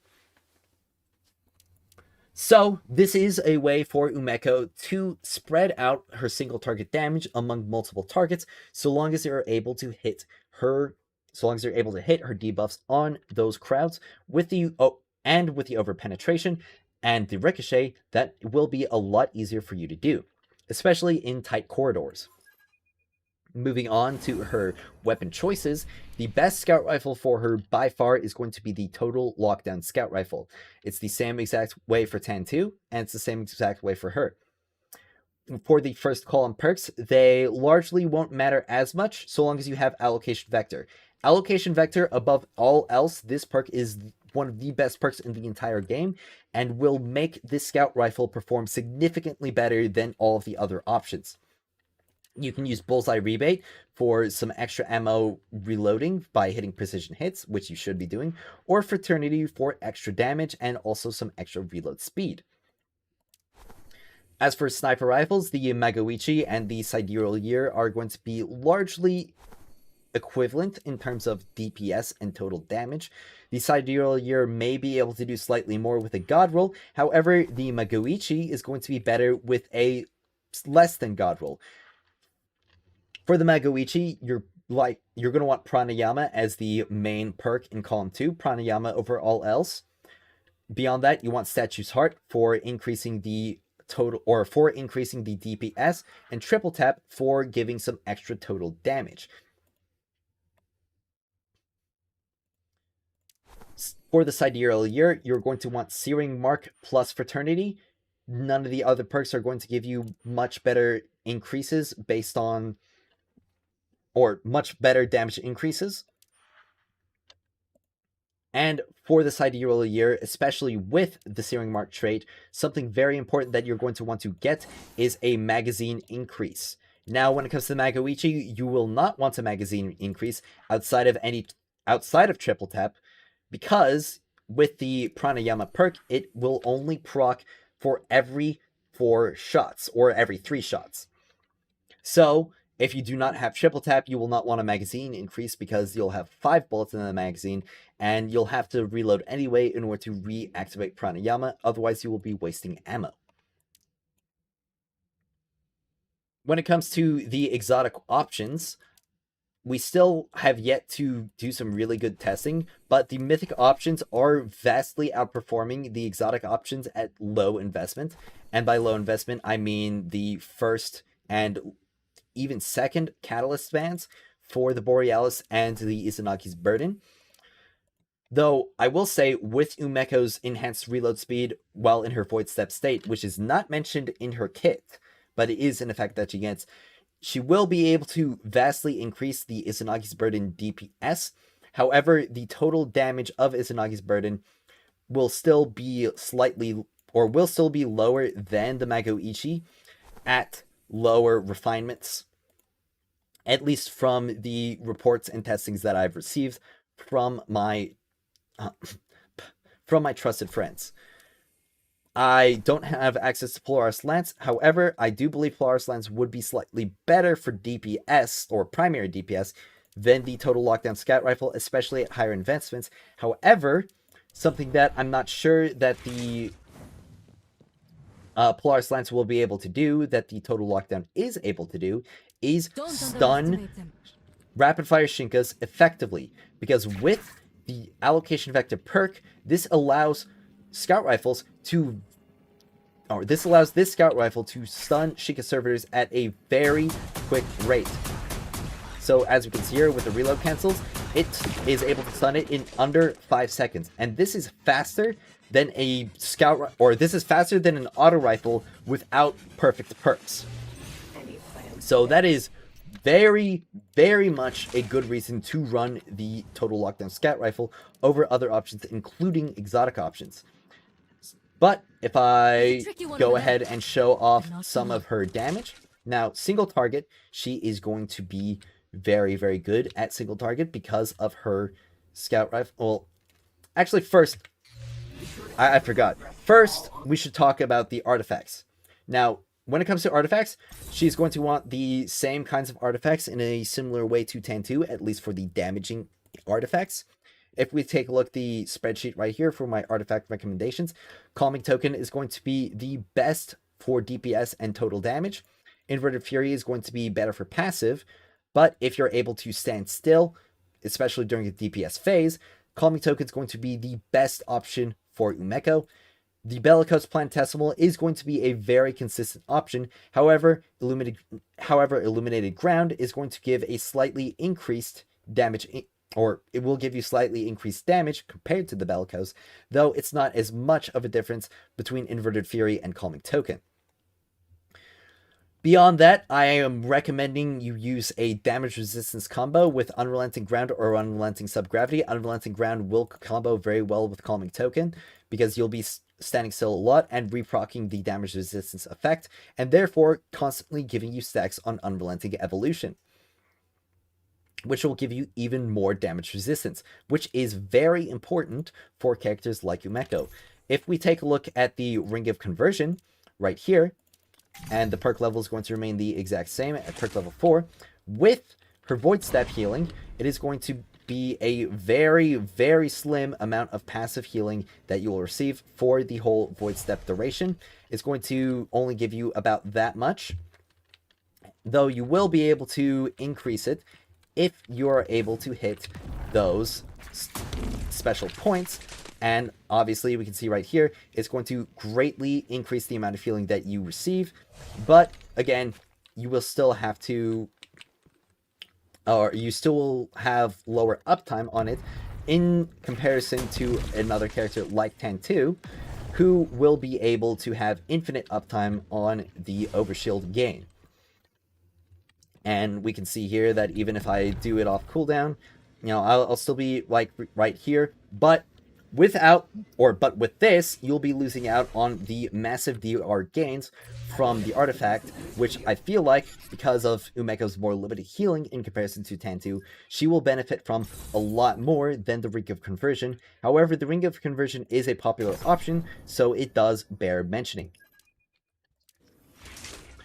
Now, when it comes to Umeko's playstyle, you are going to want to be attacking the larger enemies, and oftentimes even the smaller enemies, by first hitting them with your shurikens. And this, you will see the first debuff on them, and I'll be dealing greatly increased damage from both the debuff and the weapon mastery, and you can reapply it as well. And the reapplication will also reset the cooldown, so if you're attacking a tankier target, you can stagger your void shuriken throws, and you can also shoot it again. And keeping uptime on them will be very important for your damage dealing, especially when you are using your sniper rifle. Now, if I reset all of my abilities, now I did mention this before, but the Void Step will give you a vastly increased reload speed. And by vastly, I mean real vastly. So this is going to be the standard reload speed for the Scout Rifle without a reload cancel. And if I go into the Void Step, you can see it's almost instant. It is so incredibly fast, and you can just keep doing that through the entire Void Step state. So a damage rotation on Umeko would likely be something like throwing your super out, and this will give you the maximum stacks of your weapon mastery, and then you would likely start by dealing some damage, but obviously the Void Step will give you that greatly increased initial damage and the greatly increased reload speed, and especially against a boss like Isakis, where you could very easily stay up close and you wouldn't have to worry about reloading your, or you wouldn't have to worry about missing your shots by hip firing. You can also still reload cancel while in the Void Step. However, the timing is going to be a lot tighter, and if you want to hit the perfect reload cancels because of the greatly increased speed. So getting a suboptimal reload cancel won't be as necessary. But obviously, you would just want to start off your damage rotation by using your super, and you won't be able to refresh the cooldown or refresh the debuff timer with your normal shurikens. So once that timer runs out for the weapon mastery, you will be reduced to nothing. However, it should last for the entire damage phase, and we can time it right here, and we can see that timer going down. I believe it will last close to 15 seconds, or exactly 15 seconds, the exact same as Tantu's well, so it will be more than enough for a damage phase. It's lasting slightly longer due to Umeko's inherent, because Umeko's inherent Light Link will increase the duration of all debuffs applied by her abilities, so increasing her talent level will also increase the duration of her debuffs, though it won't be extremely necessary, especially when we're dealing with the later levels of those talents, as the increases will be diminishing. But again, I can show off what a damage rotation would look like. Obviously, you'd want to start on your sniper rifle. You hit with your super, and then it would just be hitting it, and obviously you'd want to be hitting the crit spots. And I'm gonna miss some shots because it's not like Isakis, who has like a giant hitbox, but that essentially would be what you'd want to do. Obviously, you're gonna want to be hitting all crits. This guy is not really the best because he's gonna move around and he has a smaller hitbox than Isakis. But you wouldn't really need to worry about doing a full DPS rotation on enemies outside of that. And obviously, in a DPS scenario, you'll have access to Tantu as well. But for enemies outside of that, because Umeko will be good in strikes and often a lot better than Tantu in strikes, There's a tricky one over there. you can Not for now. you can line up your shuriken shots to hit multiple enemies. And because of her passives, like her weapon mastery, you can see that right there, I can break the resentful entanglements, and they're increasing the damage, or dealing damage, to all of the debuffed targets. So if I reset them all and reset my abilities, you will also be able to see that if I use the sniper rifle against those targets, and this would also include Izanagi's Burden, so if there's necessarily like multiple enemies, you can debuff them all, and then you can hit each one with that, and it'll deal the extra damage to all the units. So one magazine right there dealt a massive amount of damage because I was hitting all of the resentful entanglement. Careful, Umeko. And I can show you the total damage as well. And this is level 16 abilities with a non-god roll weapon. So obviously, I didn't get the best ricochets right there, but right there, you can see the damage spreading, so it's significantly more. If we get a proper ricochet going on,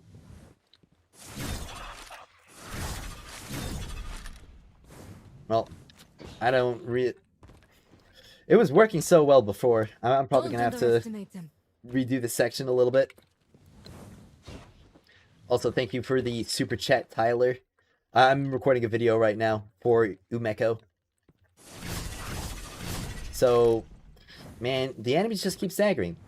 Okay, let me get rid of all the dregs. Let me just put some There's big a boys tricky in one there. over there, but not for long. So, alright. looks like it's not the angle that I'm looking for. So it's definitely more of an angling thing. Don't underestimate them.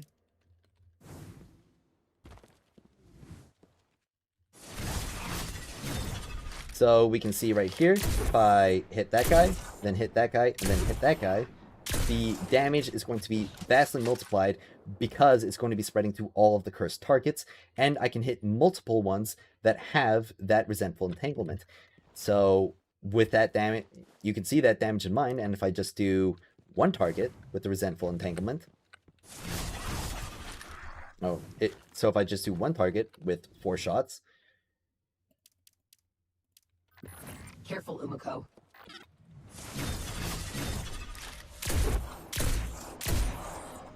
we can see right here that I dealt about 240,000 less because it was not spreading to all the different targets. So, if you're able to line up all of your shuriken hits, or even able to spread out some of your shuriken hits across to other enemies, and you attack one big enemy, especially with a really high single damaging hit, such as through Izanagi's Burden, you'll be able to deal massive damage to that one enemy, and that damage will then be shared by all of the enemies who are also cursed. If I had Izanagi's Burden, I would showcase it right there. So Umeko definitely has some really good options for her. Additionally, when you are at low HP, or when you need to reposition, you can use the Void Step to maneuver. It'll give you constant healing, and you'll also get that increased movement speed, and enemies will not target you while you are invisible. And obviously, due to her very long cooldown, you are going to want to save her super for high value targets, and this will include Shinkas, and especially multiple Shinkas, and large groups of really tough enemies in a strike, and obviously boss enemies in raid encounters like Isakis. Now, moving on to her talent tree, this is going to be the last section here. The first 2 talents are going to be significantly easier to get through than every subsequent talent because they will only require 1 extra copy of Umeko each.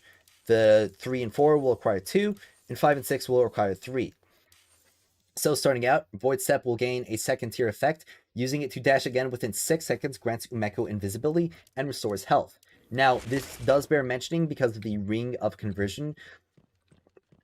Ring of Conversion will not give you Overshield from healing that is sourced from talents. Talents are counted as separate from the abilities, and therefore will not proc the Ring of Conversion, and this is consistent with multiple characters. But we can see right here, the base effects will be active, and you'll see another ability activation right there, and if I do that, I'll go again, and it'll give me the extra healing, and we'll also push Umeko forward once more. And next, her talent tree 2, upon inflicting 3 stacks of Shadow's Curse or more, Umeko's next shot will deal 50% additional damage and inflict the nearest target within 20 meters with 1 stack of Shadow's Curse for 8 seconds. So this is another talent that will greatly increase her performance with a weapon such as Izanagi's Burden. And funnily enough, this is making Umeko a much better user of Izanagi's Burden compared to Ten-2, especially with her reload increasing buffs. So, even though Izanagi's Burden currently is being outperformed by mythic options on Ten-2, because of these extra advantages that Umeko is able to be, because of these extra advantages that Umeko gains, Izanagi's Burden will be a much better option for her, especially in non-DPS scenarios. Her talent 3 states that Shadow Shuriken can now ricochet up to 2 times, and all of its damage delta is increased by 50%. Now, this is going to be a much less useful talent. It will definitely help her in more confined spaces, but the damage increase largely isn't going to help her that much. They deal so little damage that it's not going to really benefit her much at all. But the extra ricochets may help her in applying against more targets. Alright. Her 4th talent will increase the direct damage of Singularity Shuriken. And again, this is going to be a less useful talent because her Singularity Shuriken is not going to be a giant source of her own damage. Much like Wolf, she is very, very much weapon focused and not ability damage focused. Her fifth talent, Soul Rip. Soul Salvation now generates 2 redeeming lights, and the healing effect is increased by 100%. This is going to be a nice benefit for her aggressive healing and team support. And finally, we have Gaze into the Abyss. Umeko's next Shadow Shuriken will be enhanced once every 60 seconds, increasing its radius by 100% and letting it inflict 3 stacks of Shadow's Curse at once for 8 seconds, granting it a vertical pull effect. And what this essentially means is that Umeko will get a miniature super every 60 seconds, and this will greatly enhance her performance in activities like Calamity Ops and the Expanse. However, it will not nearly be as necessary for raid scenarios, though, or for raid DPS scenarios, though I'm sure it will still benefit. So, Umeko's talents largely aren't necessary. If I had to say one talent that you should really go for, it would likely be talent 2, because that will give you that great increase of damage, especially if you're using a weapon like Izanagi's Burden. But beyond that, talent 3, 4, and 5 largely won't be a massive increase to Umeko's own performance outside of leveling up her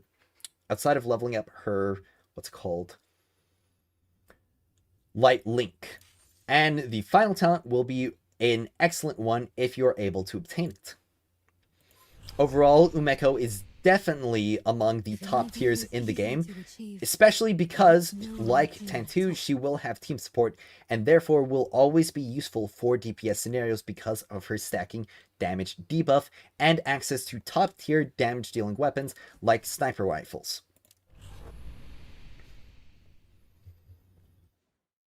I wouldn't necessarily state that she is better than Tantu because they will largely have different purposes and different strengths, but she does have many advantages that Tantu lacks, especially when we're talking about certain exotics like Izanagi's Burden. Overall, I think very highly of this character and her viability, especially with her own versatility, being useful in a wide variety of content, and because of the allocation vector scout rifle, she will be able to stun multiple Shinka types. So that will also be another thing benefiting her for endgame viability. With that all out of the way, thank you all so much for watching. If you're enjoying my coverage of Destiny Rising and would like to see more guides, builds, and news in the future, be sure to subscribe to my channel to keep up to date on all things regarding Destiny Rising. I would like to hear your thoughts about Umeko in the comments below, whether you think that she is actually better than Tantu, or if you think that Izanagi's Burden is the absolute best option and you should not use anything else on her. Please share your thoughts in those comments. Again, thank you all so much for watching, and as always, I will see you next time. Alright, that was like 30 minutes. Wow. Yes, okay, yeah, I do recommend Umeko. Alright, I hope you guys liked the early access and the behind the scenes of the video that I'll be uploading later. I mean, I've only got like, I don't know how many viewers right now. I've only got like 150 viewers. So it's going to be, it's not like I'm going to lose my viewership from that. But yeah, I definitely do recommend Umeko. And also, thank you again, Tyler, for the super chat. I'm sorry that I didn't read it initially. I was recording.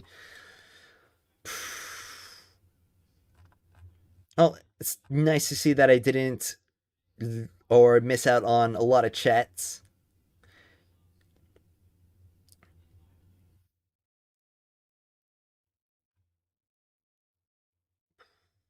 What purposes are there to begin with? Purposes for who?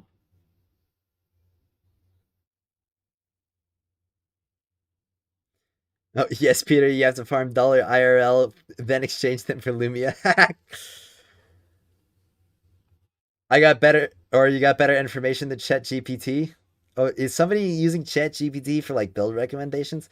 Just use 60 pinnacle energy trying to get better artifacts and the drop rate is still buns? Yup. Still buns.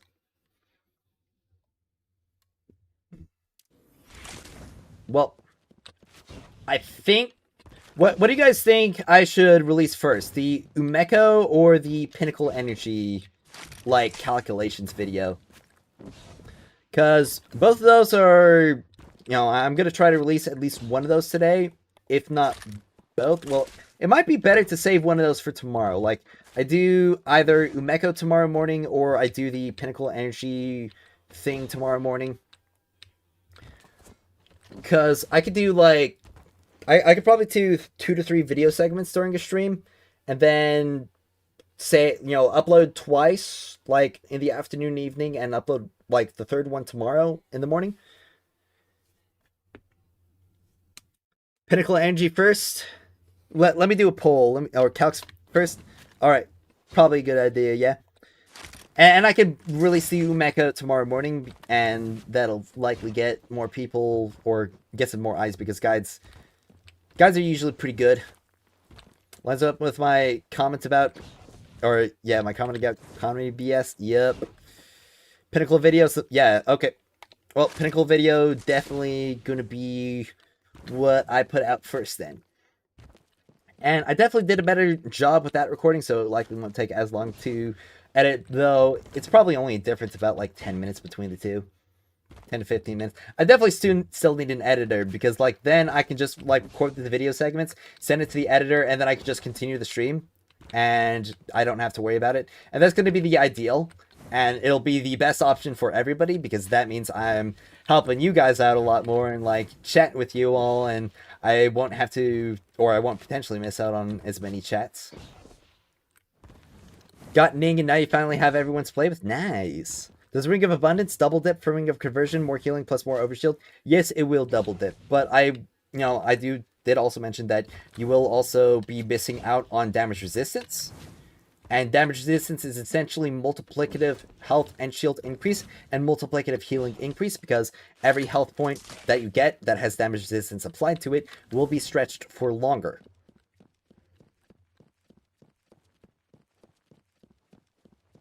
And that's generally why I recommend damage resistance over something like abundance. However, I will recommend abundance when there are units who can like get some like really good benefits out of it. Like, I feel like Tantu gets some really good benefits out of abundance because he just like has that constant health regeneration uptime. Though I will say that, you know, he will still miss having some damage resistance, but he doesn't have a good damage resistance plus abundance combo. Estella has a really good damage resistance plus abundance combo with warding effect, or not abundance, sorry. I meant, previous when I was saying damage resistance plus abundance combo, I meant damage resistance plus conversion. But Estella has a really good damage resistance plus conversion combo. So she can get outweigh with running conversion. Though I will say for most units, like, it'll be much better to run a DR plus, or a double DR combo, and get, like, that massive DR bonuses over a overshield, like, conversion build. I should farm Godrule Sworn Oath.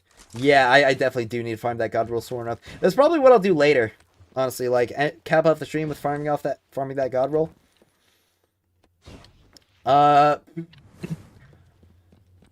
So I think I'm going to take this time to edit and read some chat. So I'll have the chat bar open, and I'll edit that Pinnacle Energy calculations video. So I'll just open up my Premiere Pro, and I will then get to grinding some, I guess, Blitz. It'll probably be Blitz that I grind. So let's see. New project. Alright. I gotta think of a video title. Video title. Let's see. How much does it cost to level a character? How much does it actually cost to level a character in Destiny Rising? Does the actually like add anything to it? I feel like the actually is good for emphasis,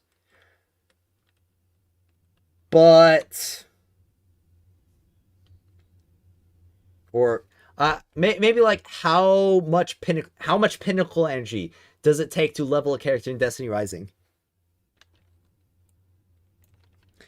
How much pinnacle energy or do you need to level a character in Destiny Rising? There we go. That's a video title.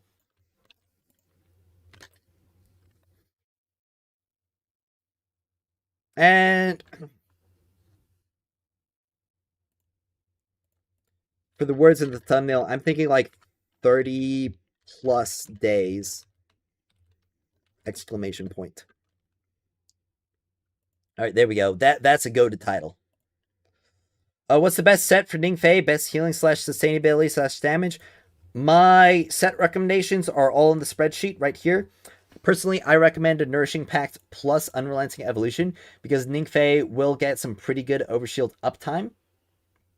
Or not Overshield, pretty good DR like application uptime because you're probably going to be like losing the DR and regaining it with all of your summons. And the Nourishing Pacts will give you some healing, but you could also run Subgravity plus Unrelenting Evolution for that double dip combo, but you will be missing out on a little bit of sustain with that. And then I recommend Rampaging Pact plus Valiant Veil for really good ability and weapon damage, especially because like you won't really have to worry about the downtime on those because you will be doing the majority of your damage within those time frames of them because like that's like 5 seconds, so you do your dodge, so that's like 6 seconds.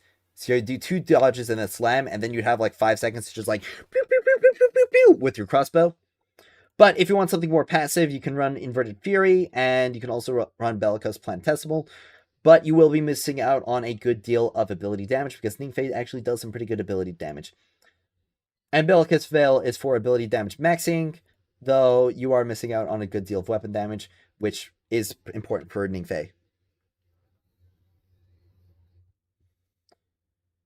They really need to stick to their words on basic rewards. Yeah, like honestly, the basic rewards feels just kind of scummy to me. Because funnily enough, we might have actually had it better in the beta when it comes to like the basic rewards versus the pinnacle rewards.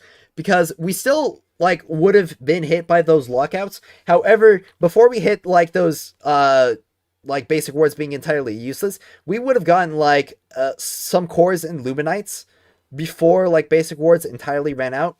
Though we are still like, in that sense, through the launch, we also still got like fruits, and we also need a lot less fruits in the beta as well. But like now in launch, we can like infinitely grind for god rolls and like base levels of exotics. So I mean, like, I guess there's like a little bit of give and take, but in terms of like raw material gain, we're definitely getting less in comparison. Pinnacle calculator versus wallets.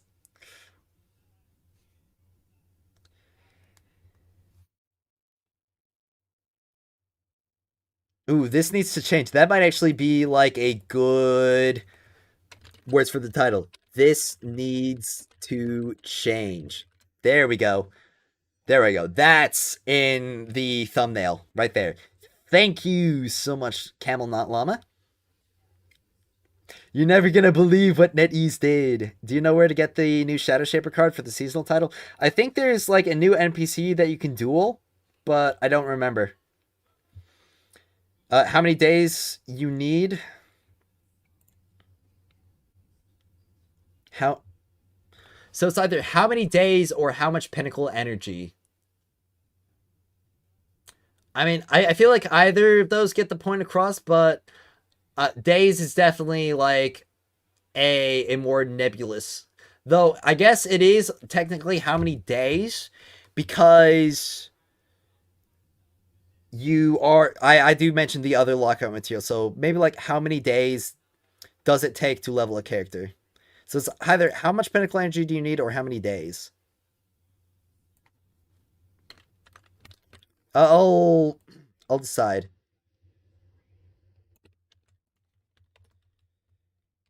How many days does it take to level a character in Destiny Rising? So either one of those. Honestly, the how many days, that's probably a bit more brief. I feel like I'll go with that one. Yeah, days put into a time sync perspective.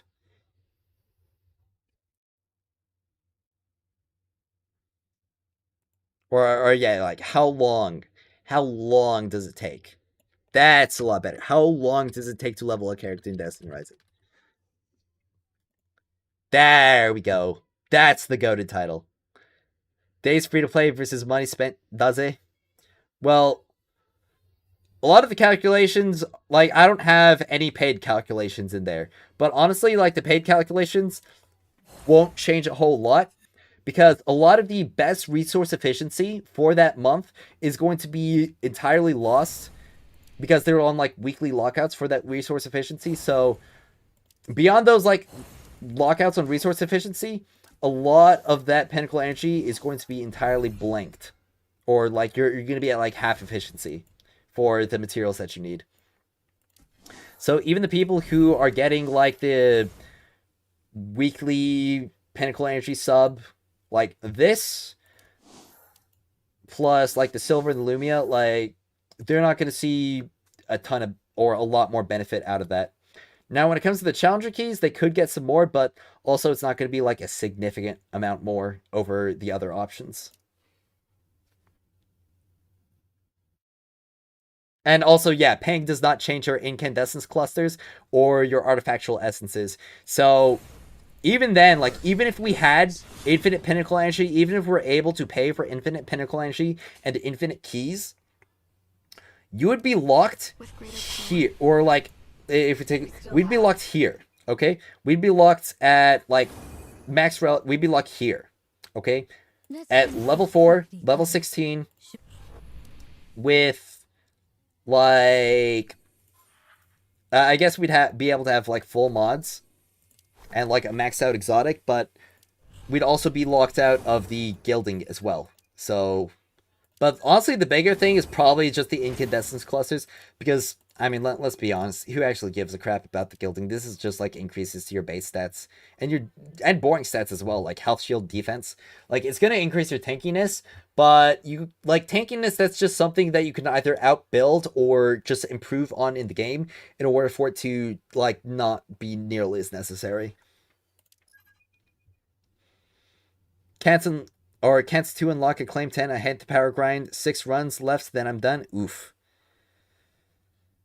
Yeah, we believe in you. There's weekly pinnacle energy sub. Yes. Yes, yes, yes.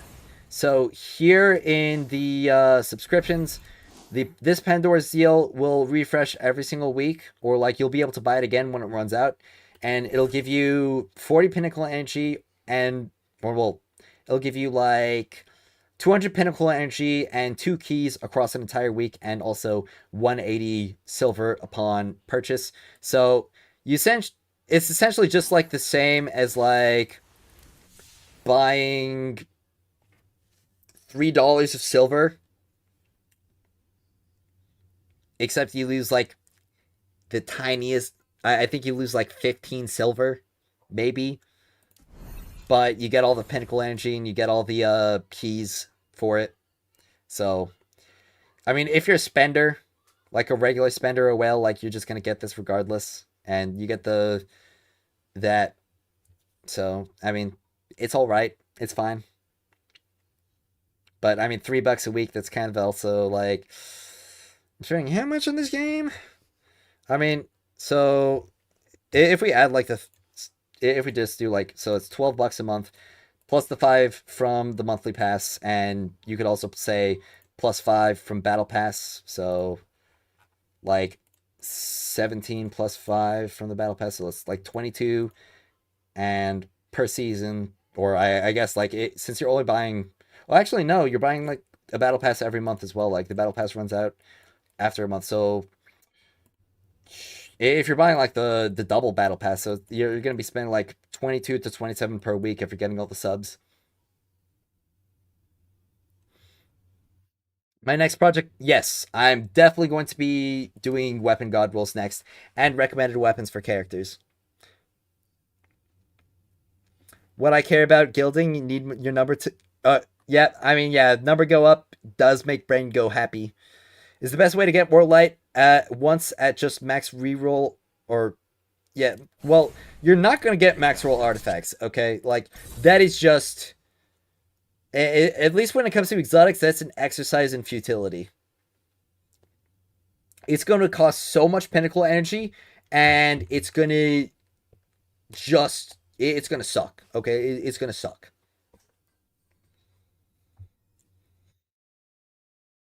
Like, I'd say getting that, like, base 200 across them to get, like, the 200 stat points for your, like, best attributes, that's going to be, like, where most people are going to want to stop.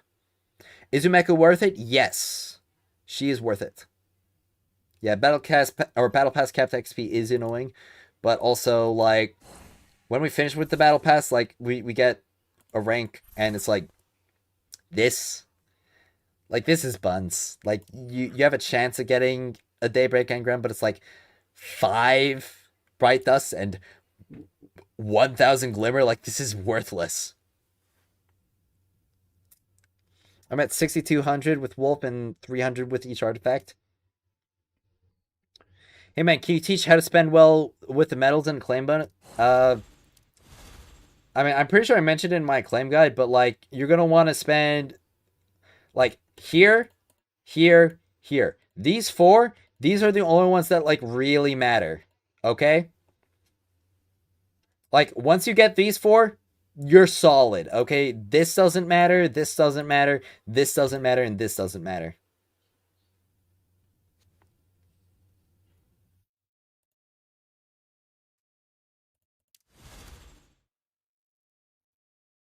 $65K, just wait for a claim uncap. Lol. Exotic Catalyst too expensive. Yeah, they are way too expensive. 390 cores. 390 cores is insane.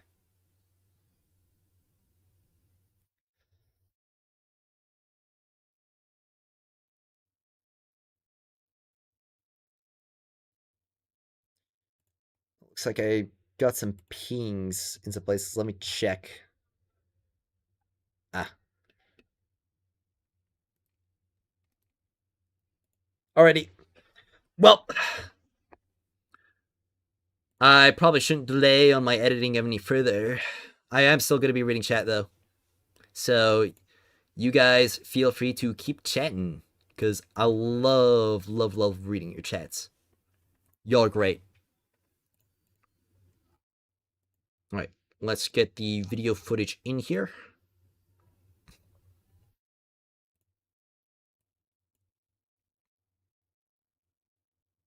Alright, I put the wrong video footage in there.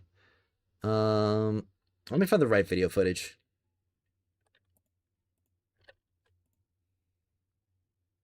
What was it? I think it was this one. The 13th. Wait, no, maybe it was... Alright, yeah, that was this one. Okay, sweet.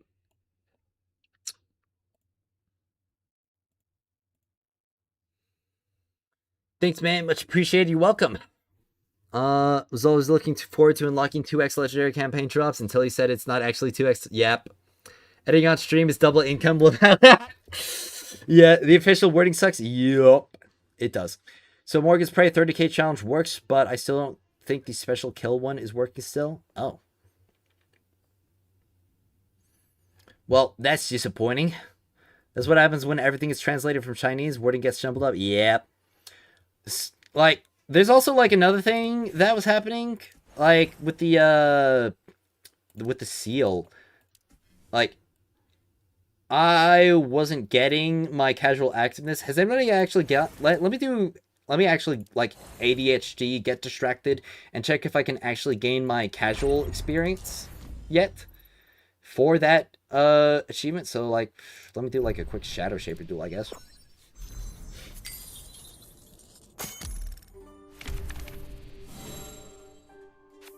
Alright. Put this guy down. Oh, I just realized that I didn't put Ayuela in my deck. Even though I wanted to. Oh, okay. Well, let's put this servitor down. Did you notice that explosive shot weapon perk has explosive AoE and damage stats mixed? What? So it does like spread damage?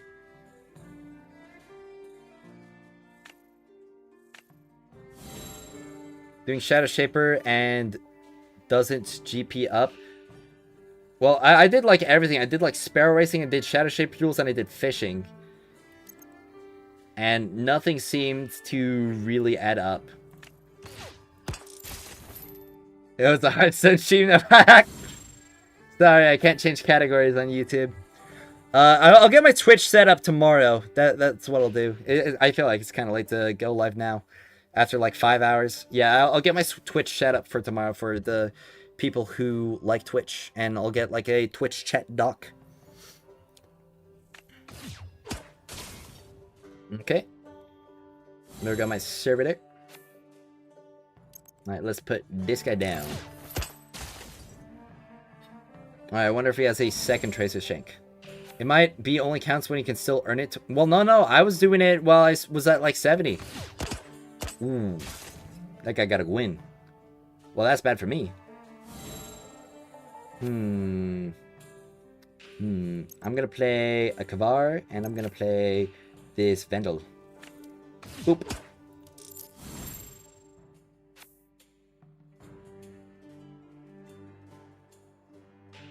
I wonder what this guy's endgame's gonna be. New expansion seems very different. Oh, what the... Okay. Well, this is gonna be like... a 13. So... 13 for 4, so that's gonna be good. I just realized that I could have placed the server down first and this... Okay. Well, I mean, like, it's 2 points, and he's probably got something that's gonna really just ruin my day. Like, if I lose by 2 points, that's gonna be sad, though. Okay, yeah, no, it doesn't even matter.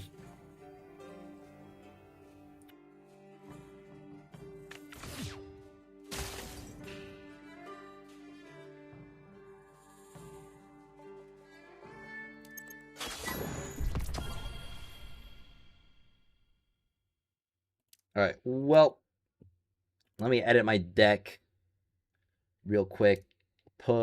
Take that guy out, and I'll put Ayuela in twice. And I'll remove this because I'm not even using it. So, what's Elite Sniper Vandal? When opposing unit acquires a bonus, deal 1 damage to it. Last 2 turns can only deal damage to the same unit once per turn.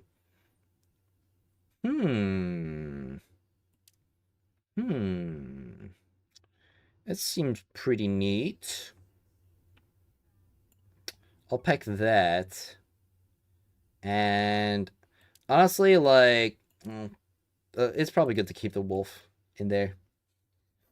I'll take 1 less of those guys because I don't really need them.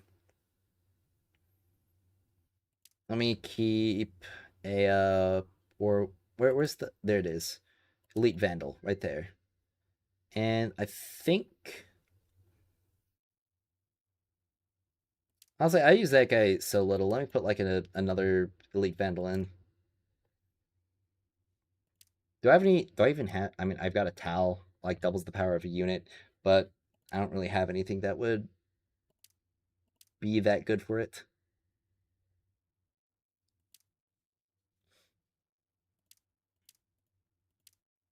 Alright, well, this will be good enough for now. But I mean, like, I was only doing that to see if I was actually going to get any progress towards this triumph. That seems to be bugged. Yep. Nope, still no progress. Unironically, this card game is very in-depth for a casual one. Yeah, this something that kind of bugs me, is that there's, like, so much effort into put into so many different things for Destiny Rising. And then there's just, like, this stinky endgame economy that like just makes the whole experience a lot worse to go through. I mean, honestly, I could probably keep playing, but like with it just being like story and like character reviews and that sort. But unless the endgame economy improves, I'm not really sure how much I want to participate in Calamity Ops or Expanse.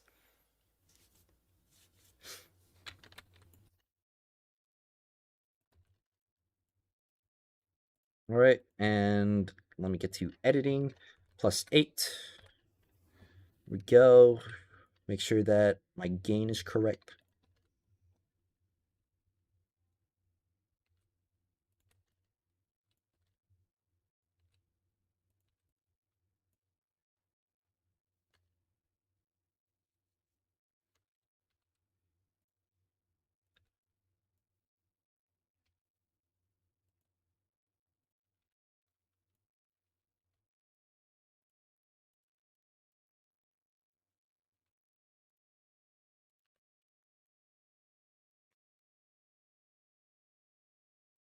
Also, can I just say, like I honestly, like I don't regret not like starting up stream on Kick today because I literally only had bots in my chat.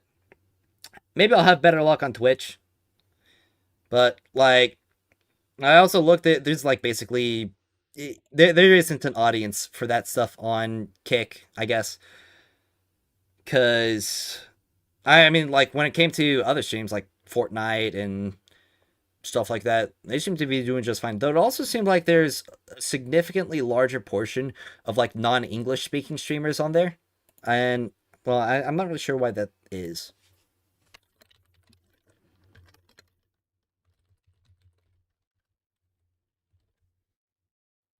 But unless I get a bigger Kick audience that makes it so the bots like ignore me being like, oh wait, this guy actually gets viewers, I don't have to spam his chat, then I'm probably not going to stream on there anymore.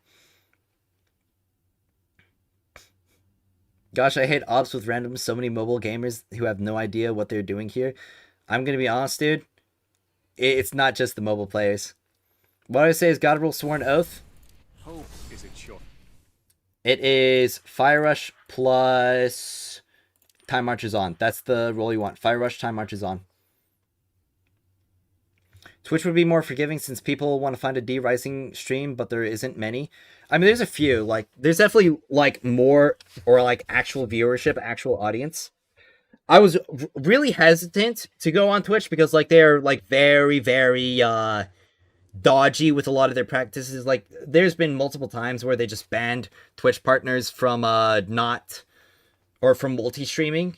And I definitely want to keep up my YouTube streaming because, like, well, this is where you guys all are, and I doubt like everybody who's on here would like just migrate over to Twitch instantly, and I don't really want to alienate that audience.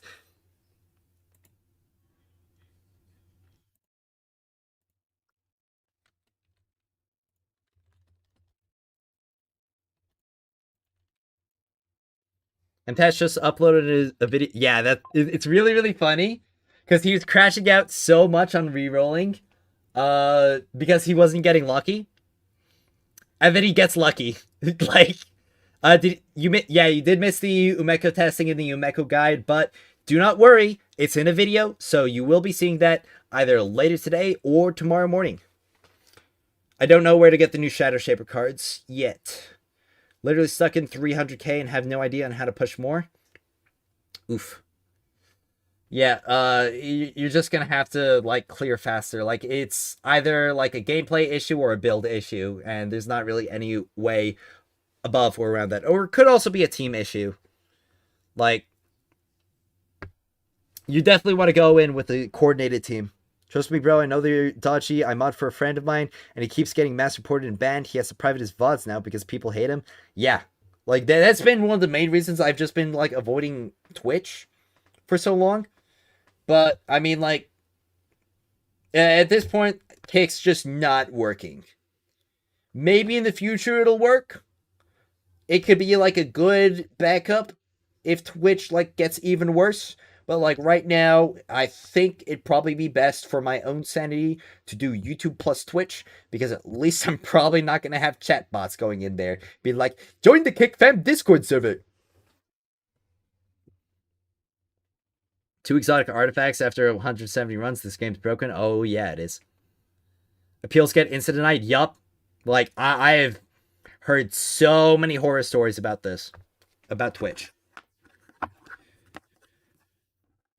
The only available new Shadow Shaper cards exclusive to the Wu Ming shop right now. All the new NPCs were added to the Red Sea Rift, but aren't available. Oof. Play mobile and got expert too, so probably just a... Yeah. Like, trust me, being bad is not a touchscreen thing. Okay? There are good touchscreen players, there are bad touchscreen players, and let me tell you, a good touchscreen player will be 10 million times better than your average or bad, like, controller or mouse and keyboard player. Is Ningfei guaranteed in the first 30 pull, or are my rerolls bad? No, Ningfei is not guaranteed in the first 30 pulls. But Ningfei's not a bad character. Like, you don't have to reroll if you get Ningfei, okay? He's gonna be a bit more, like, limited in use cases compared to the other ones, but he's, like, really potent in that niche. Like, in that niche of Arc Rapid Fire, in, like, a very similar cases to where, like, Estella's Solar Rapid Fire and DPS and, like... Gwyn is Impact Void. Like, those kinds of characters in their niches, they're gonna be like really, really good. Outside of their niches, not so much. But yeah, Ningfei's great. How do you spend your last 20 pinnacle energies for today? I mean, honestly, you can refer to the spreadsheet and you can see like what you need the most of, like what you've been neglecting. So, and in that case, it's probably either going to be Legendary Campaign or Artifact Materials.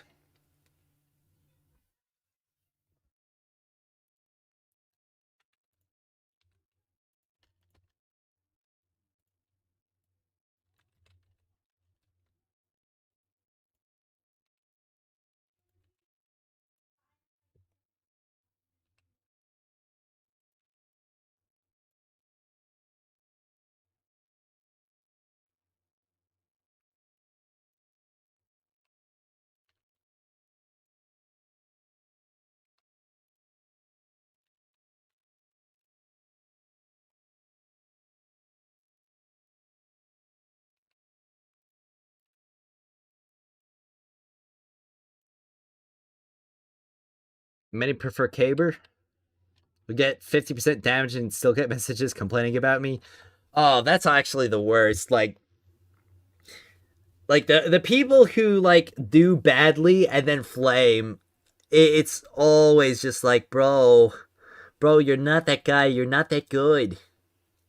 And like, if you're complaining about your teammates, if you're not satisfied with randoms, if you're not satisfied enough to, like, that you're gonna flame them to their face, then get yourself a team. But honestly, the reason why they probably are in matchmaking like that is because, well, they've got an abrasive enough personality to flame randoms. They probably have an abrasive enough personality to not have very many friends. Do people prefer Caber because he's good, or well, they probably prefer him because he's safer, though he won't deal nearly as much damage. Game is fun. Maybe if they lowered the power restrictions, the bad endgame farm would be less impactant. Yeah, but even if endgame is clearable without maxed out units, which it probably still will be, like, one, you're not going to be competitive on the leaderboards, which will actually hinder you in Calamity Ops.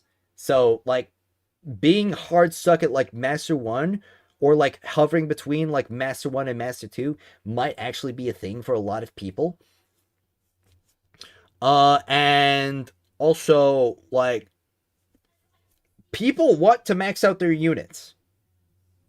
Like, it's not even just, like, do you need it for the clear thing? Like, people like to feel done with something. They like to, like, have something that, like, they're fully masterworked, fully god roll, like, everything's perfect on this thing. Like, they take pride in their accomplishments. And if they are limited in that, then they're gonna be like, okay, well, I guess that, I guess I'm not gonna get that satisfaction. And it's going to be a huge negative for a lot of people. What would I recommend for Umeko? Well, honestly, Umeko might be pretty good with Izzy's, especially with her talent. Like, if you get her talent too, she might get, like, really good with Izzy's. But it depends. Like, obviously, I haven't done the testing yet.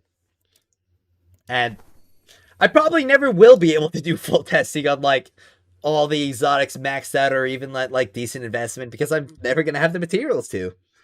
Unless NetEase does something.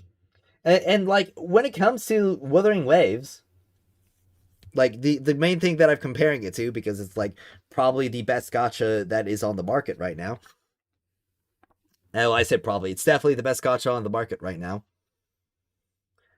Uh it's like the material gain that we have does not impact its like performance or like popularity at all. Like it's still making like more money than it's ever had. Like people don't feel the need to like sweat over materials, and they can just play the characters that they want to play. And honestly, that's just the way it should be. Like I would be fine if we could build like 2 to 3 characters a month, like even 2.5. If it was 2.5, I would be a lot more satisfied. But the fact that it's like only one, it like just kind of states to me that okay, yeah, like you're never going to like get ahead of the grind. You're always going to be on this treadmill. You're never going to be at a spot where you can actually feel like satisfied or you can even participate in like hyper min maxing. What to do with the strikers and shinies? Have a huge amount of them. Strikers and shines. What? Facts, straight up Jinsey fanboy, not even ashamed. Yep. I mean, I'm a Camellia fanboy. Like this little goober. She's my favorite.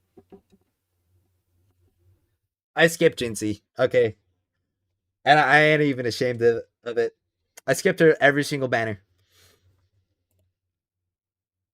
Shinkas, that's like the champions in Destiny Rising. It's funny how in WoW we can build a character 2 weeks, but in D Rising can't even properly build them, especially with bad RNGs. Yup. I really respect WoW, but as bad multiplayer, that is right. Like every single time in the survey, I have always stated that it needs more social features, it needs more multiplayer, it like player housing, like Kuro Games, like you've done really good for me. Like you gave me my wolf girl, you gave me well you haven't given me a Camellia skin yet, but you gave me a wolf girl. You what else? What else? You gave me like subsets or artifacts, main stat selectors. You gave me some other QOL. Okay, give us that player housing. Give us like better co-op endgame. Please, please, please. Yeah, Umeko's already on standard banner. The not the Camellia brain rot plushie. No, it's not the Camellia brain rot plushie. It's just a Camellia plushie. Is there a Camellia mascot plushie? If there is, I gotta buy it. I know. I think the guy you read. Oh, you think he meant Shinkas? What do you do with the Shinkas? Wait, well, no. He's talking about like materials from that message. She's already. You can see all available heroes. Yeah. She is already on the standard banner.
No, I think I'm wrong though. Doesn't make that question didn't really make sense. Always in my survey to make a better co-op experience for Wua. Most of the time, it feels like playing it. Yeah, yeah. It's though it is a really good single player experience. I will say.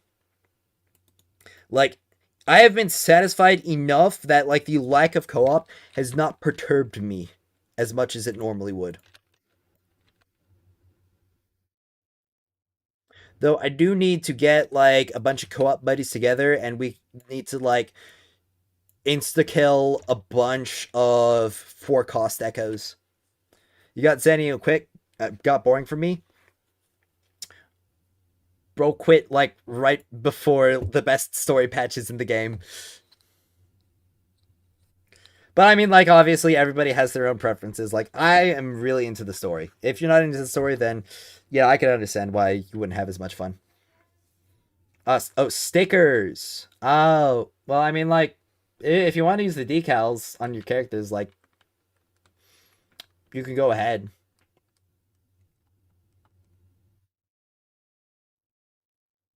Oh, but you're asking what to do with them. So when you're like viewing a character, you go to their appearance and you go to their skin, and you can see a decal, and you can apply one decal to like their base skin, and you can put it anywhere on them. So like you can edit it, so you can put it like up here, you can shrink it down.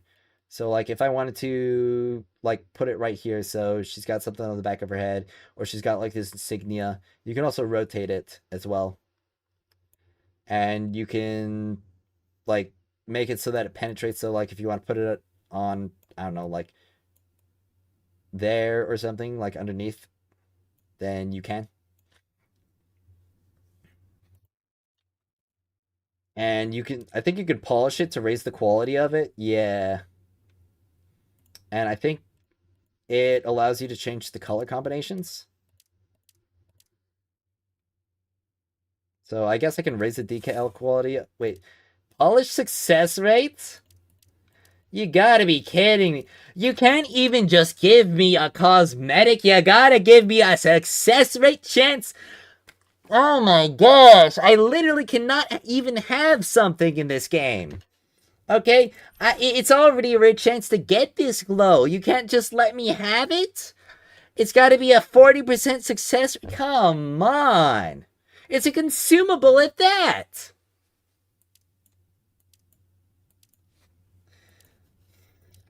TSPMO. Come on. Where do we even get this? I guess you got it from dismantling decals.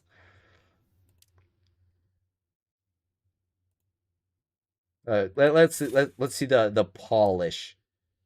Upgrade.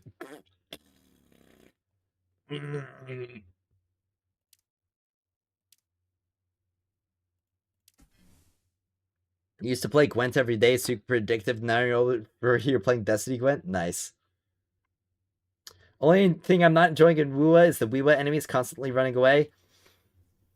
Yeah, I mean, I can't really say I relate. I use Gion and Camellia, and I kind of just win.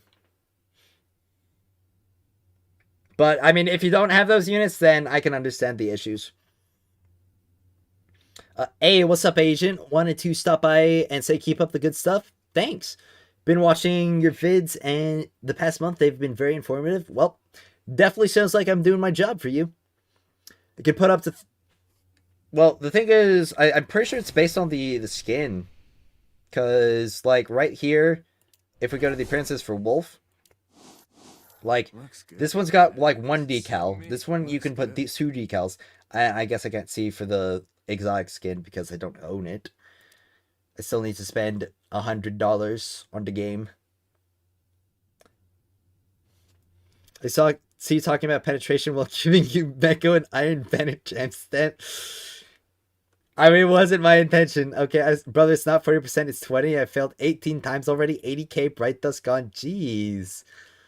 What's even the point of decal polishing? You get extra, like, effects on it. You can, like, add some colors. You sound like Clash Royale Bobby. I find it odd they lock stories for units. That's the selling point. Yeah, it's definitely, like, weird to me that they're locking, like, stories behind units. I mean, I guess they're using that as a way to like, oh hey, you want to play the new story? Pay up, get the new unit. My tent looks like he has a dome on his head. When's the contest raid? I think it's next week. Oh no, I have everyone. It's easy. Only missing Roshia's weapon. I mean, I'm gonna be honest. You're not missing much with Roshia's weapon. It's like one of the tiniest damage increases. What do you think? The light companion mechanic seems a little overpowered for whales maxing out units. So, I like the concept. I don't like the fact that it scales with talents. Though it is good that 4-stars have some really good like passive ones. Like this is just like flat solar damage. This is flat arc damage. And like the 5-star ones aren't like significantly better. I mean, I guess this is 12, so but like they are still also limited to their damage types. And this, has a final blow requirement. So it depends. Like oftentimes the passive ones are going to be a bit better. Except for in scenarios like I guess Estella's, where it'll give you like a massive damage bonus to something like Izzy's or the 40k Sidereal. But even like I've got a talent 4 Ikora, and it's not going to be much of a difference between a talent 6 Ikora. I would prefer it if it didn't scale with dupes and if it was just like one thing at base. Just give us shaders, please. Like, bro, this like the cosmetics are so scuffed in this right now. I wanted to ask, what is Gwyn's single target rotation? I think it's just kind of like it depends on the weapons. I could probably workshop one. Does the glow decal actually glow like maybe the fish tube? Maybe. I mean, I'd be able to show it to you if I got it one. Unfortunately, 40% chance. I hear dog. What's the name? Dog's name is Nixie. My brother named it. Named after a Bionicle. What's my Calamity High score? I haven't done it yet.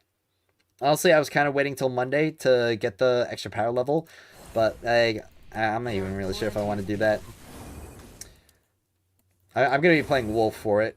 Alright, let me get your regular look back on. I do like this look, though. I might get it from the Bright Dust shop. This is so me. It's a neon effect. What's it mean to complete legendary campaign with a bronze mission? You have to hit a certain timer. Like, you have to do it fast enough.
Right. Made a tiny little bit of a cut error. Alright, there we go.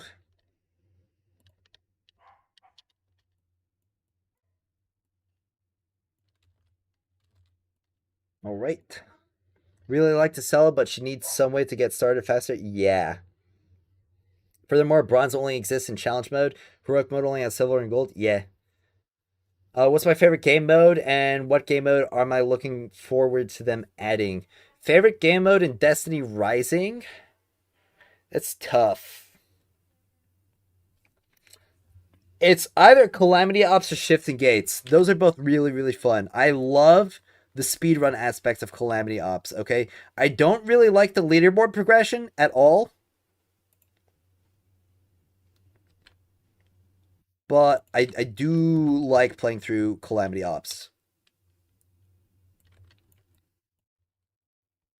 What am I looking for them to add, though? I would definitely love, if they balance PvP and make it good, I would love to have a Trials.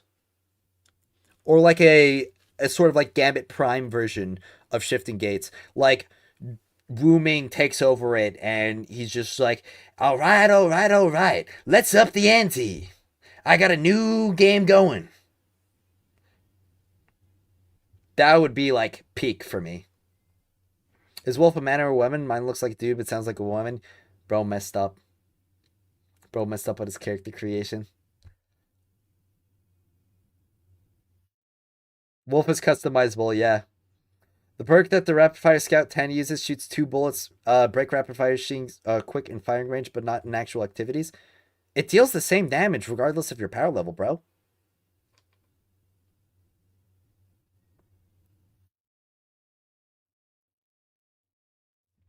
And you want to get it to the max level so it shoots 3 at a time, because if it's only doing 2 at a time, then it's not going to break as fast.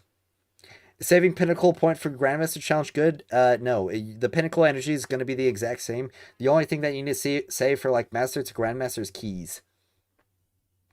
What activities I can do to level from 50 to 51? Story, side story, map objectives, banning Pinnacle energy. Can you change Wolf's voice once it's already created? I don't know. Maybe. Women could, quote, play cards that summon bosses. That would be super cool. That would be really good. PvP is broken right now. They fixed that. Unless they didn't fix it and they just said they fixed it. But they said they fixed it. Where did I get that emblem? It's from being a beta tester. You could have also been an alpha tester and obtained it, but I got it for being a beta tester. How many of the talent tree nodes are worth for Tantu? I'd say like all of them. What's it like being alone? Because like this one's good. This one's I mean this one's eh. This one's good though. This one is good. Yeah, that's just like more ability damage. This one's alright, but this one's like really, really good.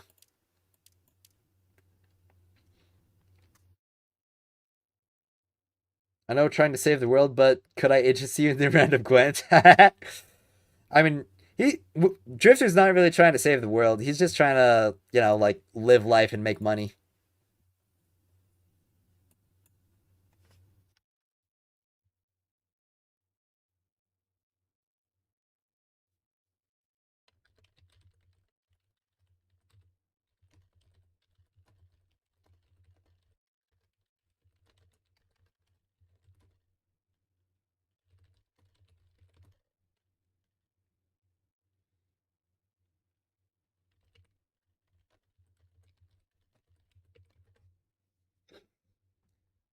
All right. Man, I want all the cards already. Been enjoying my T4 Ning Fei and all his other ones. And man, I need him maxed out. Such a solid unit speed. Yeah. Nice thing about Ning Fei is that even if he's not featured in the endgame, he's still the best farming unit. So if you are actually like spamming basics, then Ning Fei is going to be like the best one for the job.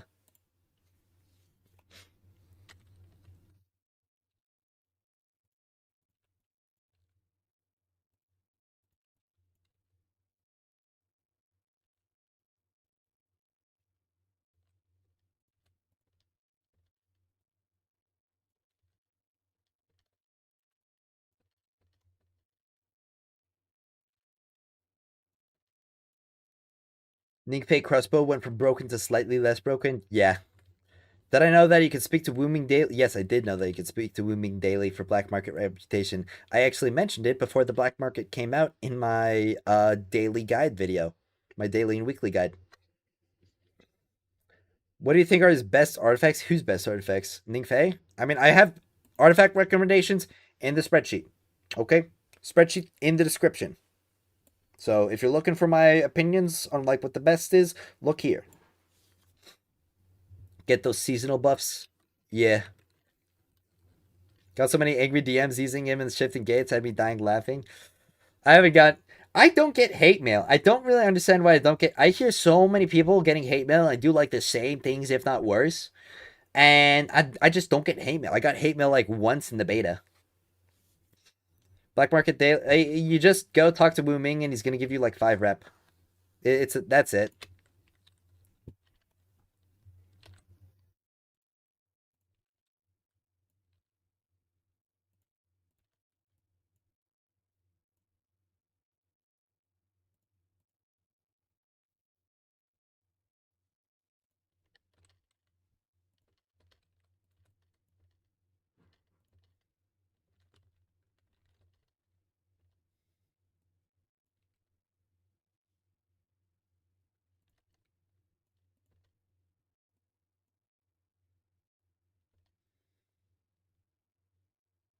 Boy Daily. Yeah, it's just speaking to him.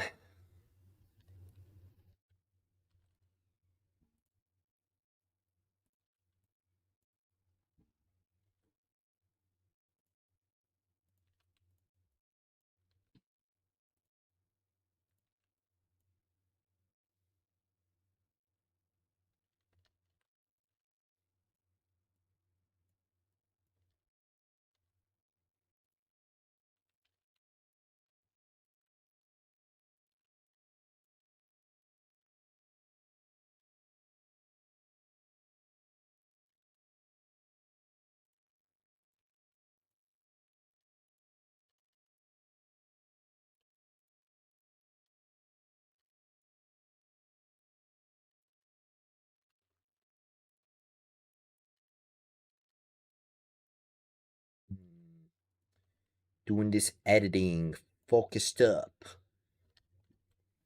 I'm still looking at chat, by the way.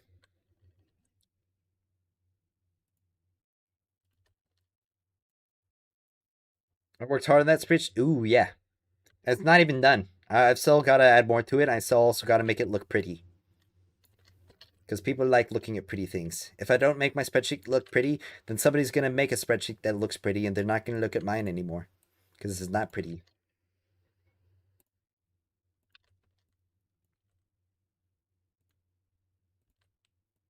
I would feel really bad if somebody like takes all my information from my spreadsheet and then just makes a prettier one and everybody uses that one.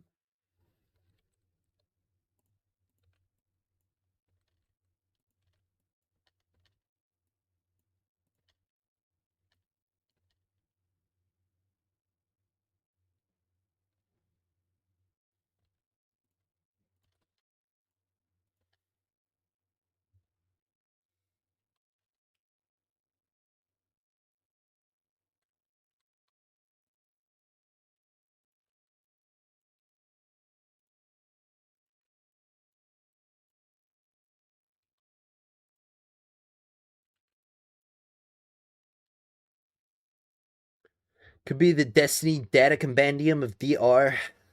No. I wonder if I could make a website. I mean, like, a data compendium for Destiny Rising, and, it's like light.gg, and I put ads on it. I wonder how. The ads would likely just be enough to keep the website running. I'd also make sure there's no, like, stupid ads on it, like, you will not last 15 seconds playing this game.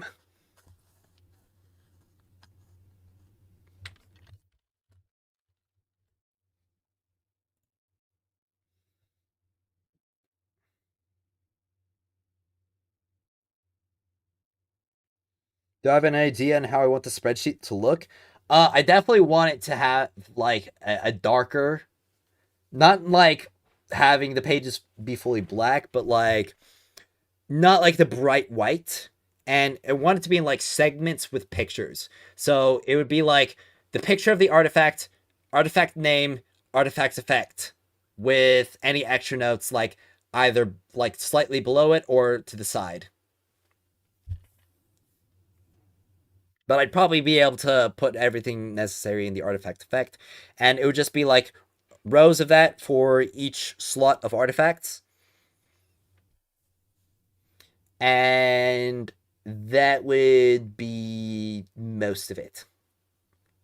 Like that would be kind of how I'd want to do all of it. And obviously I do the same thing for the attributes, and I do similar things for like the weapons and the character build recommendations as well.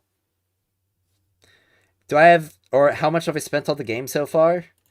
Well, I mean, if I take a look here, so that's like 75, 85, 90. Heroes Vault, 110. I bought this twice, so that's like 106. And I bought this, so that's like $136. That's how much I spent so far. 136. So definitely not a low spender right here. Definitely not.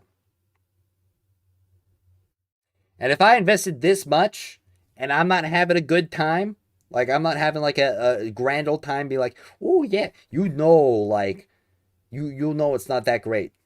Because if the people who are spending are struggling, imagine like, well, I know a lot of you don't have to imagine because you're in that position, but like it's gonna be a whole lot worse for the people who haven't spent anything. Why is recovery boost rated so high? Because it's literally just recovery from Destiny 2. Like, let me show you natural recovery. So this is 174 recovery boost. Like, so it's 60% and maxes out at like 75%. So it's like 15% lower than what's maximum. But like, let me show you what it's like without recovery boost. Don't worry, I've got this. So let's just put a nice little funny impact shink on the field. Marking a new threat. All right. And let's just like see how much health regeneration I get. So like let me get to like almost gone. All right, starting the timer. So took like, well, actually I'm pretty sure the impact shinkas have like a weird interaction with health regeneration. It's like,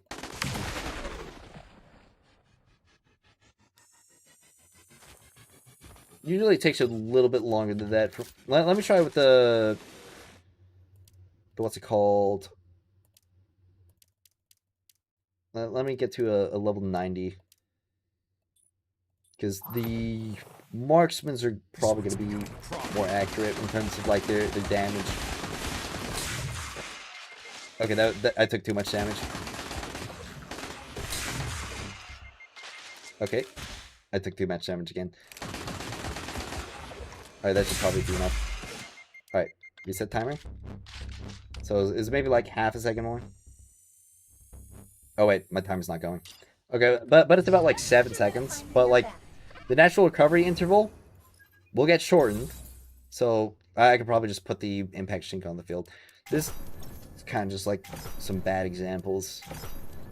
It'd be a lot more noticeable in like real gameplay. But actually, what about an exploder shank? Would that? Oh wait, it's got infinite HP.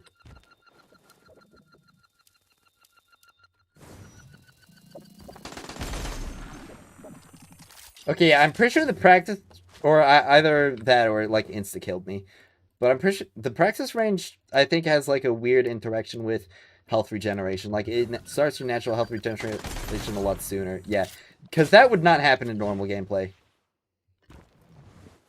So, let me just, like, I guess go to patrol.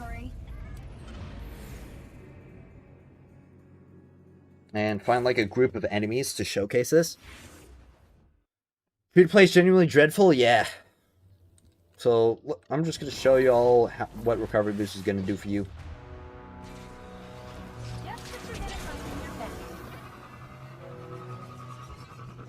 So, let's see, where's some enemies?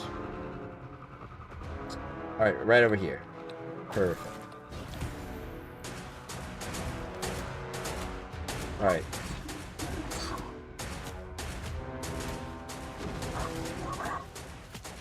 Also, the damage resistance is kind of going crazy right now. So,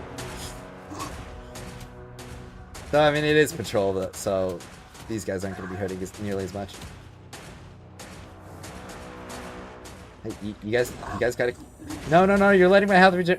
How do you miss? Okay, maybe patrol wasn't the best idea. What's something that actually has dangerous enemies? Oh, actually, there's a... I'll get that real quick. I don't want to load into something with match. I could probably just load into Legendary campaign real quick. There's already people running bots for strikes in EU. Ooh. That is not cool. No thank you. No bots.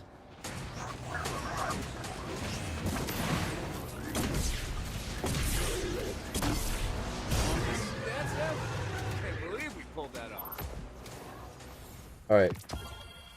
So let me load into like Legendary campaign. Real quick. Let's do like, I don't know, Challenge Armageddon. Good looking group. Cabal missed and walked backwards in shame. Getting us, yeah, it definitely does feel, there's some delay in there, and it feels bad. Well, the Legendary campaign also has a timer, so that'll make things easier. So, these war beasts can take me down to low. And I can, like, one-tap them.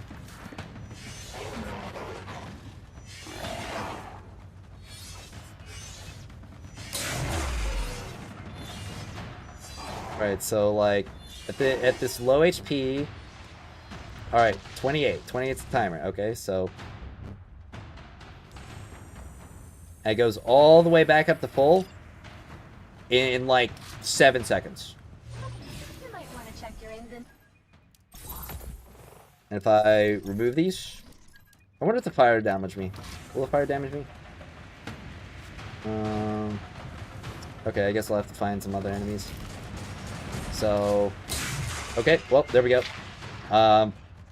Looks like losing all that power also lost all my taking. Well, I also lost all my damage resistance. So, like, get me to low. Alright. So, it's like 10. Okay, that's actually so... Is it not actually performing what it says it does? Guess what you're gonna find in your bag. Is it not actually shortening the health recovery window?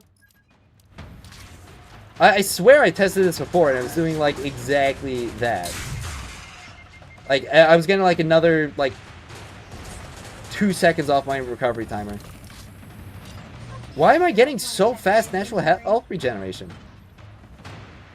Don't tell me this crap's bugged.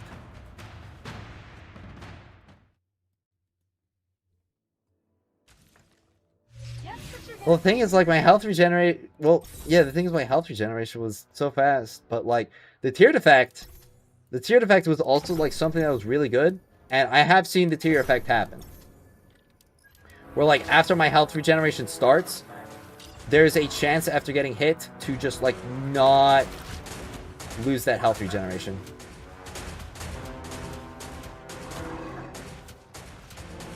So, if I, like...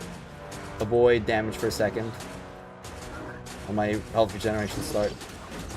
Yeah, you can see I'm just tanking that, okay? I'm just eating it up after that health regeneration starts. So, like, I mean, once they fix the base effect, or, like, if the base effect becomes more noticeable, like, the tiered effect is already, like, goated for it. So it's goated enough for me to, like, recommend it across all units. Because, like, just being able to go, like, okay, yeah, I don't care that you still damage me. I'm gonna keep regenerating my health. Like, that's still great. Because there's no... Oh, yeah, it might be because there's no enemies nearby. But, like, there's definitely some weird stuff going on. Check your inventory. Alright, I'll head back to the wolf inn. But yeah, like, the tiered effect, that was, like, the main... Because if it was just the health regeneration, then it'd be like, okay, yeah, like, anybody who has natural healing, you don't really need this. But with, like, that health regeneration on there, it's like, ooh, it is pretty good. But, honestly, like, for people who have self-sustain, it's probably not, like, the greatest. But there's also just, like, not that many amazing defensive stats either. Like, you get healing boosts, you get health boosts, you get shield boosts, that's nice. Like, defense boost is going to be the best thing ever. And sadly, I don't have defense boosts on either of these, but I also do have like a crap ton of DR here. But yeah. Guess what you're gonna find in your bag. All right. Well, back to the video.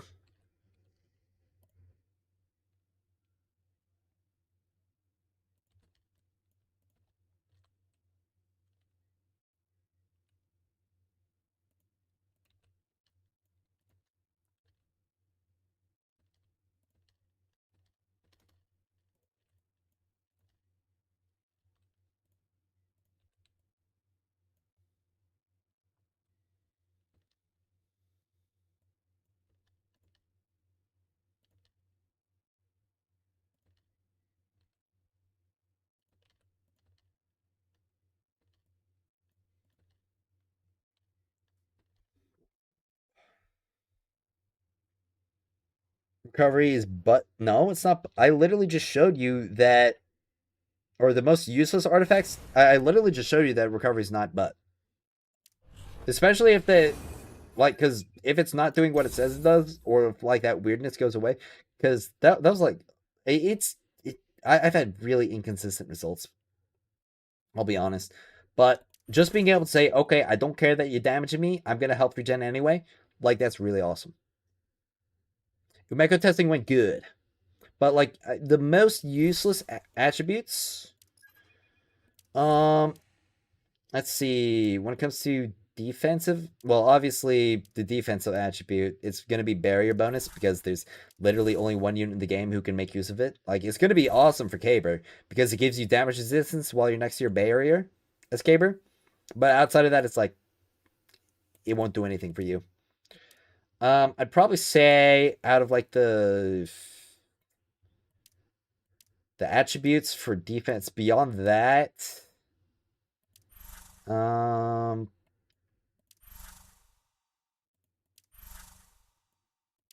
I don't know. Maybe health bonus? Because shield bonus, you have more shields naturally anyway. So, I mean, it does give the damage resistance while shieldless, but, you know, that's not really going to help much. And oh, that's why I've been getting shield recovery whenever my health is low. Okay, so that's pretty good. So you know that artifact effect that people thought was like gonna give you 90% of your shield back because of the incorrect description? So shield boost just seems to actually do that. I was wondering why that kept happening, but I guess it's because of the tier effect. I didn't actually look at that until now. Or if I did look at it, I forgot about it. When it comes to the offense of artifacts, it's going to be damage bonus boost or vulnerability boost if you don't have anything that like procs off those. So like damage bonus boost on everybody except for Tantu and vulnerability boost outside of everybody except Umeko. And then, you know, it's going to be like the elemental boosts if you don't use that damage at all. So it's definitely like a lot easier to get worse attributes on your offensive ones. So what? Just use all DR bonuses and recover bonuses? I mean, honestly, yeah. Like, think best defensive stats are defense, shield, health, and maybe elemental resist. Yeah, I'd agree with that. Though I do really value the recovery boost, especially because like in those because those like weird scenarios, it's been really inconsistent with testing. I'll have to say.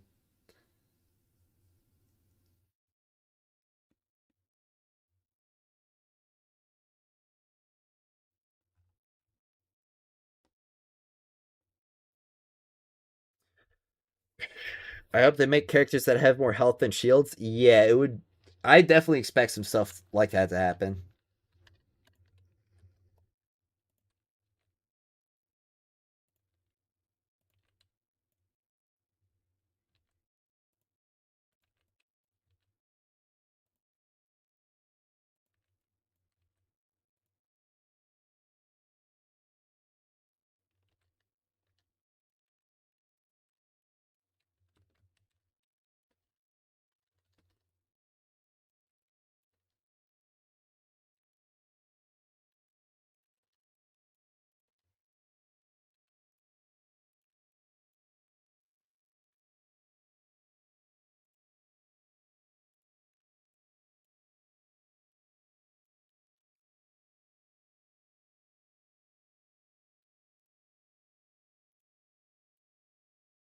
Right.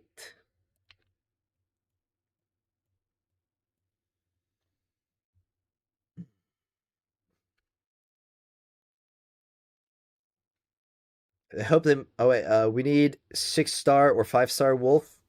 I would love to see a 5-star wolf. We need to use all for stat boosts eventually. So yeah, berry boost will probably apply to every construct they add. It only applies to barriers though. Like it doesn't say anything about summons. It just has barriers. But we will probably get more barrier units, and we'll probably inevitably get like a unit that has like an overshield that counts as a barrier.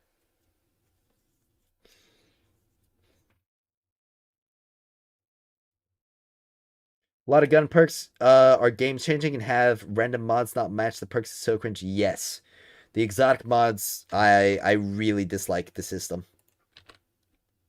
I really dislike how it functions right now.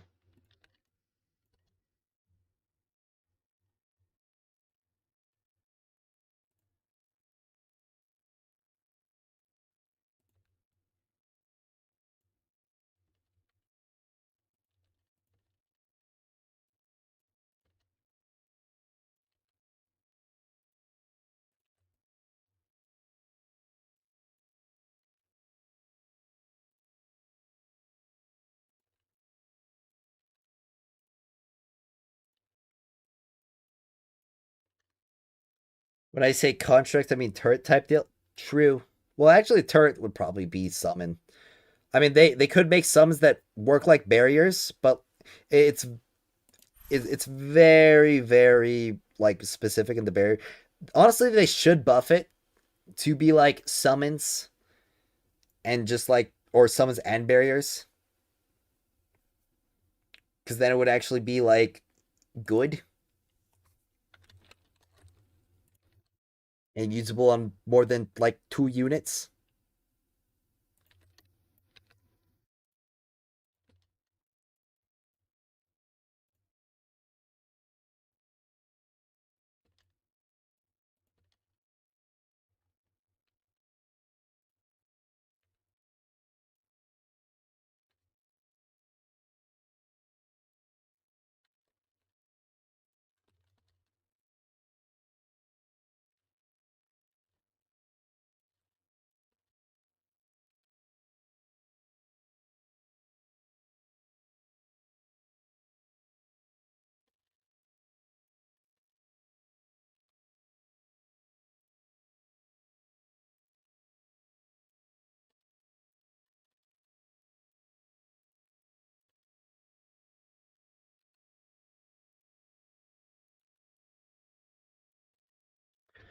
All right.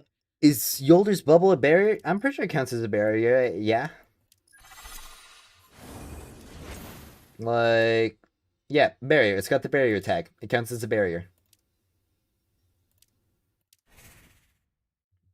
And immovable objects with a health bar. I mean, that could work.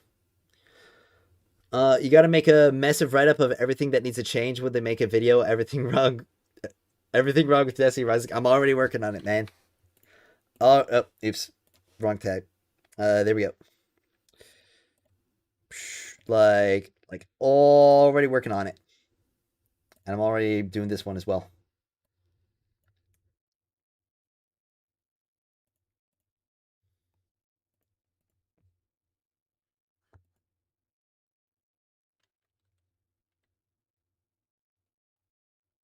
Yup. I mean, honestly, I've been like 2 steps ahead of everybody when it came to like content creation for this game. I mean, like I was so on the ball when it came to like the end game grind, the acclaim, all that stuff. And I was also on the ball when it came to like artifacts just not really doing what they do. Like there was a lot of CCs who put out a guide that had like those incorrect artifacts in them. Man, this expense is rough. Got to 29 on Estella, but only 59k. Estella hits, yeah, things hit super hard. Monday's gonna be so nice for power. Yup. Calling Yolder barrier is oddly fitting.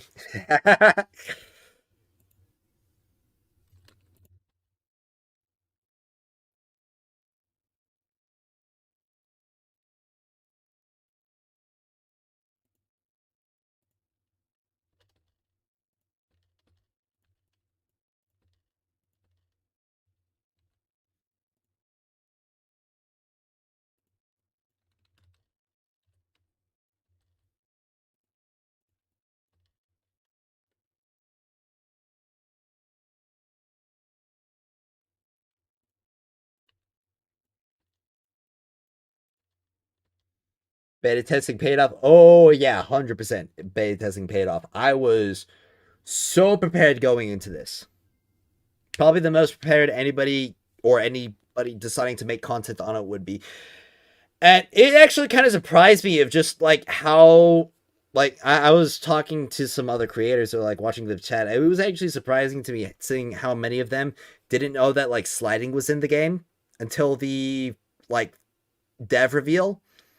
When we knew about sliding from the CN beta, the China Joy reveal, we knew about sliding from the Gwyn trailer as well. So a lot of things.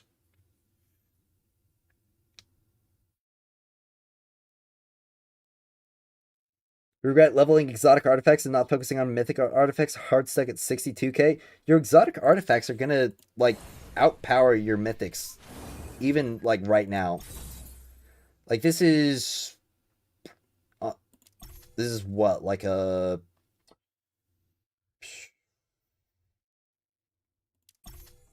I mean, this is only a 317, and this is like 37, 45, 52, 54. So it's like barely above average. Like let me see the base stat. It's like barely above 180, I'm pretty sure.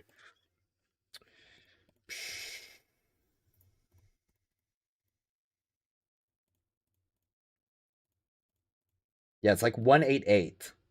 So it's like decently rolled. It's 28 or 2385, so it's not even like close to a max roll. Okay. And if I take a look at a max roll exotic, it's 235 or max roll mythic, like literally 55 on everything. Okay. It's like 35 power lower. Like a bad roll exotic is gonna outpower your mythics. Or like an average roll exotic is gonna outpower your mythics. Especially after we get to Acclaim 19. Where did everything go? Why don't I have anything on the left side? What the heck?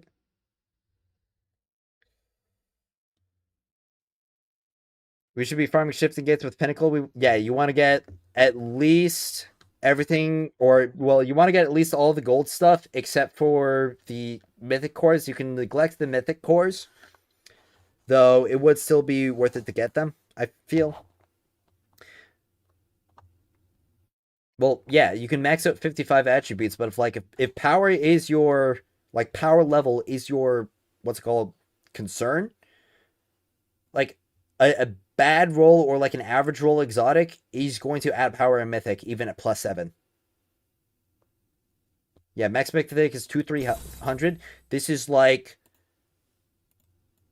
18 stat points above like the minimum.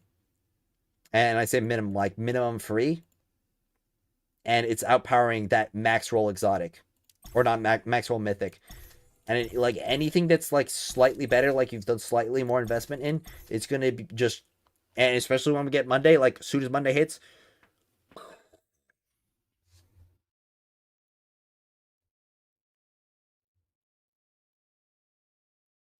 and you won't be able to get to perk level 5 with mythics either. So, like you're gonna be spending a ton of XP to refactor and get them all maxed out, and then you're just gonna replace them like instantly for the power.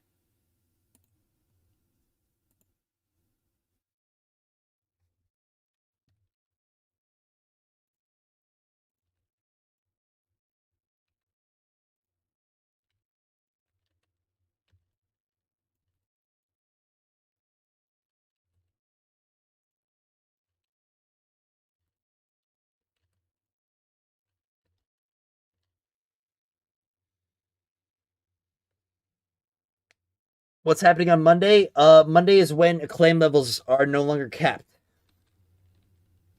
No, the cap doesn't get raised, the cap gets removed. So we see this. All claim level restrictions will be removed in 2 days. In 2 days. It should say days, but it says in 2 days.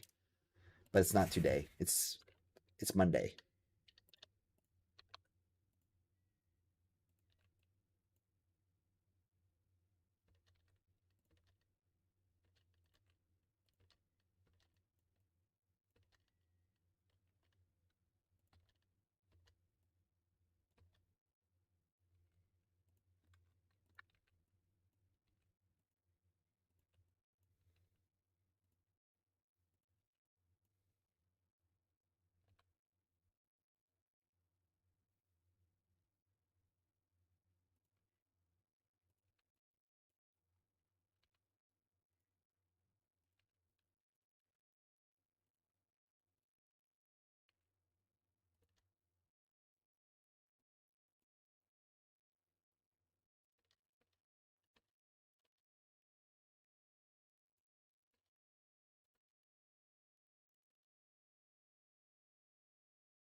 Yep.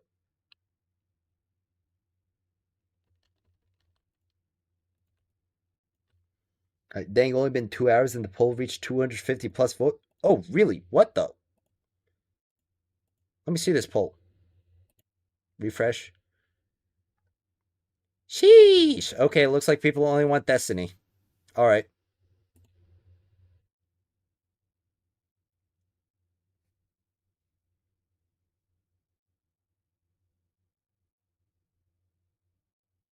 Everything goes into the Destiny hole.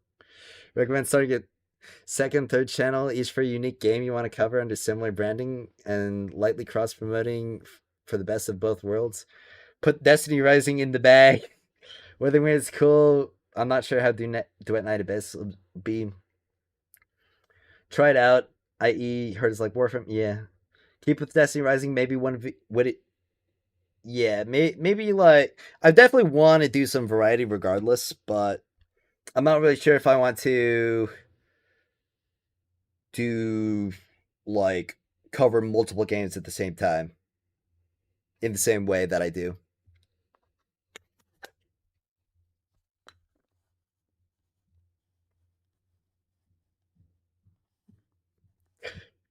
This dude actually said to try to personify the Phantom X.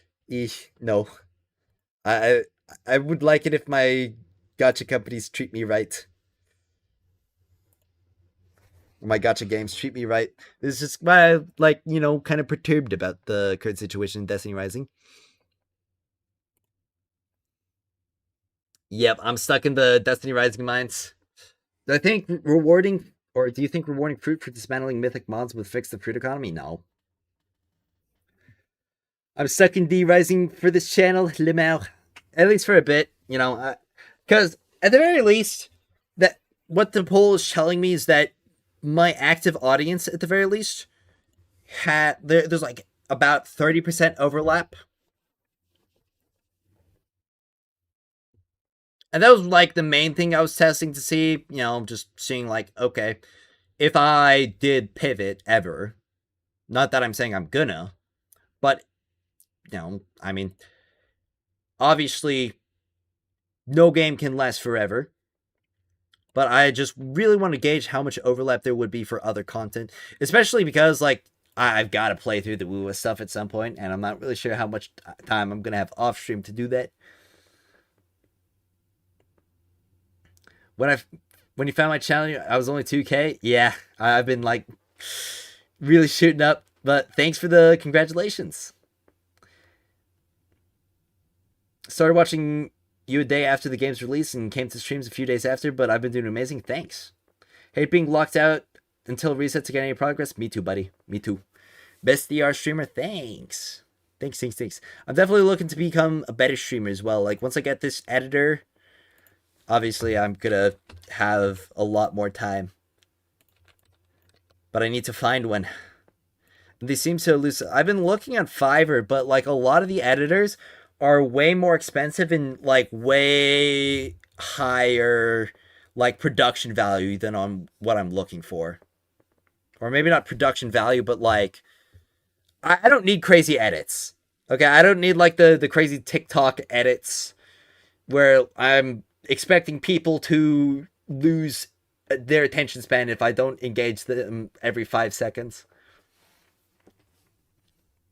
Waiting for the 10K sub celebration. I mean, honestly, if this keeps up, it's gonna happen real soon. If you need an editor, I'm here. Message me on Discord. Like honestly, anybody who's looking to be an editor, if you have like the time during your days, like every single day, because I do stream every single day, to edit video segments on a regular basis, then just reach out to me. See, demo a little bit of what you can do, and we can arrange like some agreement on what would be fair price or like fair compensation, and we'll get to it.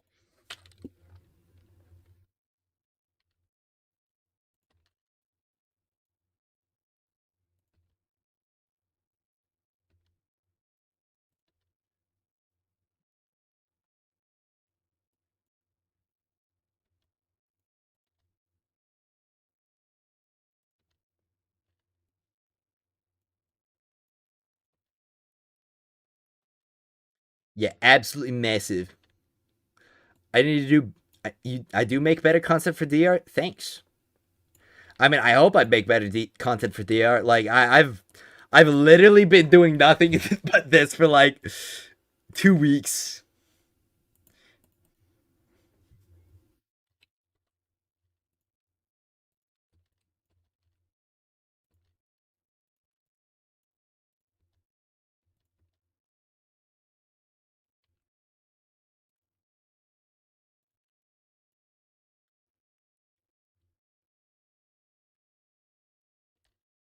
Yeah, I've streamed every day, no breaks, and I'm planning on keeping that up.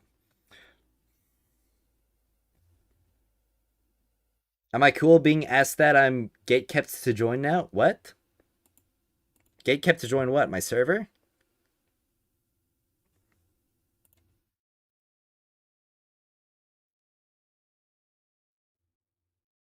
Is my server having like another issue where there's like a ton of people joining and it thinks I'm getting raided and disables like all invites automatically?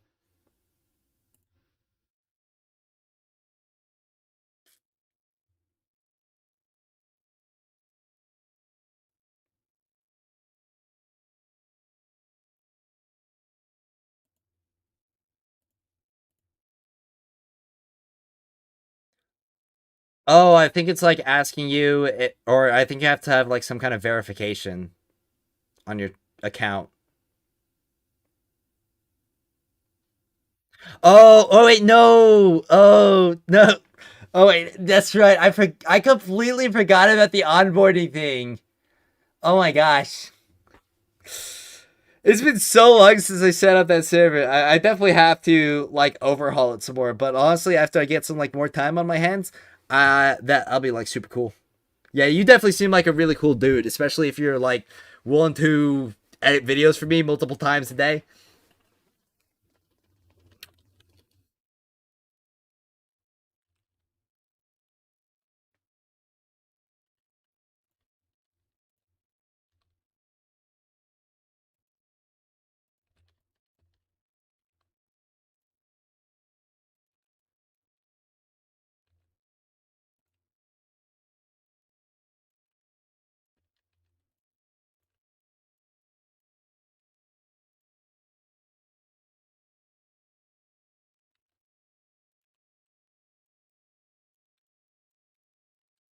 My emulator crashed like 4 times in 10 minutes. What? I mean, I don't think that there's a better one than Moo, but you might have to like tweak your settings or your stuff. You own a film studio that's running on its own now, so you have the time. Cool. Well, I can't offer like much in terms of. Hmm. Hold on.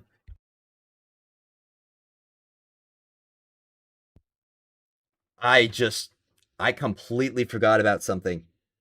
Oh my gosh, I have to wrap up the stream like in a couple minutes. I completely forgot that I was seeing a movie today. I was so like engaged with everything. Oh my god.